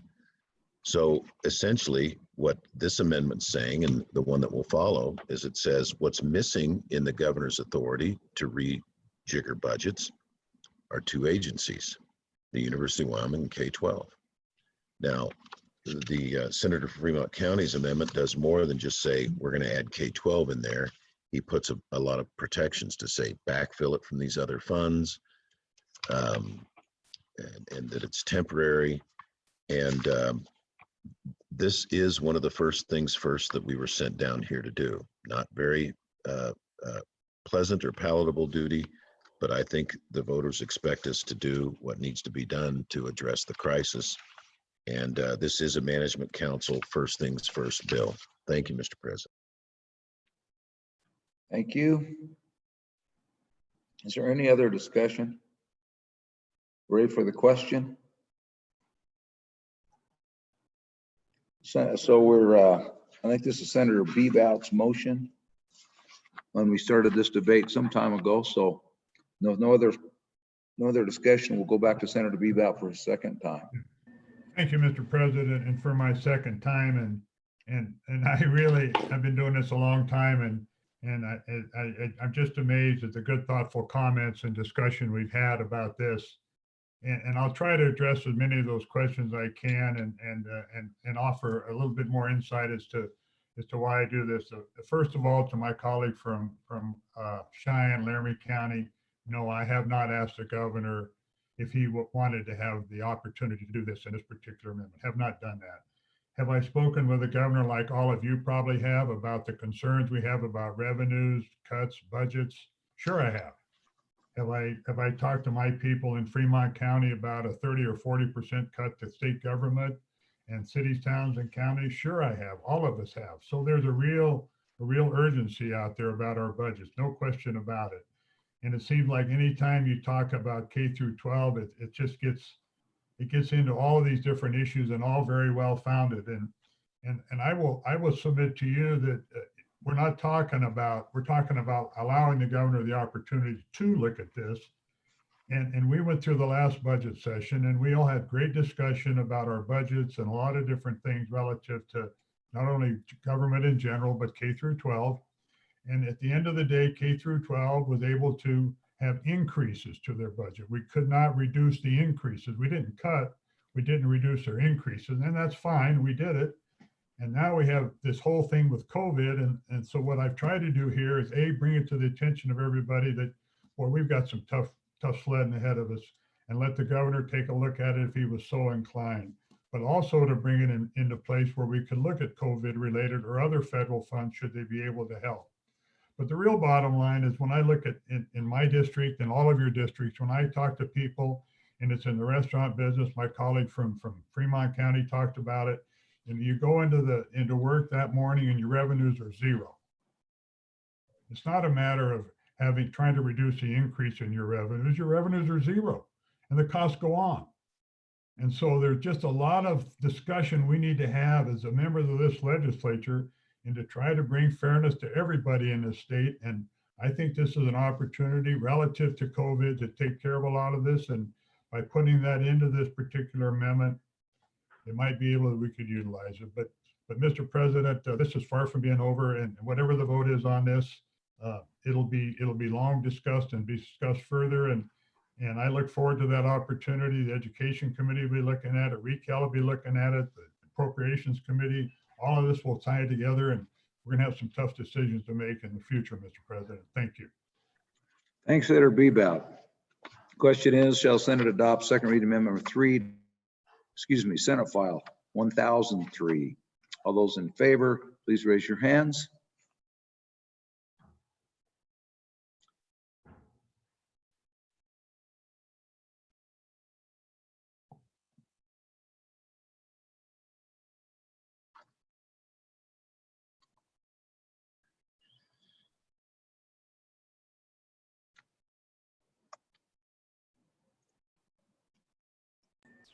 $21.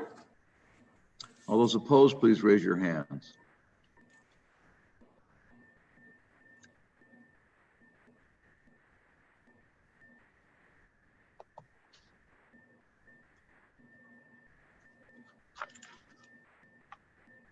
$6. The vote is in the affirmative, and the second reading amendment 3 is adopted. We're on second reading amendment number 4. Will our chief clerk, who is also our reading clerk, read the amendment? Second reading amendment number 4, page 5, line 5. Thank you, Senator Kinski.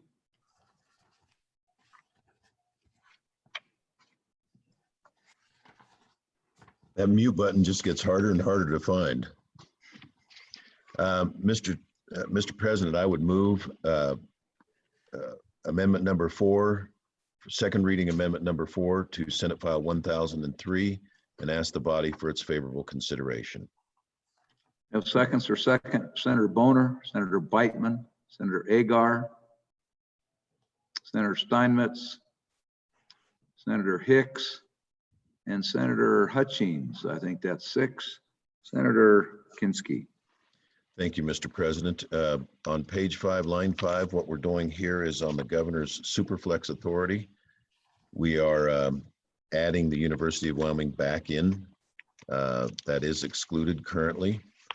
And then on page 5, line 13, you'll see where he has the authority to actually take some of these transfers and put them into active capital construction projects receiving prior appropriations from the general fund or SIPA or strategic investments account.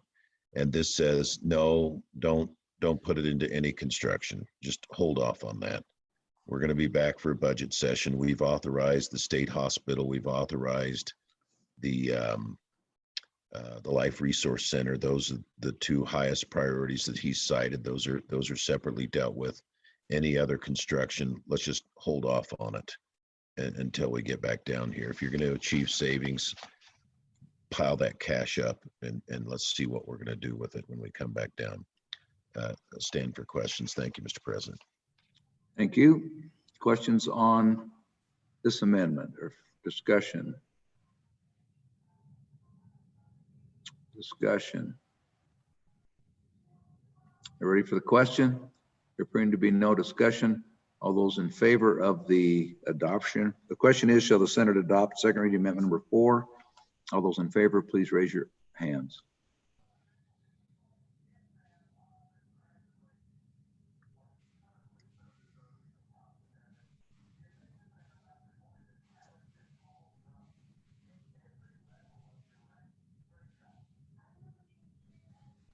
$17. All those opposed, please raise your hands.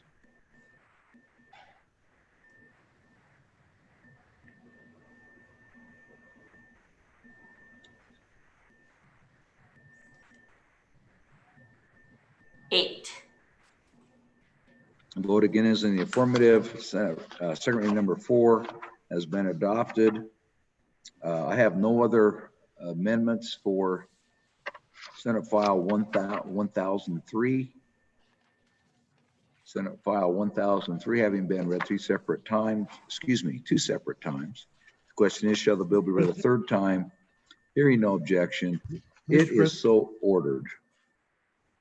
Mr. President, I'm showing a number 5 on that by Senator Hicks. Is that, you don't have that one?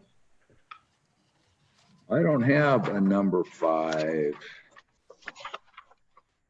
It's on the web page. Mr. President, Yes. I have one for you. Could I read it in and I'll bring it down to you? Yes, that'd be fine. Let's Okay. back that up and undo that. Will the reading clerk please read in amendment number 5?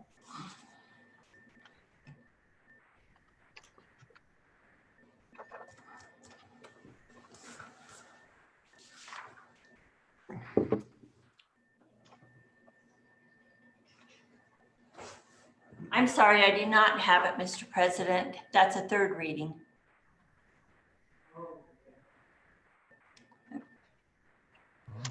Reading number 5.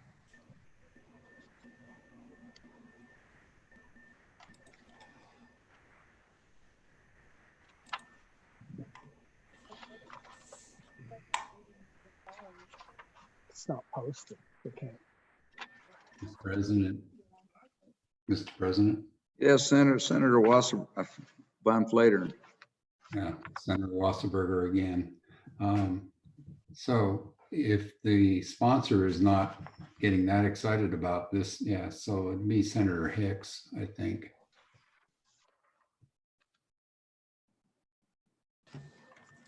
Don't have it. So why don't we stand at ease, the sound of the gavel while we find him. Senator Hicks, waving your hand. Senator Hicks.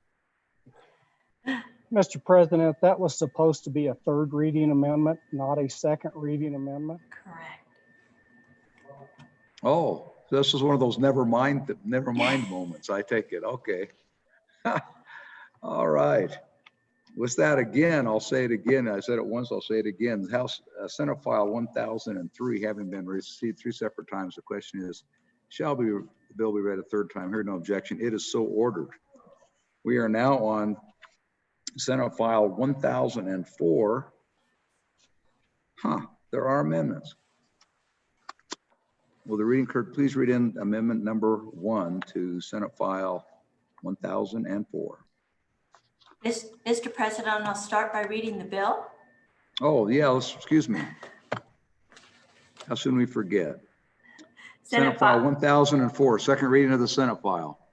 Senate File 1004, COVID-19 Business Relief Program sponsored by Minerals. Thank you. There are amendments. Will the reading clerk please read in second reading amendment number 1? second reading amendment number 1, corrected copy, page 1, line 7. Thank you.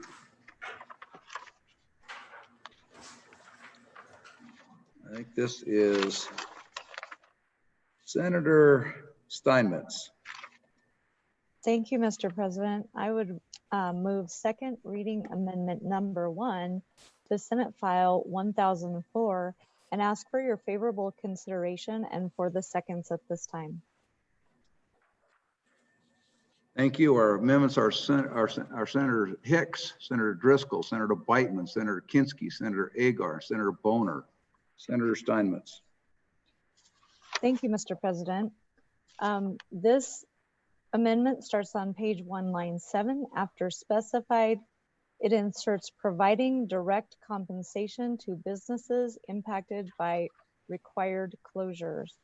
And then we are on page 24, line 19, creating a new section 7 and renumbering the end section to section 8. We are adding to the findings, in addition to the findings provided in section 1 of this act, the legislature finds that the Fifth Amendment to the United States Constitution prohibits private property from being taken for public use without just compensation.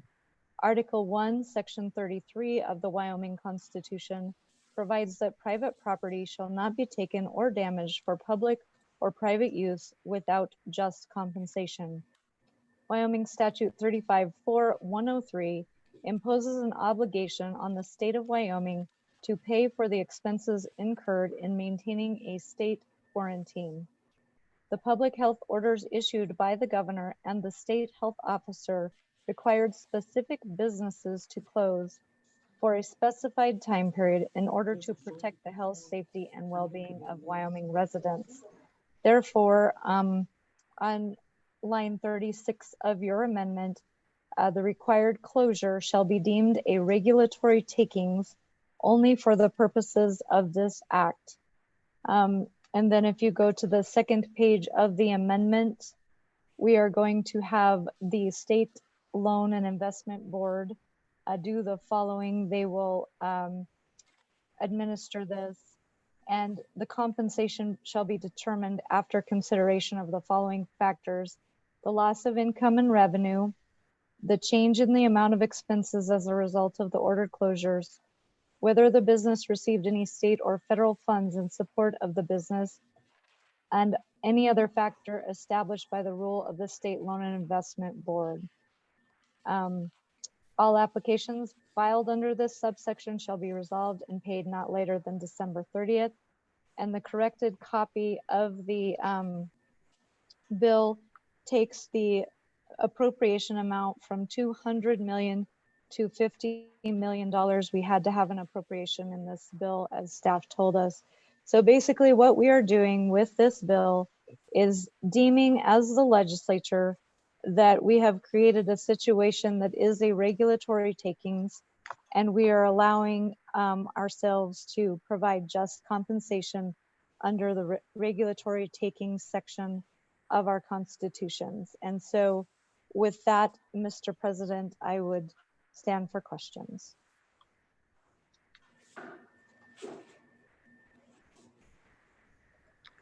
Senator, Mr. Vice President, would you take over the discussion of this amendment, please?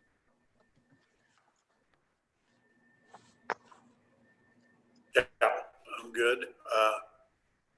Mr. President, would you like to speak? I think Senator Nethercott had her hand up first. Oh, I did not see her. I'm sorry. Senator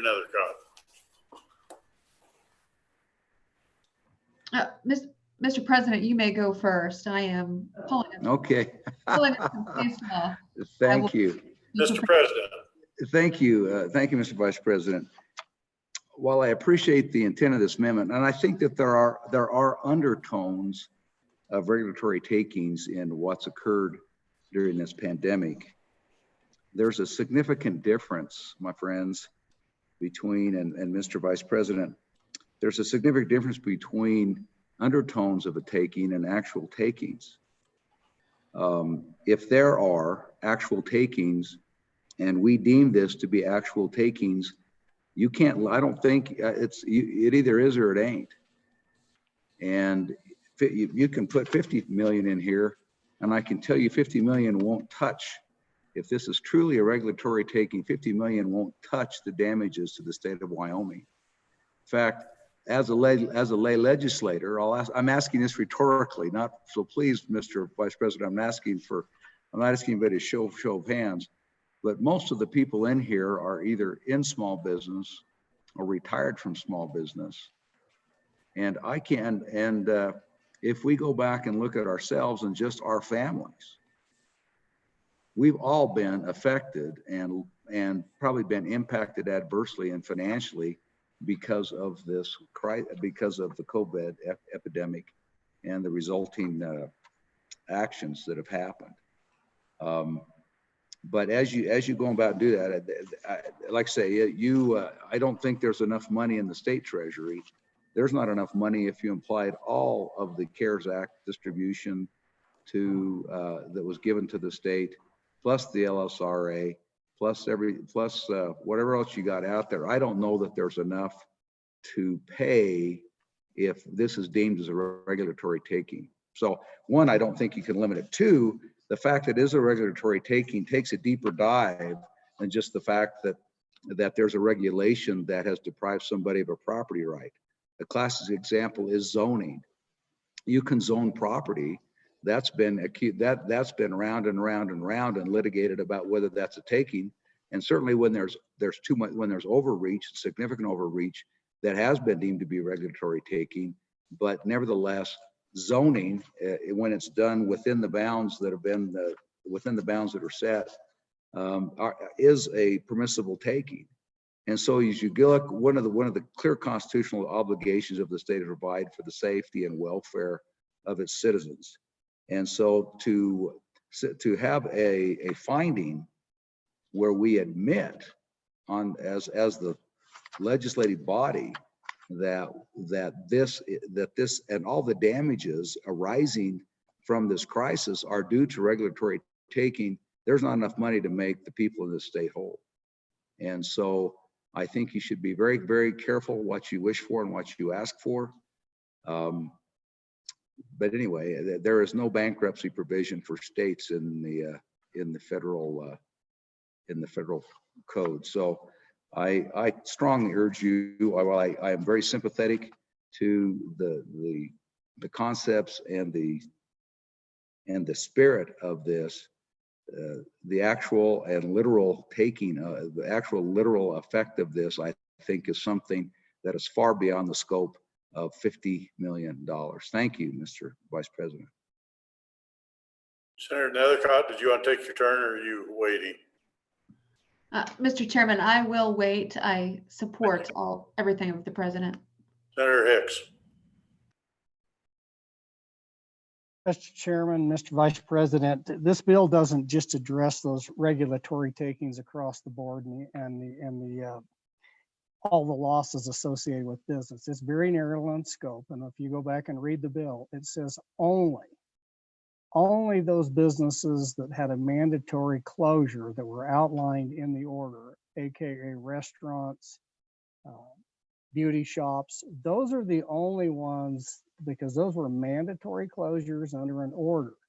So all of that other aspect, as far as the economic fallout and loss, isn't contemplated with this amendment. So I still don't know whether 50 million gets there or not. I don't even know that the CARES Act would allow it, but it provides a provision like everything else we've done for other federal funds. But I think what it tries to do is address those issues that were truly a regulatory takings, because the government says you have to close your business, not from the fallout of the virus and the economic consequences of that for any other business. Only those ones that were under a health order issued by the state of Wyoming says you're going to close your door. So it's very narrowly constructed in that fashion.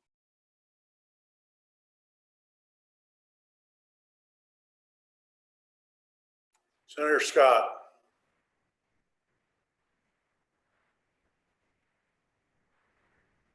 Mr. Vice President, as I follow the discussion, the objection from the legal community is to the findings provision, subsection A. What I'm going to suggest is that we divide the amendment so that the first division would be lines 9 through 37. The second division would start on bottom page, and that's on page 1. Second division would start line 39 on page 1, and items on and be the balance of the amendment. And then the lines 1 through 5 on page 1 would be needed if either division passes. That is divisible. So I wasn't sure on the line numbers. I wanted to check on my computer. You were line 9 through 37, and it looks like 9 through 36 to me on the copy I have. Maybe I've got a different one. Yeah, what I'm trying to do is divide out subsection A. And if there's a later copy that's slightly different, we better go on that. Does everyone understand where the breaks are at in it? Because there's 2 different breaks in it. We can either have Ellen explain it to us or have someone else. I can't mark on my computer, and I've only got one screen here. Mr. Vice President, I believe that line 9 through 37, if Senator Scott's intent is all of section or little letter A, that would be correct. 9 through 37. Perfect. Well, that'll be, what split would you like to work on first, Senator Scott? Mr. Vice President, I would like to work on Division 1, which would be subsection A. That's all right with you? That will work. Please proceed. Yes, Mr. Vice President. I think the legal advice we're getting from the body is probably sound, that we could get ourselves in real financial trouble with these findings. I think we can accomplish what the amendment seeks to do without the findings. So I would urge us to defeat Division 1. Questions? Sensing none. Would you like to speak a second time or go ahead and go to a vote on Division 1? I'm sorry, Mr. Vice President, I didn't mean to interrupt, but Senator Dockstader, I Yeah. believe, is trying to get Just, in. Thank you. Mr. Vice President, just so I understand, if he could give us a preview, if we pull this out, and then if the sponsor of the division would give us a preview as to where that leads us, I can kind of see, but I'd like him to address that at the same time, so we got a bigger picture of the vote. Thank you. Anyone else before Senator Scott speaks again? Senator Steinmetz. Thank you, Mr. Vice President. I guess I would like some further clarification as well as to how the rest stands without us deeming that a regulatory taking. So if you could just let us know. Further questions? Further questions? Senator Scott? Mr. Vice President. Excuse me. Senator Perkins is raising his hand. We'll bring him in before you speak for a second time. Thank you. Thank you. If I can, before Senator Scott takes his second time, I think that all that's happened is the removal of subsection A simply removes the findings related to this particular amendment. Then you run through the rest of this as simply provides the opportunity for those that have been business that have been required to close may file an application with the State Loan and Investment Board seeking compensation for losses. So it just stands up a program where you can see if you were a business required to close, that you, due to coronavirus, that you can file an application for compensation to the State Loan and Investment Board. So essentially, it essentially what it is in the, what I think what's intended in the first place. It's another grant program to businesses, but specifically narrowed to those businesses that were subject to closure orders by the governor, or potentially, I guess it would also be if there were additional closures by county officers. Those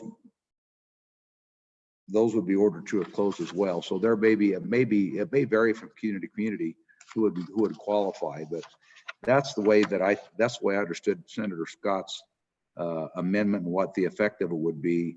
And that's my story. I'm sticking to it, Mr. Vice President. Thank you. Senator Nethercott. Thank you, Mr. Chairman. So I understand the concern for the connection associated with having a finding of a state taking in order to justify the direct appropriation of state funds to a private business. And so, I mean, perhaps that's unconstitutional based on the previous constitutional conversations we've had earlier today. However, what this amendment does is it's significant legal quagmire, resulting in what it has to be a conflict of laws, right? So the governor's authority, the executive branch's authority through the Department of Health and those state officers, they also feel is deemed from the Constitution and stems from the Constitution. So now we have constitutional provisions that are in conflict as a result of this very, very, very unique situation, which happens every 100 years, which is why we're having to pass laws with a review of 24 hours. But nonetheless, think of the precedent that you're setting here whenever you declare that a business has to be closed because of you're exercising the constitutional right to protect the health and welfare of the citizens. But before you can make that decision, you first have to understand the financial consequences of closing those businesses, because that's your fiduciary duty, just like it is to us, right, when we make this decision.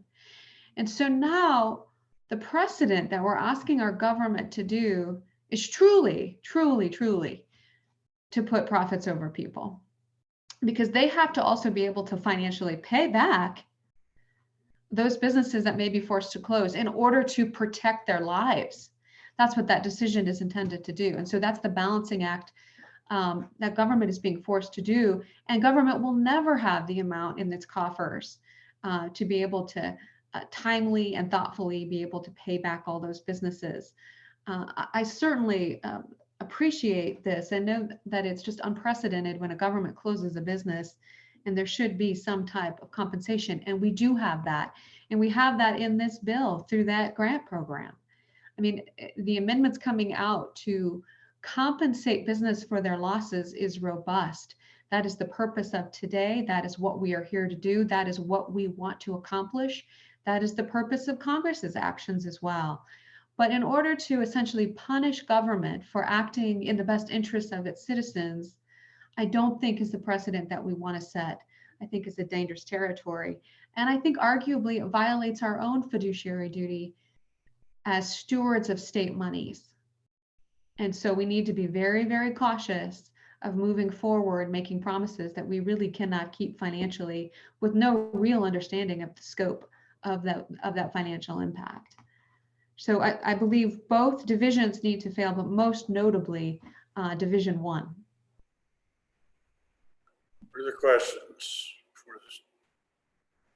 Senator Biteman. Thank you, Mr. Vice President. On and for Division 1, I think it's good to have context with what we're doing with this amendment. And this first division gives us that context, and it is narrow, as my good friend from Bags said. If you look at lines 36 and 37, the required closures shall be deemed regulatory takings only for the purposes of this act. This isn't as big of a deal as some of you are suggesting. This isn't as much quagmire as you would think, in my humble opinion, and it truly is not profits over people.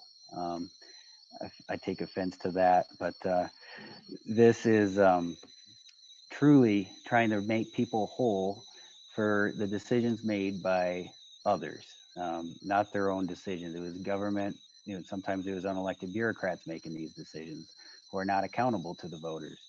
And people were humming along doing fine until this happened, and now their life is turned upside down. Their lost revenue will probably never be returned.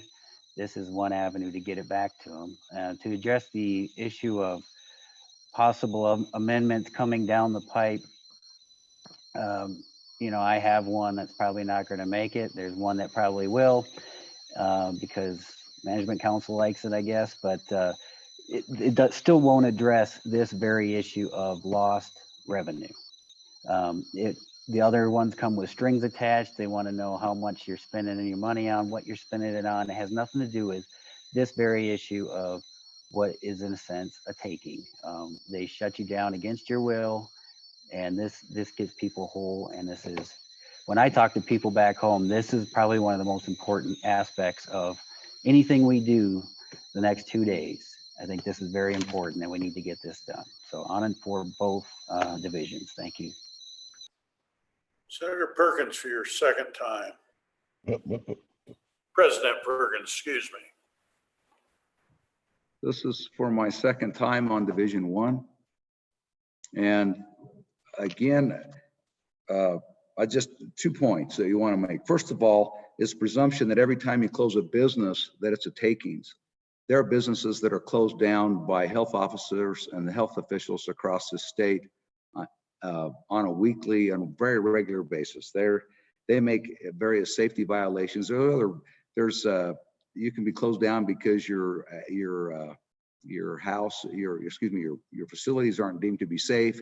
You haven't had the proper refrigeration. You haven't you've got rat infestations. You got cockroaches in your whatever. So you get closed down for health and safety reasons all the time. So the mere fact that a business is closed, that in and of itself is not a takings. So we live in a cooperative society, and the very notion of a takings is a more complicated thing than simply say, well, the government shut me down and therefore they took my property right. That is a vast and unnuanced and very overstatement of how the takings clause has been interpreted. That may be the underpinnings of it, because it's simply a private property underpinning that our Constitution has.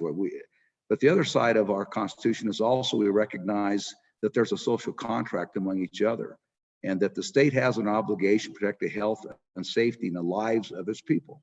And it has to act when it has to act. Now, does it always act appropriately? No. I'll be the first one to admit that sometimes there's overreach.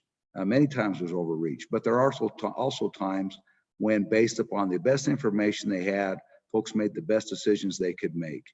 The fact that we didn't have the deaths and the elevated sickness here because that was had in other places is in some cases is irrelevant. Maybe that's because we've been social spacing or practicing social distancing since statehood, but for whatever reason, we haven't been impacted to the degree. So in hindsight, it looks great, but under the circumstances and what the state did, like I say, hindsight, and we're not out of it yet.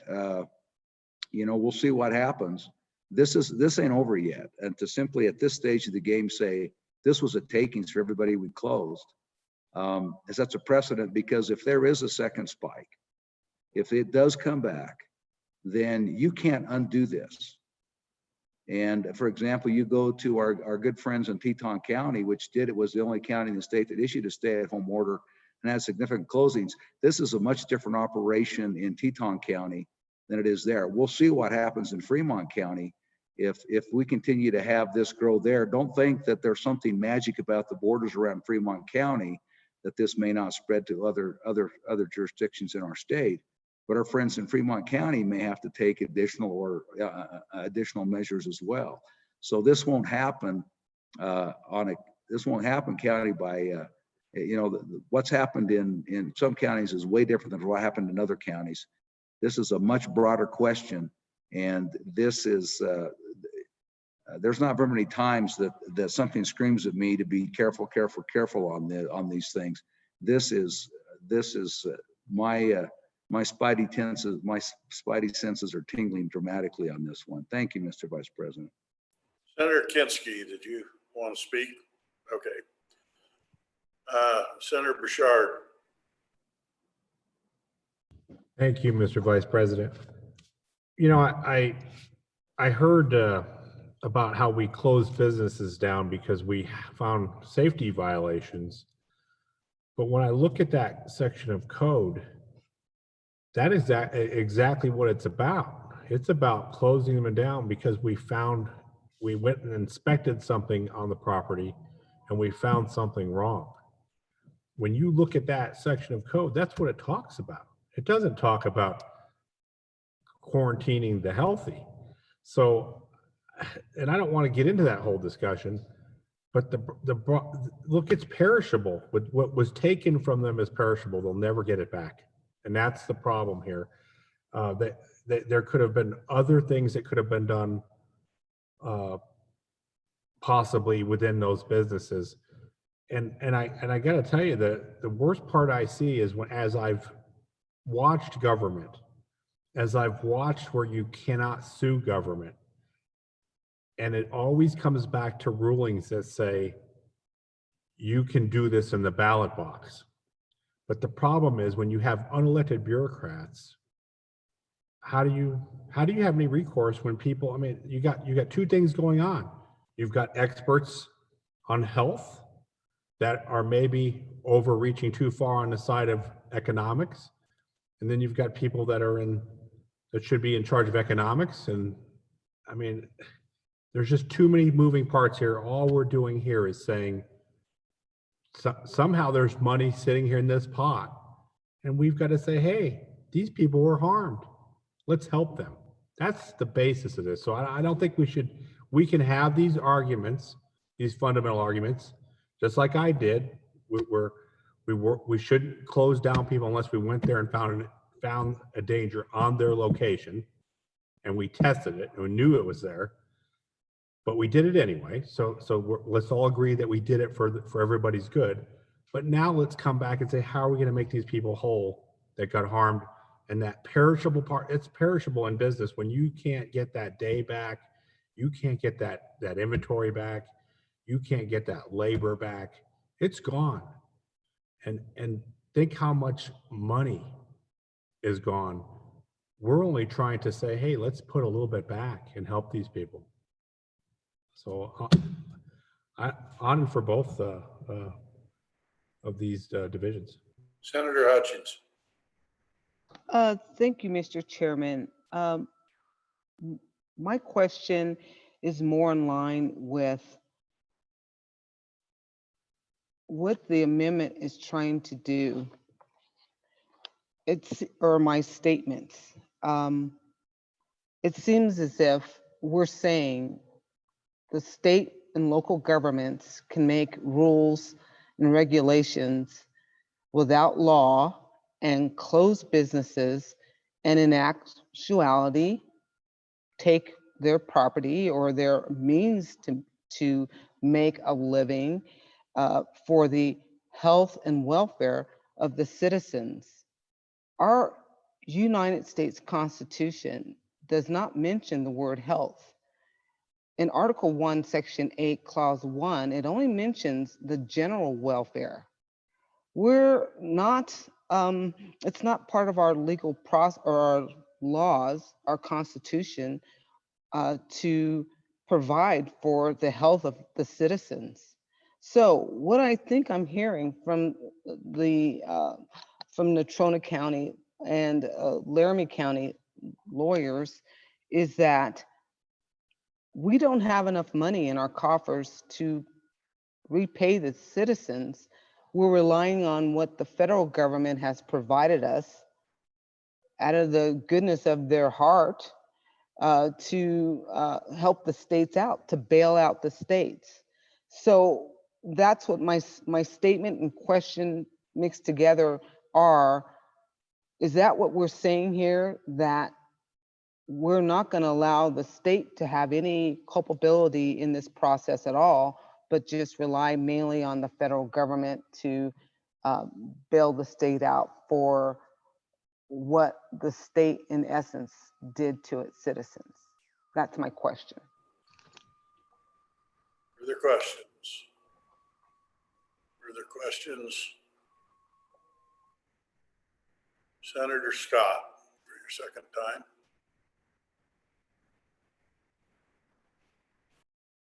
Mr. Vice President, let me Point of order, Mr. just, Vice President?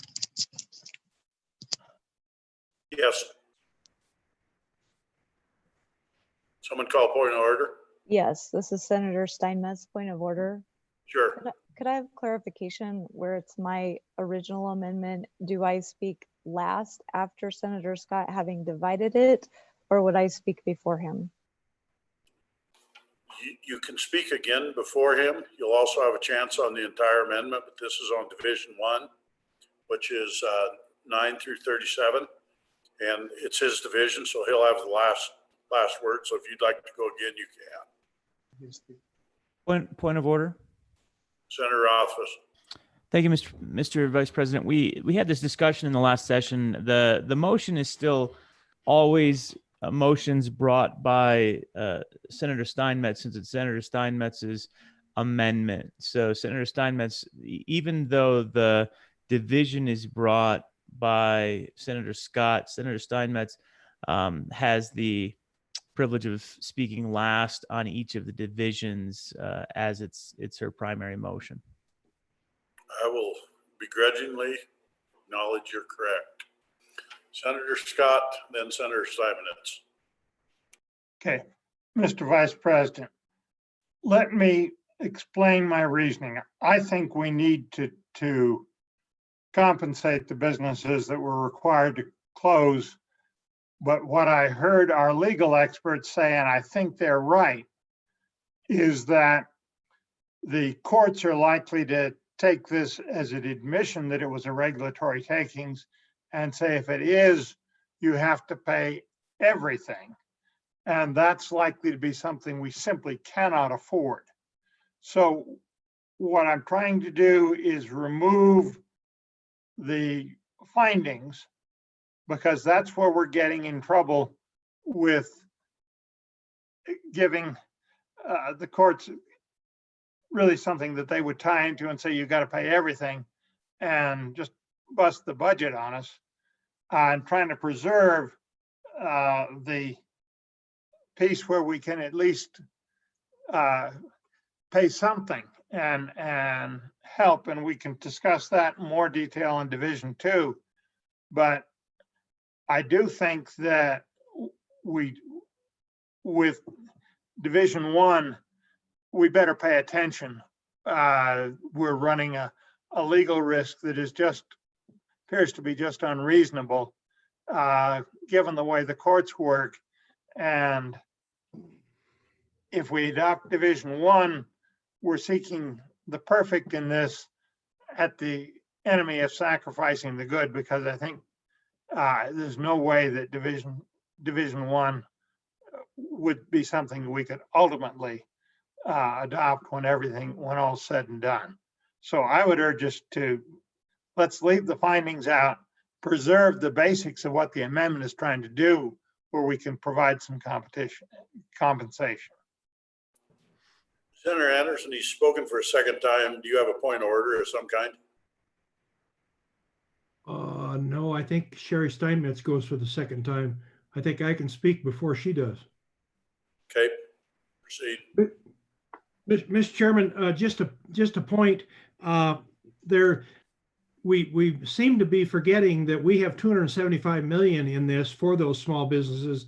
That's what this bill was for, was to recoup a lot of those losses for the small businesses. So it isn't like if we don't do this, small businesses don't get any money. They do get 275 million out of those 3 sections. So let's not forget that. Thank you. Senator Steinman, it's for your second time. Thank you, Mr. Vice President. So great discussion. I appreciate the advice of all of the body.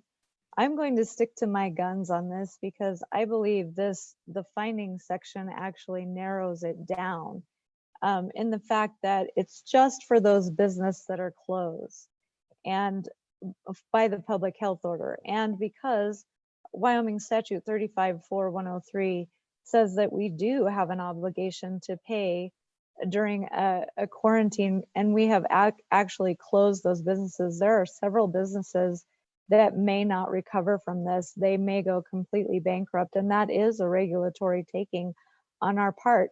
And I do think while we all acted in good faith and we all did the best we could with the information provided at the time, we should think twice before we do something like this again.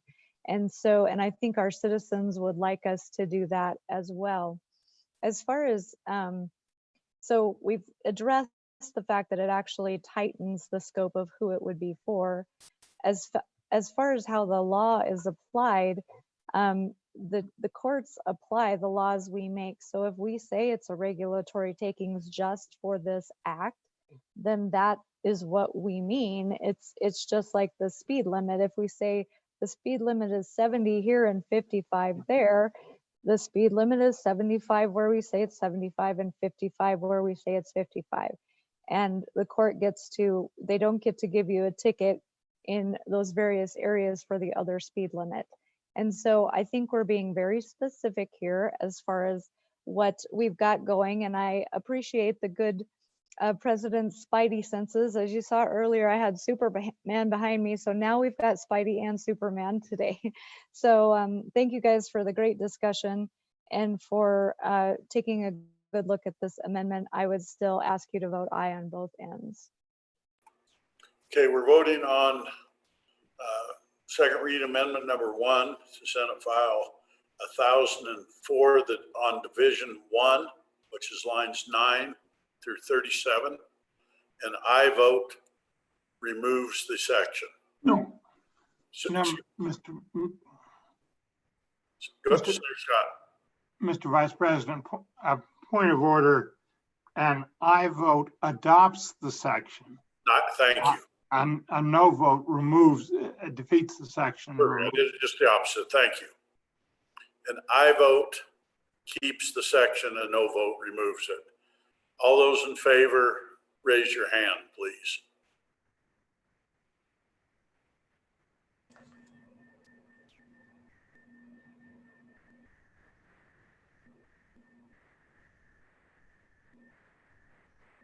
Seven.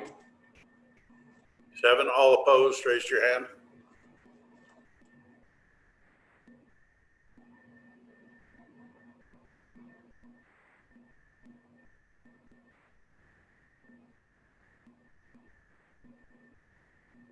$22.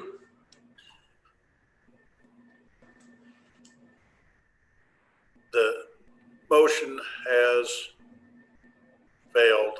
Second section is removed. Senator Scott, we're on Division 2. Senator Scott.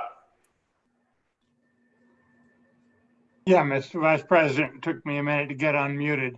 The Division 2 is now an attempt to further compensate particularly those businesses that were closed. With the removal of Division 1, I think we no longer have to worry about the problem of the costs getting out of hand because of the courts. We'll be bound by the amount of the appropriation. We'll be able to do something. The relevant question, I think, is do all the other things in this bill adequately entirely solve the problem, or do we need to do something more for those that we did force to close? And that language, if you look at the bottom of page 1 and conjunction with the top of page 2 of the amendment, you're talking about it is limited to those that were forced to close. So this is a specialized subset of the group that was hurt. My judgment is that it is a useful way to in part compensate for the fact that we did have to protect the public health. We did have to close some things, but we aren't letting it get out of hand to the point that would inhibit any kind of future public health action that was necessary. And I think you really have to worry about that, because I think there will be, or very likely to be, a second wave, especially if all of us get careless about the social distancing rules, which is something I think is a real risk here. So I think we can safely pass the balance of the amendment. I think it will be useful.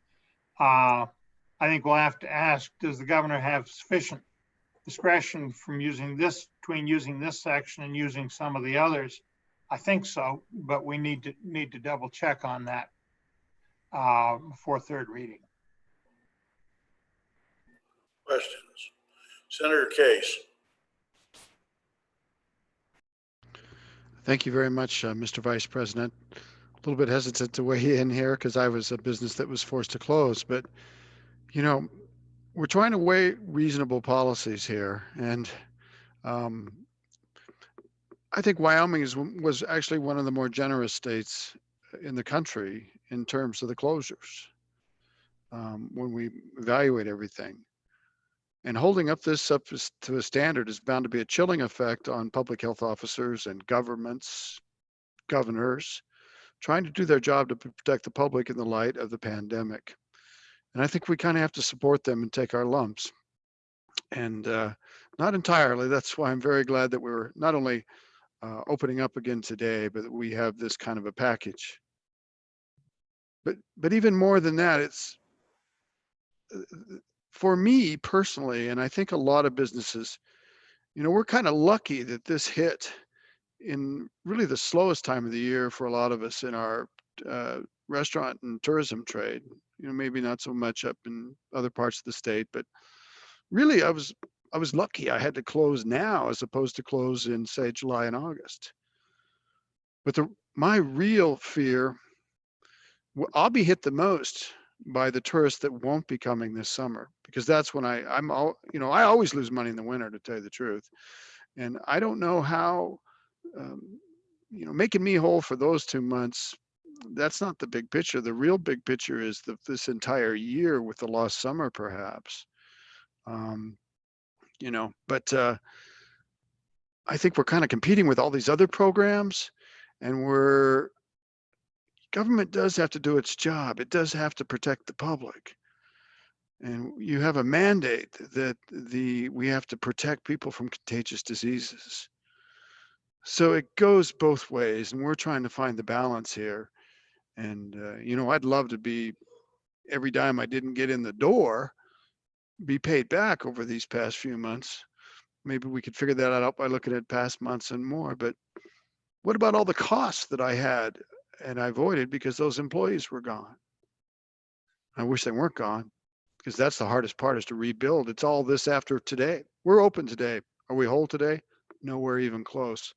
I think this is a little bit misdirected. I'd urge, we got enough to balance in all these things, and we got to let people do their jobs. We're trying to thread the needle, but I don't think this accomplishes it. Urge your no vote. Senator Dockstader. Thank you. Thank you, Mr. Vice President. And going into this, I was for the whole concept, but I was left with some questions on the first part there were just some indefinite numbers that I felt like we needed to clarify before I could give it an aye vote. And unfortunately, we don't have time to do that. It probably needs to come back and be addressed, because we hurt a lot of businesses out there. When I say we, government, a lot of businesses were hurt, but I couldn't find a definitive number on that first part. With this one, I don't think it hurts to step in and try to help where we can still, even if we have these other programs. So I'll be an aye vote on this second, and I appreciate the good chairman of Labor and Health doing that division. So it allowed me to still step in and say, yes, we can help while we find some definitive numbers on that first section we dealt with. So I'll be an aye vote on this one, urgent aye vote. Senator Landon. Thank you, Mr. Vice President. I'll be a no vote. I really commend the work of the Minerals Committee, and having reread the bill here 3 or 4 times over the last hour, I'm more convinced than ever that the council has every ability to recognize different impacts that might have taken place with our small business. The awarding of these stipends, I'm convinced that they're going to take into account lots of different things. You know, the original bill accomplishes a great deal. It was worked through a lot of public testimony, and it was, I think, put together very well by the Minerals Committee. I simply don't think that we need to go over the bridge too far. So I'm going to be a no on this amendment. Thank you. Senator Hicks. Yeah, Mr. Vice President, I do think this is about balance and bringing parity. I think it does put a fine point on those businesses that absolutely suffered the most. And I realize there's money in that program, but there's no parity in the program because we're treating somebody that can apply for the grant or the loan under the current scenario just exactly the same, that wasn't forced to close their business, but just suffered economic impact. So when I look at that, there's no parity, there's no balance, there's no equity in that distribution of funds, saying we're going to treat this person who maybe chose to close or had an economic impact, but wasn't forced to close. What I think this does is it sets aside a little bit of money out of that pot and recognizes that some people carried a little heavier burden than some of the other people. I think it starts to establish that parity in distribution to make sure that those businesses that carried the brunt of the burden to try to reduce the virus from spreading deserve a little more recognition and a little better parity in the distribution of those funds. And that's all this does. It says, you guys took the brunt. We recognize that. We're going to provide you a separate opportunity to be compensated. So on and for Division 2. Senator Cost. Thank you, Mr. Vice Chairman. On and against, and the thing that keeps coming up for me is, okay, we had dentists that are small businesses. Yeah, they might make more money than others, but they had to close. We had specialized surgeons that had to close. There's a number of people out there that had to close, and I just don't see how we're going to get it covered. I think we've got to do the best with what we have, and this doesn't do it. I think the bill in itself does the better job. I'm a no vote. Thank you. Senator Rothfuss. Thank you, Mr. Vice President. Mr. Vice President, I have concerns. I think the intent obviously is a good intent because it's a similar intent to a lot of what's in the rest of the bill, which is to ensure that we're protecting our businesses in the state of Wyoming, small businesses, large businesses, loss of revenue. It's all the intent of 1004. The concerns I have, though, are that as we work through 1004 in Minerals Committee, we took great caution to ensure that the money would be going to Wyoming companies and stay effectively in Wyoming. So there are a lot of conditions on the funds in the other sections of the bill that make sure that it's Wyoming businesses, corporations, and entities that have workers in Wyoming that are affected. There's no such elegance in this Division 2. It's basically any company kind of for any amount. Doesn't matter where their headquarters would be. Doesn't matter whom they're paying taxes to. Doesn't matter if they're receiving other funds from other states realistically, although there is a reference to Business Council looking at other funds received. So I'm just concerned that this isn't worked thoroughly enough to achieve its objective, and that if we're putting money towards this, it means we're taking money from somewhere else. We've got a fixed pie, $1.25 billion. The other funds that we've put together that are in this bill seem to me to be better uses of those funds. And so my concerns coupled with that have me a no on this particular division. Senator Bateman. Thank you, Mr. Vice President. On and for, I think, again, I've mentioned before, there's holes in this bill that we ran through Minerals Committee. I obviously serve on the committee, and I have concerns with this bill, and I have an amendment coming later on down the road. But speaking to this amendment here, this does account for something that this bill doesn't account for. The previous speaker mentioned it's not fine-tuned enough, and I translate that in it's not micromanaging enough, and that's a good thing in my opinion. Everything else in this bill is micromanaged. There's caps. There's all these stipulations. If this, then this, then this, then this, then you get your money. Right now in this bill, there's nothing for employers that have more than 101 employees, for example. Why is an employer with 101 employees evil, and an employer with 99 is, deserving of our charity? I think everybody affected by this needs to be compensated justly for what we've done to them. And, we can get really fine and really cute with this, but this is an emergency. This money needs to get out. To the point of there's only so much money to go around. We are sitting with $1.25 billion to go to relief, economic relief. That's a lot of money. There's plenty of money to go around for this type of thing. I think the problem is a lot of people want to hold a lot of this money back in hopes that we can backfill lost revenues, and that's exactly the wrong way to go. Our constituents would not want that. Our business community does not deserve that. We need to pass this amendment and pass this bill. Thank you.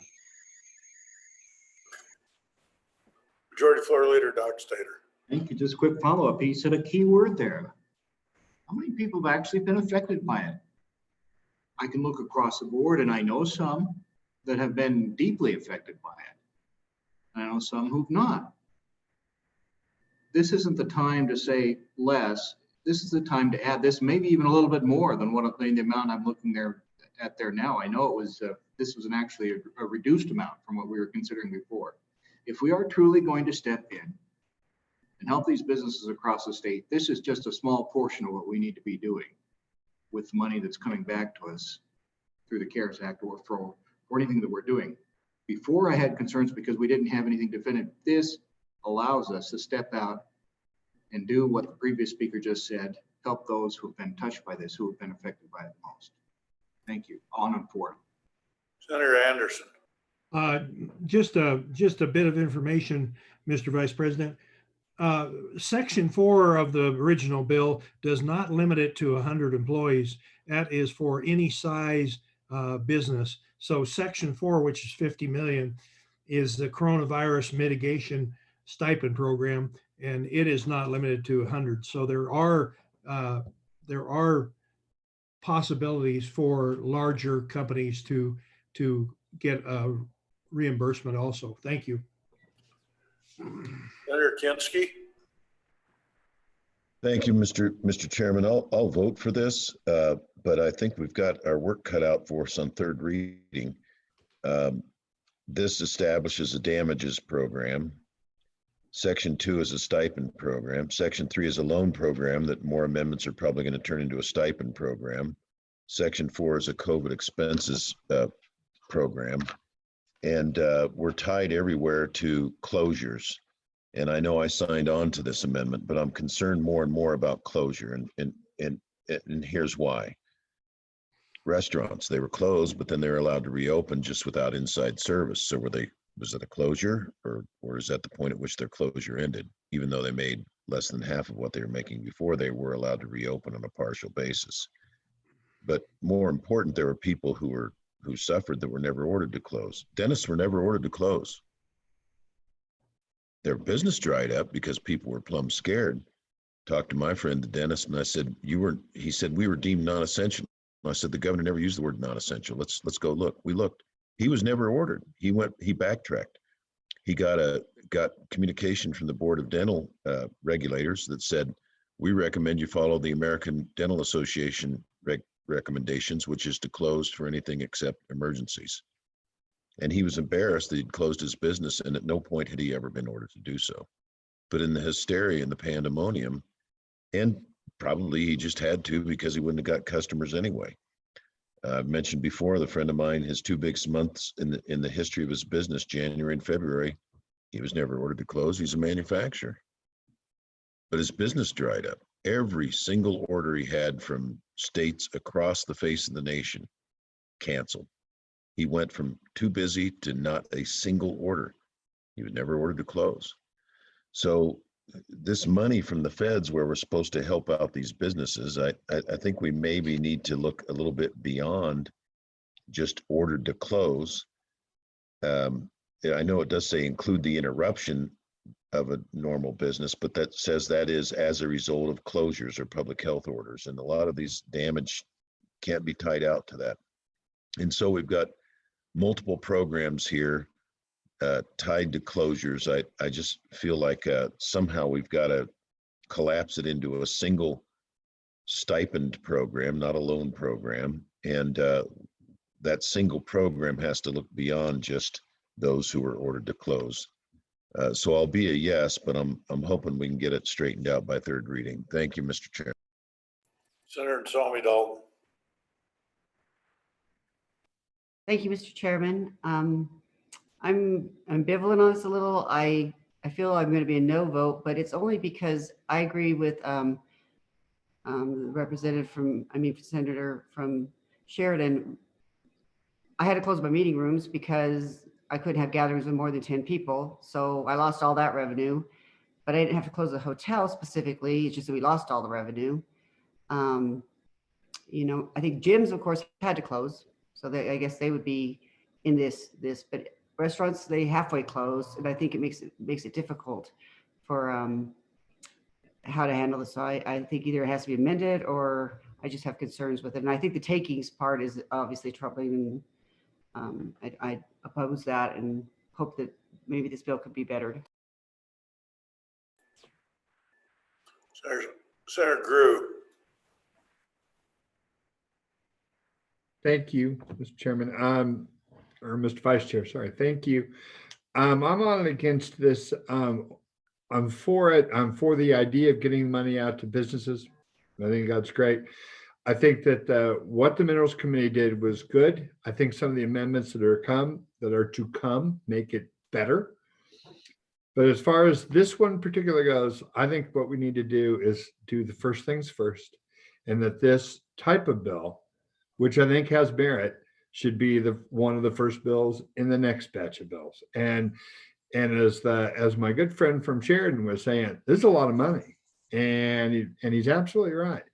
But there's a lot of money there left too, and I don't know what's gonna happen next. No one does.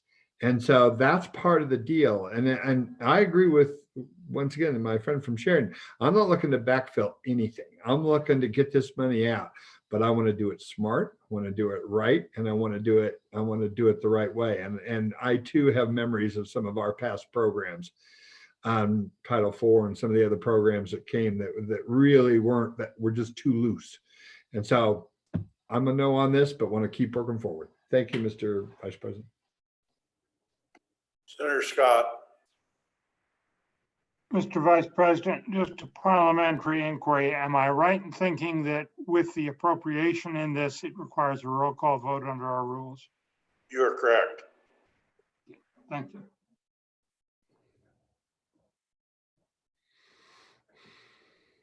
Further comments? Question. Senator Steinmetz for the final word. Thank you, Mr. Vice President, and thank you all for the great debate and all of the things you raised. I think we could do some tweaking on this and make it even better. However, I would like to point out the reason I brought this amendment.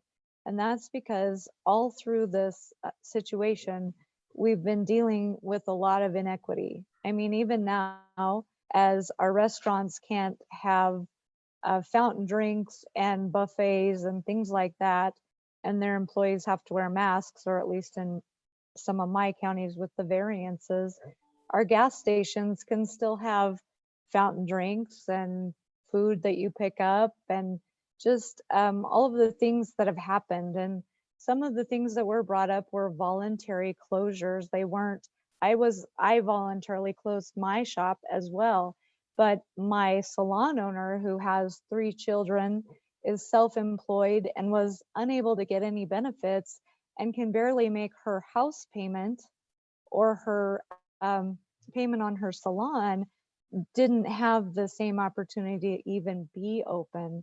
And so I think in the whole scheme of things, even though this amendment may need some tweaking and some great points were brought up, and I'm glad to work on those, in the scheme of things, we've been inequitable in a lot of ways with how this has been applied. And I realize we were in an emergency, but this is our chance to do some rectifying of that. With regards to the good man from over the hill, the senator from over the hill, and about being Wyoming businesses, these are businesses that have been affected by Wyoming orders. So they are here in Wyoming, and they deserve our attention on this. And so with that, Mr. Vice President, I would call for the question and ask you to vote aye on this amendment. Okay, we're on Division 2, which I believe is the remainder of the bill at this point in time after we did Division 1. Is that in order? I'm gonna ask someone if it's in order to do it as the balance of the bill. I think nothing stands by itself. Mr. President, is that correct?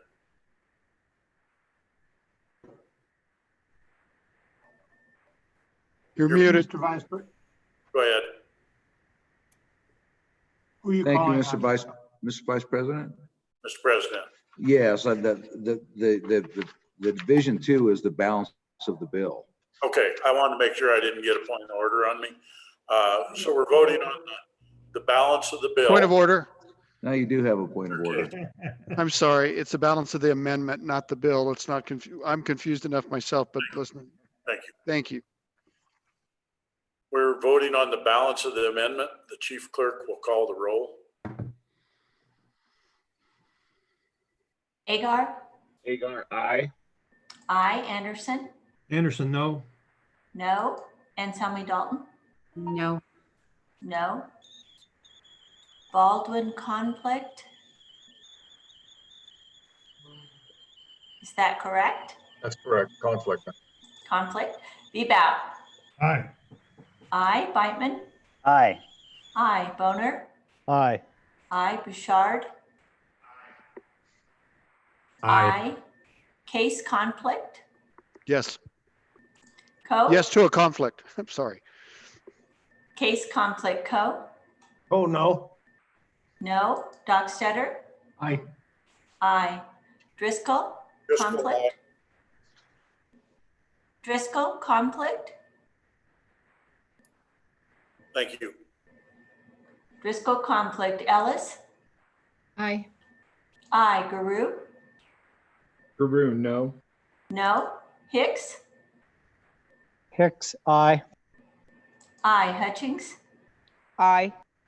Aye. James? Aye. Aye. Kinsky? Aye. Aye. Cost? Cost, no. No. Landon? No. No. Moniz? Aye. Aye. Nethercott? No. No. Pappas? Aye. Aye. Rothfuss? No. No. Schuler? No. No. Scott? Aye. Aye. Steinmetz? Aye. Aye. Von Plater? No. No. Wasserberger excused. President Perkins? No. No. Closing vote? Ellis, I don't know. Ellis, I to no. Closing vote. Closing. Vote closed. Ayes 14, noes 12, excused 1, conflict 3. Vision 2 has passed. We are on to amendment number 2 now. Mr. President, would you like to take back over? Sure. Thank you, Mr. Vice President. On Amendment 2, will the reading clerk please read Amendment 2? Chief Clerk, read Amendment 2. Second reading, amendment number 2, page 7, lines 16 through 23. Thank you. Senator Kinski. Mr. President, I would like to withdraw second reading amendment number 2 to Senate File 1004.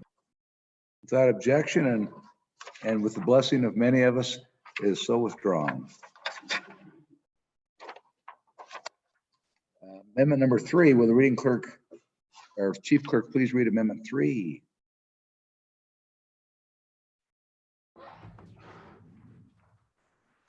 Second reading amendment number 3, page 14, line 7. Senator Kinski. Mr. President, I would like to withdraw second reading amendment number 3 to Senate File 1004. Without objection, it is so withdrawn. It is withdrawn. It is so ordered. Senate second reading amendment number 4. Please read the amendment, Chief Clerk. Second reading amendment number 4, delete the. Senator Kinski. Oh, excuse me, Senator Biden. Thank you, Mr. Mr. President. I move second reading amendment number 4 to Senate File 1004 and ask for your favorable consideration. Thank you. Need seconds? Senator Boner, second. Senator Steinmetz, second. Senator Driscoll, second. Senator Kinski, second. Senator Agar, second. Senator James, second. Senator Biden. All right, thank you, Mr. President. What my amendment simply does is change this current loan program into a grant program. And so what you'll see is the language starting on page 11. It's conforming language all the way through page 12, delete loan and insert stipend, and continues on, deletes all the loan language. Really the meat of the amendment does a couple of different things. Like I mentioned before, I'm not too crazy about all the micromanagement in this emergency loan or grant package. So I wanted to get rid of the mandate that it only can go to 100 employees or less. If you look on line 36 of the amendment, it'll say in awarding stipends under this section, the council shall prioritize awarding stipends to those eligible businesses that employ 100 employees or less. So it bumps them up to ahead in the line, but it doesn't exclude a little bit larger businesses. And that's a hole that was in the existing bill, and this fixes that hole. It goes on to say that stipends shall be made only with funds provided by the CARES Act.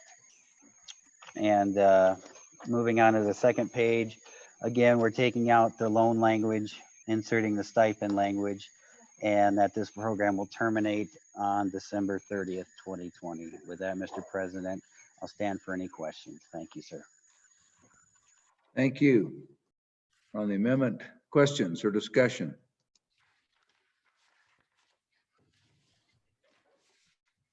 Are we ready to vote on the amendment? Senator Rothfuss.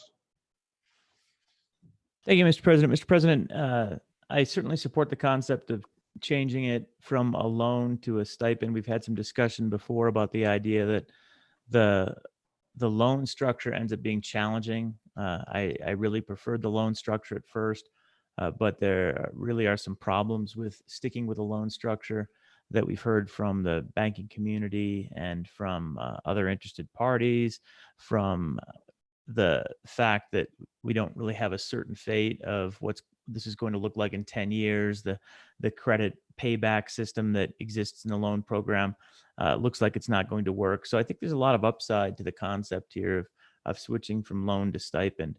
The challenge is that the regulation of the amount of a loan is kind of intrinsically stable. If it's a loan, you're not going to take out more of a loan than you need as a business because you're going to have to pay it back. So you have a self-regulation, a thoughtful self-regulation where you can kind of choose the right amount of money. We've got a relatively high limit here of $300,000, which is high relative to the other programs.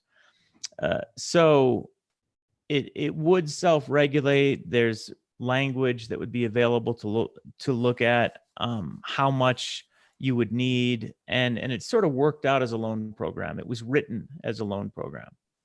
So in committee, when we considered the idea of just changing it from a loan to a grant, and thought through what the implications of that would be, it just didn't work with the same language. Some things had to change because you had to have that incentive in place where there were some limiting factors. You needed to come up with a reason why it wouldn't just be to the business's advantage to take out a loan and then not reinvest it directly back into the company, but just to take it as profit. So there was a lot more, Mr. President, that I thought and that other members of the Minerals Committee, when we were discussing this, thought, thought needed to be put in place as sideboards to ensure that it can be implemented as a grant program while remaining constitutional and not just a handout. Making sure that there is due consideration to the state, that we're identifying all the things that need to be identified, going up to a $300K grant program. So with the Minerals Committee, this concept was narrowly rejected. That's not to say that, I mean, there's some great ideas here with regard to having a preference given to 100 employees or less instead of a hard line. I think that's a good idea. But I'm going to resist this amendment and encourage consideration of a later amendment that is basically the same thing, plus some of the sideboards that are needed that have been worked out over the last week or so to ensure that this program can't simply be taken advantage of, and that it's given sufficient flexibility to accomplish its objectives, but with a process, a simple application process, and everything else in place that needs to be built around it to ensure that the people of the state of Wyoming are best represented. So, there's a couple of options here, and I don't think this one is quite robust enough to stand on its own. Thank you. Senator Bebout. Thank you, Mr. President. Well, this is a tough one. I really understand the need and what we're trying to do here, but we're asking for us to vote to allow up to 300 grand, and believe me, members of the Senate, it'll be 300 grand per eligible business that goes out there. And I just think you're having a situation, or there's got to be a better way to do this than just to open up the gates and throw out 175 million. Is the need there? Absolutely. Will it be abused? You bet. This will be abused. There will be some that get it. There will be some that really need it that won't get it. And maybe the loan process is not the way to do it, but to just open the gates for the stipend. There's just got to be a better way, Mr. President, to do this. And I wasn't on the Minerals Committee, didn't participate in all the discussion. Clearly, we need to get out there and help these people all we can, and clearly that's very important. But to just open it up like this, and you also have the mitigation stipend, which is $500,000 per eligible business. And so theoretically, you could take someone and go out there and, like I said earlier, walk in and walk away with $800,000. And so does it really get to the people that need it? Well, maybe they wouldn't be there to do it. The ones that are the smartest about it and how to work the process, work the system, would probably get it. It's just got to be a better way. I'm all into trying to help these businesses. I'm one of them. I'm a small business. I understand it. I get it. But I just think there's got to be a better way. I just don't like stipends and giveaways. Thank you. Senator Bouchard. Thank you, Mr. President. I do want to maybe explain something that has happened on the federal level with the loans, is that there are a lot of businesses, and let me start over. And I'll just tell you what a banker told me. He said that there's a rub between bankers and CPAs. And the CPA tries to help you get a better tax benefit. And sometimes you just don't look like you're making money. And then you go into the bank and the bank says, hey, you didn't make any money. But even though they had 30 employees and they've paid all that payroll and they were in business for 5 years, they go in and they couldn't get the loan. So that has happened on the federal program. So we have to try to strike some balance here, because there are people that just can't get help through the loan process. This would be a way that we could move in a direction to get those people help. And like I said, this is from a conversation with a banker just the other day, told me there's a lot of people that have fell through the cracks because technically their business isn't making money to qualify for a loan. So although we want that safeguard of the loan, again, some of the qualifications could be businesses that have been in business for a period of time that have so many employees. We just really should think about this. People fell through the cracks. We should be thinking about how we pick it up. Thanks.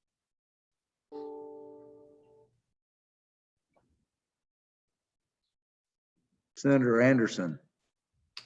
Mr. President, thank you. I also agree with this approach, but I would like to resist this amendment and go with the amendment that I've read on down the course, that replaces the whole section and writes it for a stipend instead of just correcting a few words. We need to correct this and make it so that it is a program that works for the state and for the companies. One question earlier was how many companies are in this. It was reported to us that in the PPP program, there was 1,672 companies that applied, and I think they all got financed. I don't know that, but that was how many were applying, and we're expecting that many to apply in this system also. Thank you.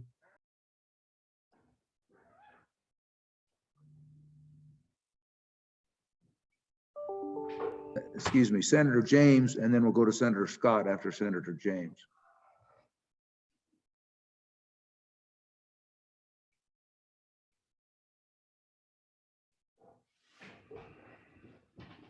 Senator James doesn't want to speak. Senator Scott. Mr. President, two questions either for the sponsor of the amendment or the members of the committee, whoever knows. We're talking about the difference between loans and stipends here. What happens to the money if there's a loan and it gets repaid? What happens to the money? Do we keep it? Do we have to return it to the feds? What happens to it? It's originally coming from the CARES Act. Do they want it back or not? Second, is there any risk with, as I understand the CARES Act, you have to spend the money by December 30th. Is there any risk that the feds are going to say a loan isn't spending it, and if you lend out money, it isn't ours you lent out, you're on the hook for that? What's the situation in those two things? I think those are key questions we've got to answer as we decide between loans and stipends here.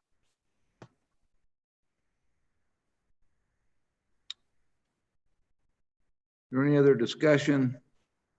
Senator Dockstader. Thank you, Mr. President. We do have two choices here tonight. Good senator from Minerals Country that from up in Sheridan Country that was on minerals. He picked up the baton and ran with it. He heard the request from our bankers, and what they were saying is we don't even have a program figured out. If we make a loan, how do we forgive it? There's not even a program in there how to figure it out. And they said, besides those who have loans, they don't need another loan.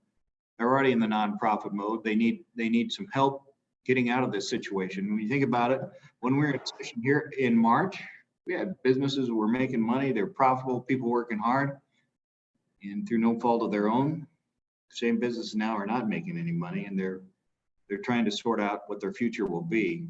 And I commend the sponsor of this for stepping up and offering that as one of our first considerations in answering that call and counseling with those who make the loans, the bankers across the state, and making this available. I ask for your support of this bill, this amendment.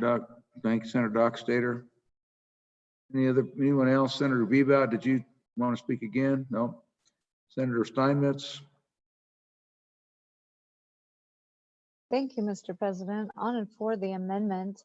And in looking over the two amendments and comparing the two, I really feel like we have a lot of red tape in the next amendment. And when we're working to get this money to these affected businesses, they've already been waiting 4 months, especially the folks who have fallen through the cracks. And so I really like the way this amendment is put together.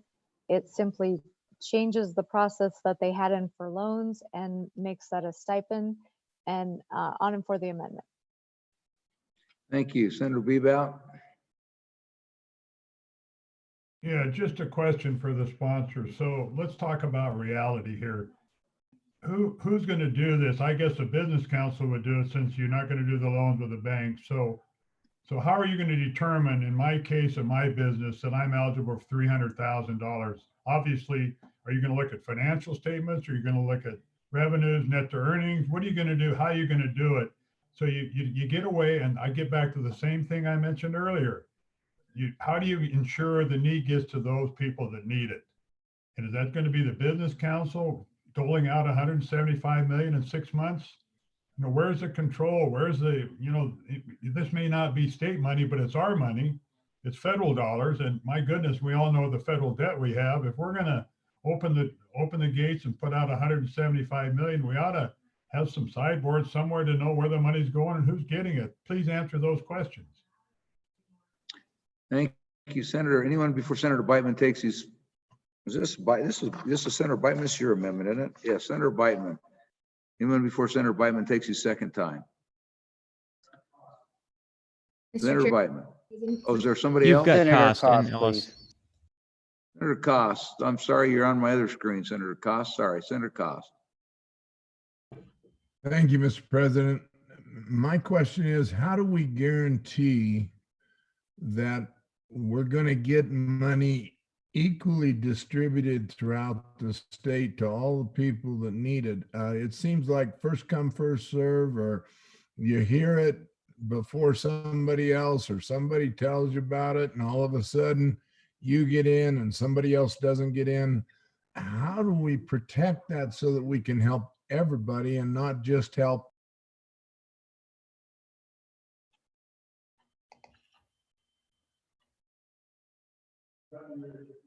You went away, Senator Beitman. You helped everybody, not just help, and then you went away. Mr. Senator President, Cost, I mean, excuse me, Ellis. Senator Cost. Senator Senator Ellis. Cost, you were talking and you just went away. Oh, I'm sorry, I should end properly. That was the end. I'll learn. I'm a slow learner, so thank you. Okay, I can't see your punctuation. I apologize. So is there, I see, Senator Ellis, are you out there and want to weigh in?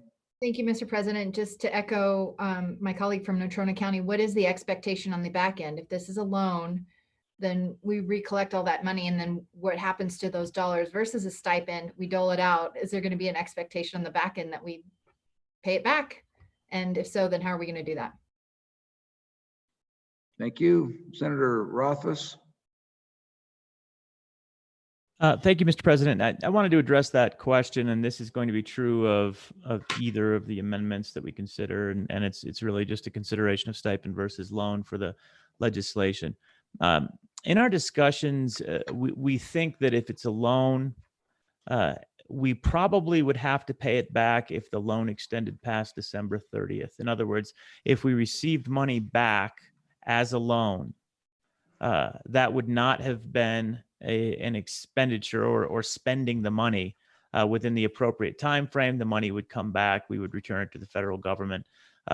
So that was a concern. So then there's discussion about, all right, well, if we're going to do a loan, then maybe the right answer is to simply forgive the loan. And I think there's language that allows for that possibility as it's currently drafted. We didn't hit that language, but we ended up amending to that, I think, in the last Minerals Committee action before we passed the bill, which would basically say,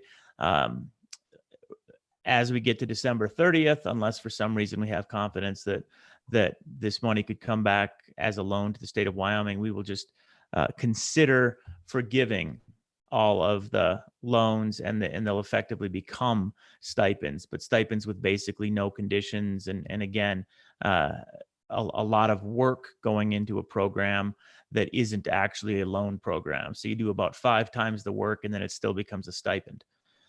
So that was why I think all of the members of the Minerals Committee ended up at least lukewarm supporting the idea of it potentially being a grant of some sort. What conditions you put on that varies, but a grant of some sort seems to make more sense based on the conditions that we are currently presented with, which indicates that we can't really implement an appropriate loan. I like the loan better. I said that before. I'd rather do a loan.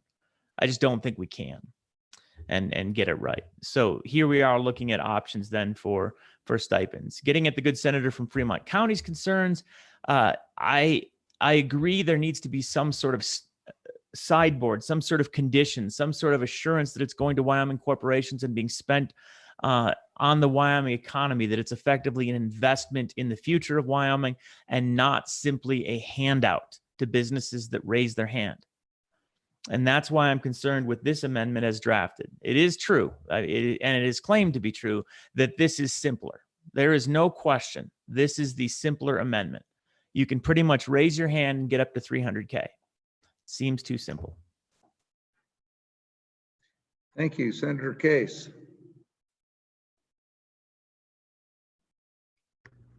I was trying to raise my hand for the 300,000, Mr. President. Conflict. So anyway, thank you. Anyone else before Senator Biteman takes his second time? Senator Biteman. All right. Thank you, Mr. President. Thank you, everybody, for the good debate. I'll bring it home. I would encourage you all to look at page 12 of the bill. Page 12 says any eligible business, I'm looking at line 21, sorry, Romanet I. Any eligible business may apply to the council, business council that is, for a stipend, which my amendment would change loan to stipend. Under this section, the application shall require the applicant to certify that it is an eligible business. Go back to the eligibility requirements laid out in previous pages, as defined by this section. So it's not just a raise your hand, you get $300,000. It's not just giving it all away without any sideboards. The business council is going to promulgate rules. The business council has to ensure that they are eligible businesses. The application shall also provide that knowingly making a false statement to the council on the application is prohibited and may result in the applicant being required to repay all the funds awarded under this section. So no trips to Tahiti, like we heard in the Minerals Committee, which was offensive to a lot of business owners. This is vetted. This is going to be, there are rules in place, there are sideboards, but they're common sense. It's not a giveaway. And whatever we do, ladies and gentlemen, the loan program has to go, or this bill is simply just not going to get it done. So whether it's my amendment or it's the next one down the road, we need to do something about this. And I urge and I vote on this, and let's get to work. Thank you. Thank you.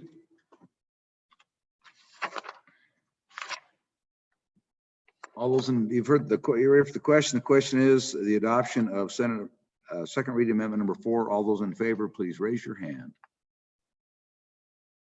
Some of you have, there you go.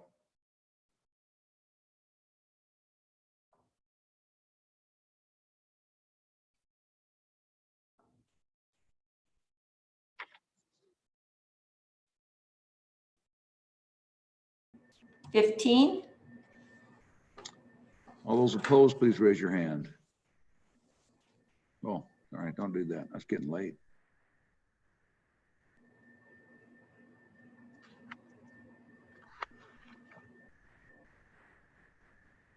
13. By the votes in the affirmative, the amendment is passed. Ladies and gentlemen, it is 7:52 by my clock. We're ready to undertake amendment number 5, but we've been at this for almost 2.5 hours. We're going to take another 10-minute stretch. There's only so much you can do without taking a minute to clear your mind. So we'll kind of stand in recess we're going to stand in recess until 8 o'clock. Thank you.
Okay, we're here. Let's go.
All right, this. Have we got a? Yep, I think, yes, I've got 1, 2, 3, 4, 5, 6, 7, 8, 9, 10, 11, 12, 13, 14, 15, 16, 17. I count a quorum, so Senate's back to order. We're on second reading amendment number 5 to Senate File 4. Will the Chief Clerk please read in the amendment? Second reading amendment number 5, page 7, line 9.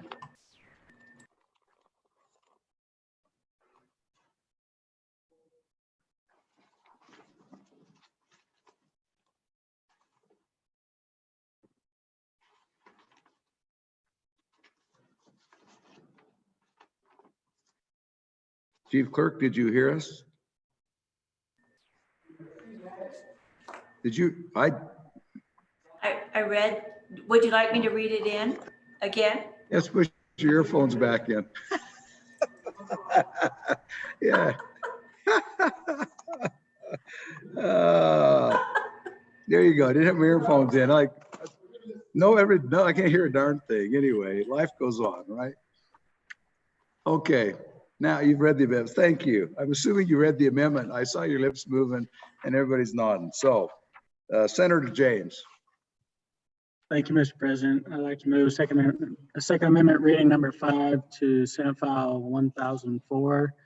And I will wait for 6 or more seconds. Thank you. We've got Senator Ellis is a second. Senator Baldwin is a second. Senator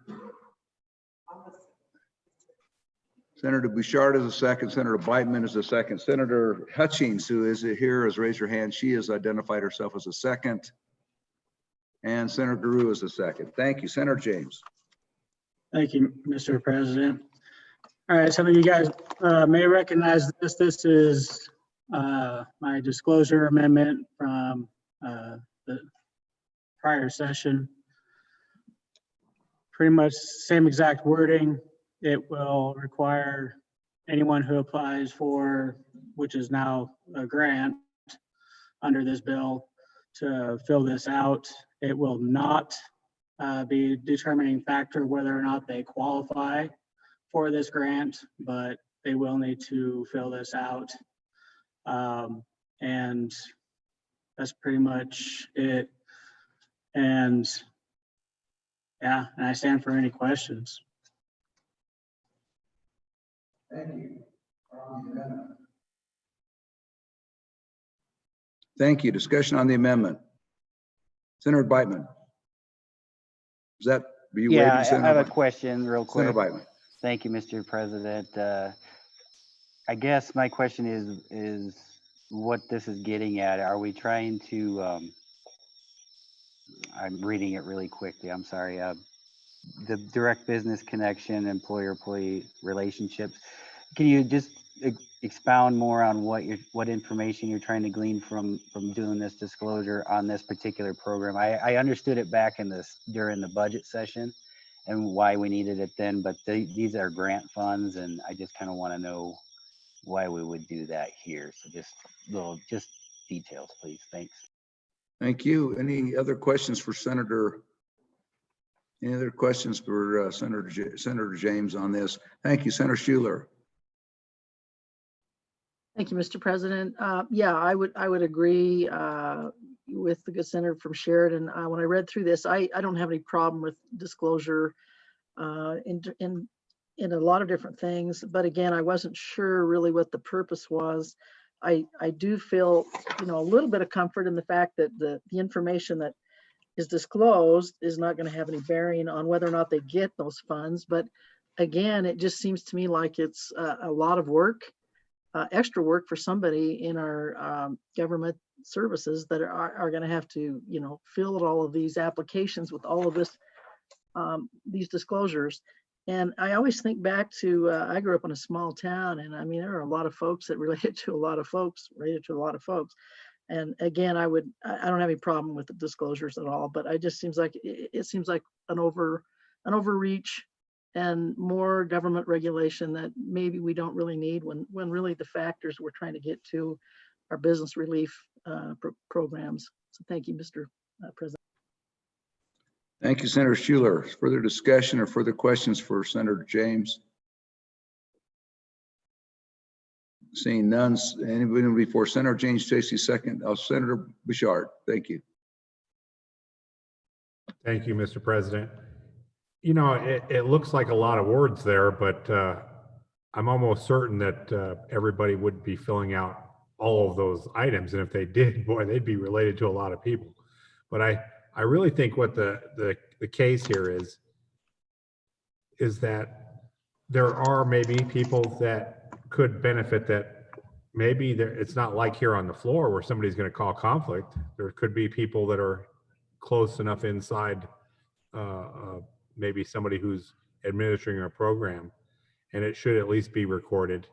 So that way, just the same way somebody has to call conflict here, it's kind of a way that at least if you see a pattern later on an audit, then you know, these disclosures will show that pattern. Obviously, it's not going to affect the loan or the stipend or the grant in the case that we're doing it here. But certainly on a later date, if there's a pattern, you should be able to have something recorded where you know it's happening.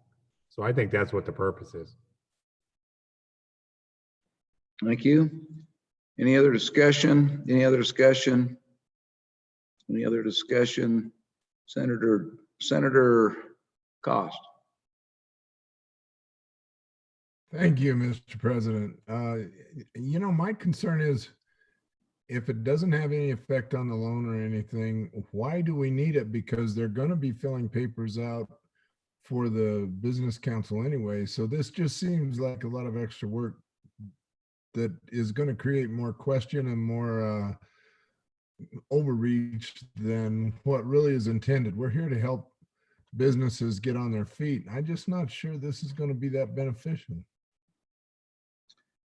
Thank you. Any further discussion? Anyone before Senator James, you wish to take a second time?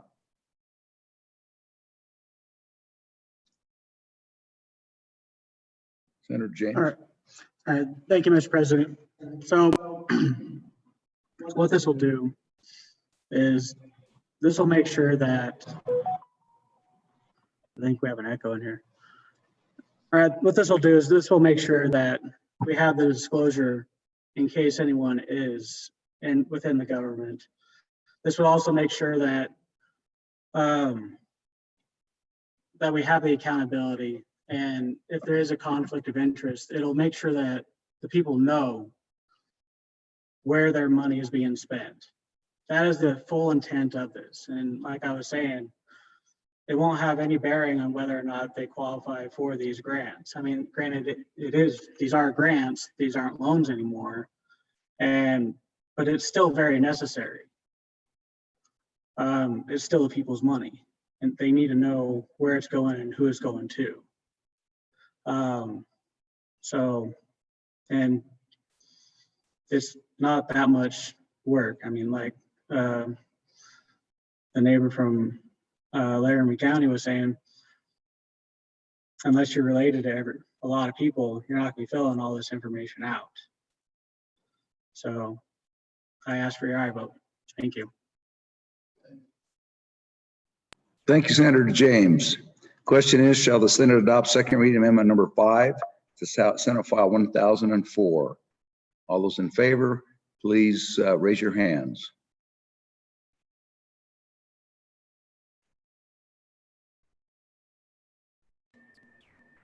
Four. All those opposed, please raise your hands.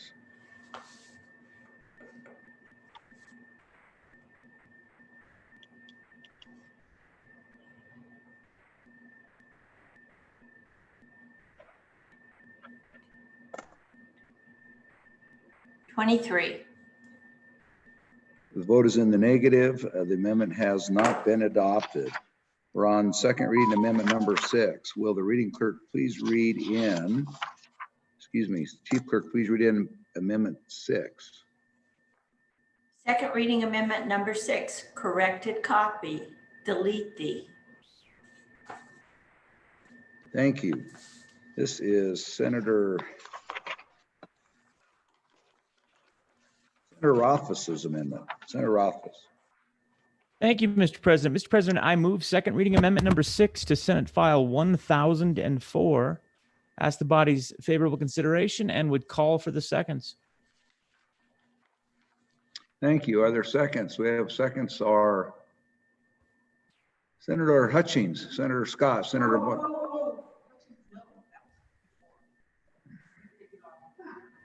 The seconds are Senator Scott, Senator Von Flater, Senator Anderson, Senator Nethercott, Senator Landon, Senator Guru, Senator Case, and others. So with that, Senator Thank you, Rothfuss. Mr. President. Thank you. So this is very similar to the discussion we had a couple of amendments ago. This is, again, the grant to loan program. And it's very similar. This amendment is very similar to the one that was passed by the good senator from Sheridan County, but there are some additional provisions to this. So going through the amendment, what I'm going to do is focus on what I perceive as the key differences between where we are right now, which is a grant program for Section 3, and what this would be doing differently. And you'll see that the way it's constructed, it just deletes everything that was changed in Section 3 and reinserts a new Section 3. So it's fairly easy to follow as we go through. And I'll just highlight some of the differences. So starting on the first page, going into the Section 3, the first difference is on lines 31 and 32. This was deleted in the existing amendment. So the language that you see in this amendment is a little bit different, where this would require that to be an eligible business, the business have 100 full-time employees or less, whereas the language as it currently exists is later on in the draft a requirement that 100 employee or less companies be considered first or prioritized, but it's not exclusive. And I think there's some benefit either way to that. But I wanted to call out that difference. Required closure is the same as I understand it. The coronavirus B paragraph, starting with the requirements there, is the same, but you get a new requirement on line 12 of the following page, which is this Romanet 2 paragraph, where under this proposed amendment, the council may contract with financial institutions and other businesses to carry out the program created by this section and distribute stipends awards under this section. So the concept here is, while we were interested in getting rid of the loan program, the relationships that are established between the local banks and the businesses are a strength. And we didn't want to get rid of that. So in conversations with bankers in the banking community, they wanted to be able to be involved. They just didn't want to have to originate loans for very small amounts of money when they're in the middle of trying to originate all of the PPP loans. So I believe they still want to be engaged. I think they're a better agent of action than the business council alone. So this basically says that the council can work with them to facilitate it and basically develop a program to work with the banks instead of on their own to carry it all out by themselves. And again, this was something that I worked with a number of other legislators in the banking community to try and make sure that there was that flexibility as kind of a compromise position. Romanet 3 is also different from what we currently have in place with the previous amendment, because this requires the submission of an expenditure plan, you see on lines 17 and 18, on a simple form provided by the council. This is not supposed to be rigorous and challenging and terrifying, but the idea here is a requirement that the company at least say what it intends to spend the money on as part of the decision to grant and to evaluate how much money should be granted. The idea there is, even though it can't go directly to Tahiti, as was referenced before, under the existing amendment, it would be reasonable to just show a previous loss of up to $300,000. And then when you're awarded that grant, there really are no forward strings attached. You're under no obligation to spend the money on your business. You're just not. This basically says before you're granted funds, you need to provide some direction of how you're going to spend it. And you can see Romanet 4 then is a new paragraph also, which just shows what types of eligible business expenses are available. And it's basically everything that would be a reasonable business expense. Look through A, payroll costs, B, business supplies, C, business equipment, including an extensive list of other equipments, D, other business expenses, and then E, any other expenditure or expense related to business interruption due to the COVID-19 pandemic. The idea is to ensure that these funds are actually invested in business in the state of Wyoming, and that's part of the evaluation process when sizing out the grant. This gets to the due consideration for the state to ensure funds are invested in Wyoming towards Wyoming business development, which is going to help the businesses and help the people. Paragraph 5 is similar to what's in the other or existing amendment, paragraph 6 and 7 also, but paragraph 8 is again a little bit different because it requires a bit of conditioning for receiving the funds. So you'll see in Romanet 8 that it shall be conditioned upon the eligible business agreeing to, so there are some strings, A, continue to maintain a meaningful nexus to the state of Wyoming for not less than 3 years. In other words, if you're going to be working the business, you have to keep working it in Wyoming. You can't just take your $300,000 and use that as your seed money to fund your new business in another state. That's not allowed with these particular strings attached. Again, not onerous, but handy for the state as we're looking to diversify and expand our economy moving forward. B provision is provide a report, a very simple report that just indicates a description of how the funds were expended as authorized by paragraph 4 of this subsection in response to the COVID-19 public health crisis. So you have a broad range of things you can spend your money on. This just basically says, hey, report back to us how you did. Doesn't penalize if you don't follow that original proposal in detail, but it does require that you at least say, hey, this is how we're going to spend it. And then C indicates that you're under an obligation to repay all funds provided under this section plus interest at the rate of 2% per annum if the eligible business uses stipend funds for expenses not authorized by this section. Mr. President, this is an important provision. It basically says you have to spend it on reinvestment in the state of Wyoming. And if you don't, then you're responsible for paying back those funds. Again, this is consistent with a lot of the programs we've worked in the past on Endow Initiative and other initiatives to ensure, again, the due consideration for the state of Wyoming and that we're not just giving away money. And then you see the final point here is in Romanet 9, in awarding stipends under this section, the council shall take into consideration any other funds received through other programs, for example, in section 2, but that it's not uniquely exclusive that you get this fund or you get something else. So it's significantly similar to what we currently have in place due to the amendment from the good senator from Sheridan. But at the same time, it does provide some sideboards, some restrictions to ensure that the money is used in a way that further develops the Wyoming economy and accomplishes the objectives that we're supposed to be looking towards through the CARE Act. So with that, I hope the body will support this additional amendment and develop a more robust grant/stipend program.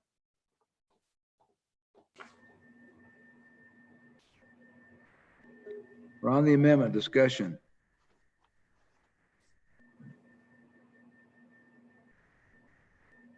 Senator Kinski. Thank you. On and against the amendment, I find it to be more like a regulation than a statute. It's sort of like the one that we passed, only far more prescriptive and with layers of complication that I think would just prove frustrating to these businesses.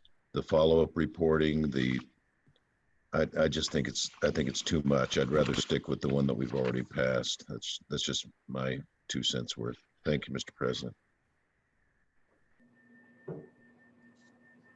Thank you. Further discussion, Senator Nethercott.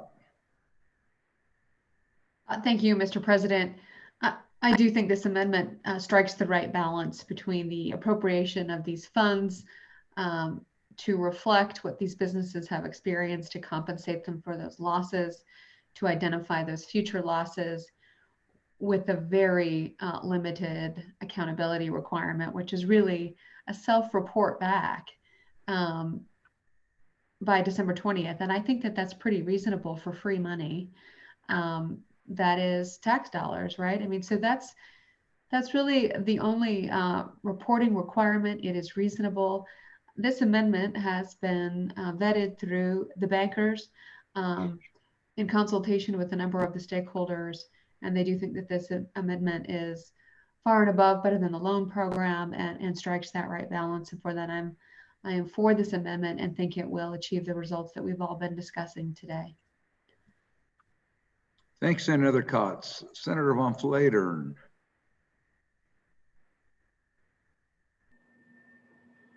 Or is that still a second from when you were seconding?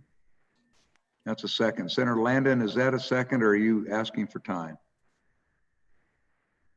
Okay, no, okay, Senator Landon's done. Any other discussion? Any other discussion? Senator Beitman.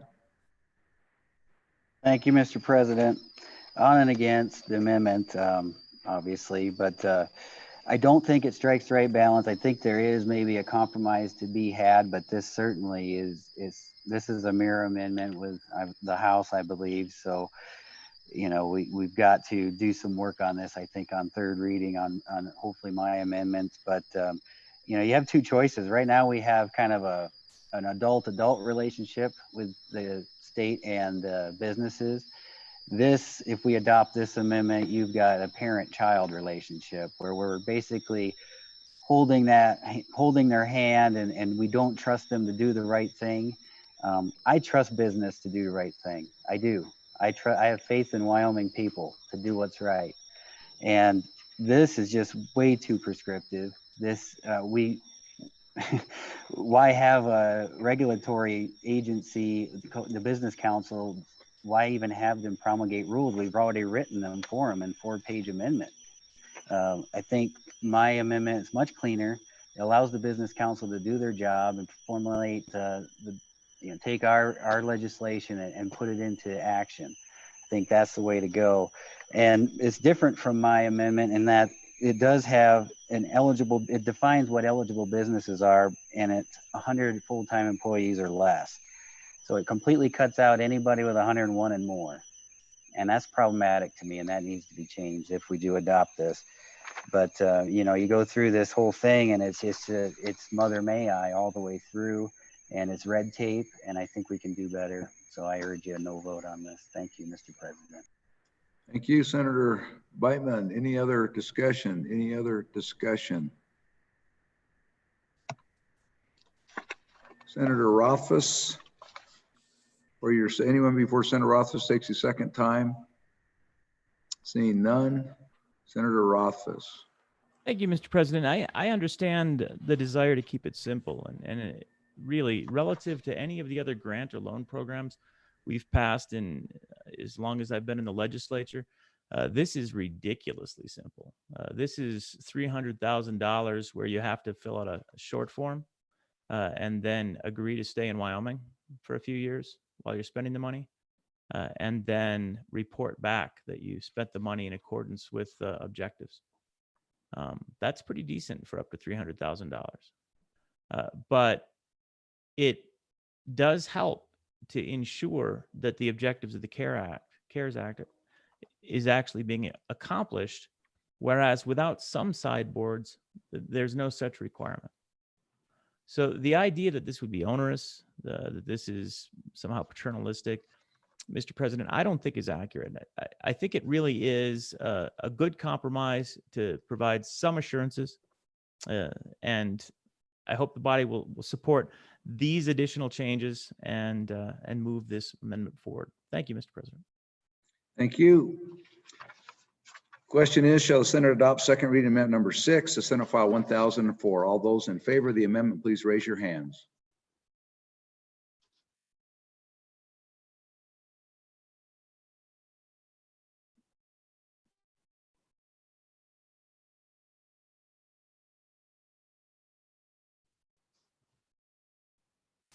$17. Thank you. All those opposed, please raise your hands.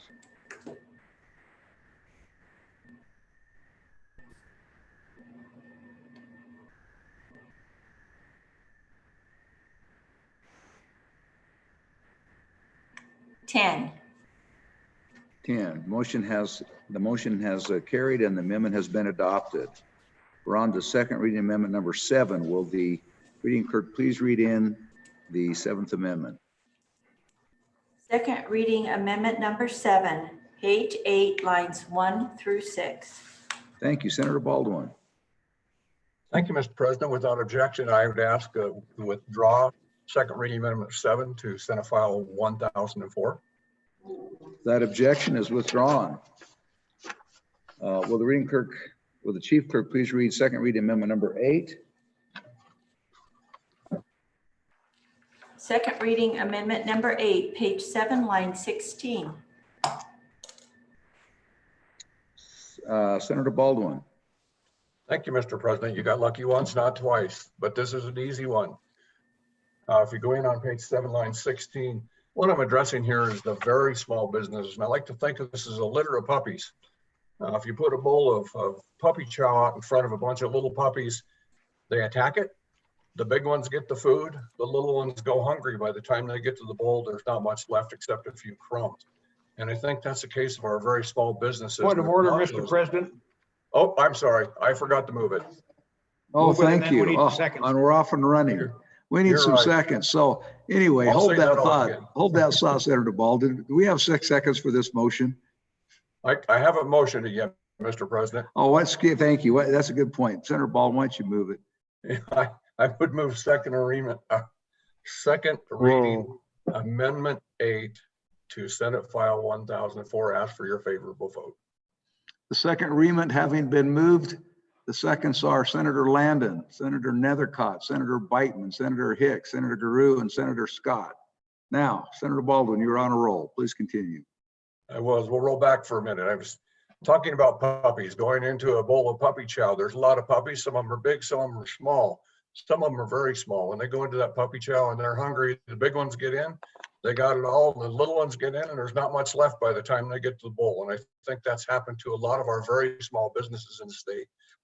I know in my district, there's a lot of those, and I suspect there's very, very many of those across the state. And I think they've missed out on a lot of the programs that have come. And that's who I'm addressing with this. And the simple thing is all I did was raise that amount from 15,000 to 20,000, which to a big business isn't a big deal. To a small business isn't still a big deal, but to a very small business, it's a huge deal. And I think that makes the difference between making or breaking. And with that, I would stand for questions and encourage an aye vote. Thank you. On the amendment, is there further discussion on the amendment? Further discussion on the amendment? I don't see any additional question. The question is being called here and there. The question is the adoption of this last and final amendment to second reading amendment to Senate File 1004. All those in favor, please raise your hands. Mr. President, will this require a roll call vote? I don't think it requires, it involves a change in as I interpret this, it involves simply a change in a threshold. It's not an appropriation of money. You're simply changing a requirement from $15,000 to $20,000. So it's really not an appropriation of money. You're just changing a figure inside this requirement qualification. Mr. Vice President, that's my initial feeling. Mr. Vice President, do you have something? Any other points of order on with respect to that? There being none, all those in favor of the question again is the adoption of the 8th amendment, 8th second reading amendment. All those in favor, raise your hands.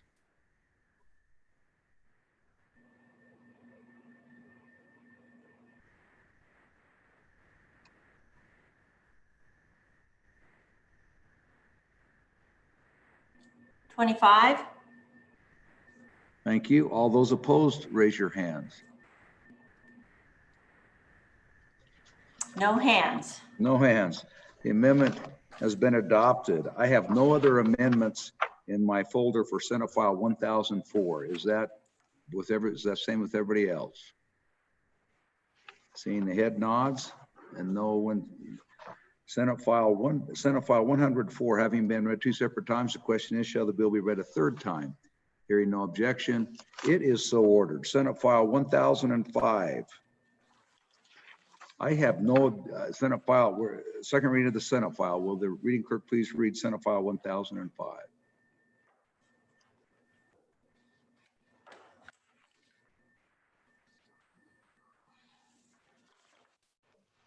Senate File 1005, Coronavirus Immunity Provisions, sponsored by Senator Kinski. Thank you. Senate file there are no amendments. Senate file Mr. 1000. President, Yes. I do have an amendment on that one. Is it a second reading or a third reading? It's a second reading, Mr. President. All right. Why don't you read that in, and then if you can bring me a copy, that would be wonderful. Oh, here it is right here. I found it right here. Excuse me. Would you please read in the amendment?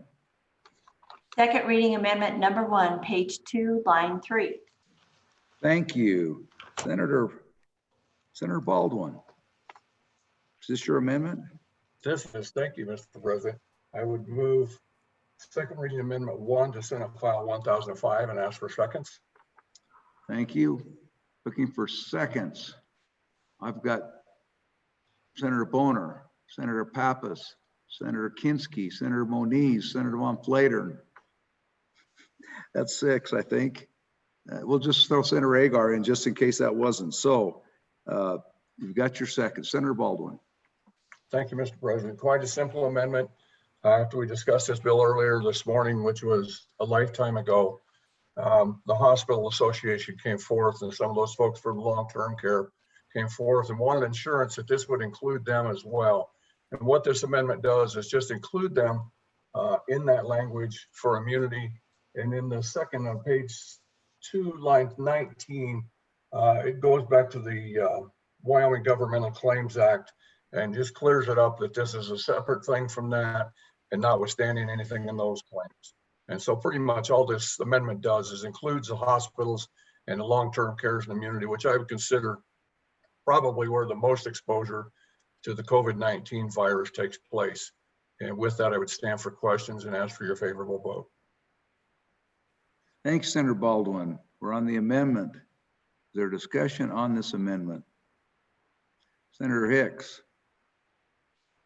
Yeah, Mr. Chairman, just a clarification, the way the amendment reads now, and I agree with the amendment, except for I think it broadened it out when it says other governments, and I think it's supposed to be other political subdivisions of the state of Wyoming. I don't think we intended this for other governments and other states, federal government. I just think it just needs a language change to clarify that it says other governments, and it should say other governments, the state of Wyoming or political subdivisions, but we can clean that up with a good little third reading amendment. Okay, thank you. Senator Nethercott. Thank you, Mr. President. Do you think that this expands the scope to medical malpractice and provides immunity for medical malpractice related issues?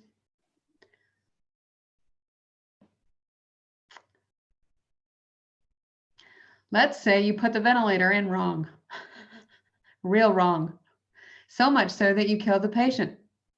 Is the hospital now immune? Let's say it's your grandma. If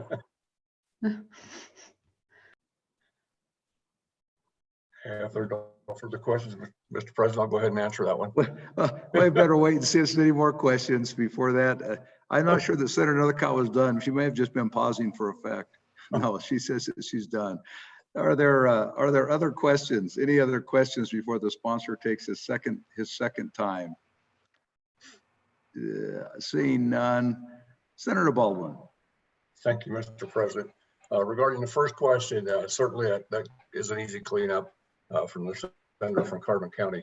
Regarding the other question, there's a reason why I never became an attorney.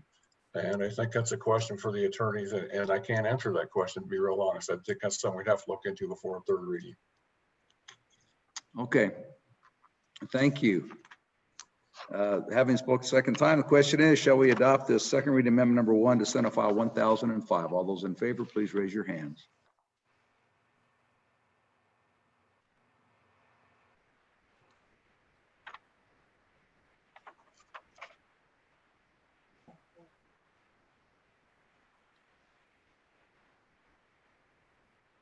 16. Thank you. All those opposed, please raise your hands.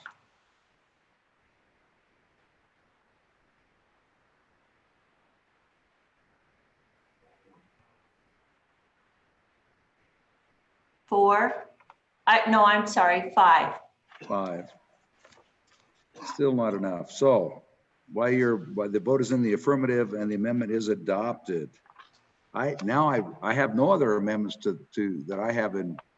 That's what I said last time. It turned out I had one. Does anybody else have any other amendments? Senator Scott.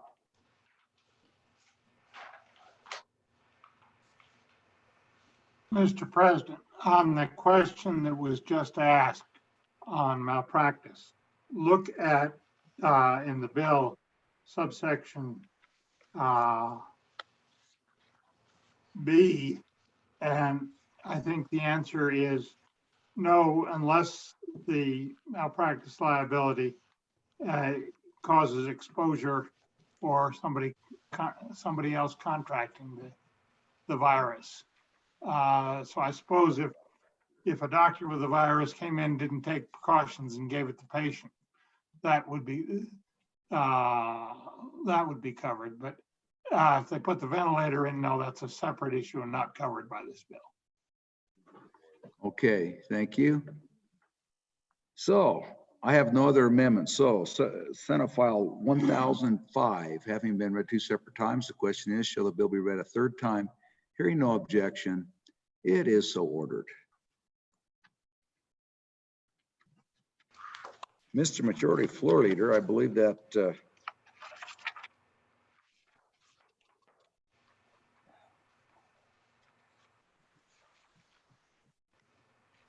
Majority Floor Leader, I believe that clears the desk for now until 3rd reading.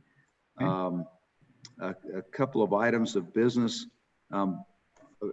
Obviously, from the rules, it's now 8:45. We have, by the rules we adopted this morning, we need to adjourn for 90 minutes. To allow between 2nd and 3rd reading, to allow you 1 to eat dinner, 2 to take a nap, or do whatever else you need to wake up to come back and finish this up in 3rd reading. But the announcement I need to make was that what we have to have is we've got to have your amendments into LSO within 15 minutes before the start of 3rd reading. So in other words, you've got an hour and 15 minutes, roughly. You might have a smidge more, but an hour and 15 minutes from when we adjourn to get that in, to get those in to LSO. So we do have some amendments that have already been in and already out and distributed, but that's where we're at.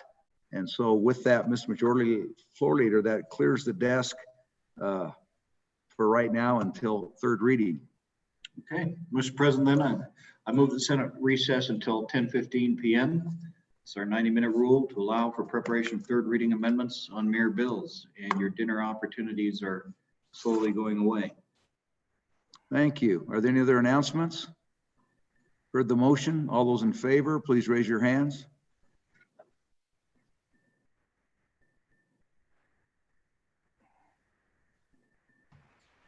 It's unanimous. It's unanimous. Thank you. We stand adjourned until 8:45. Excuse me. 10:15. 10:15. Excuse me. 10:15. Thank you.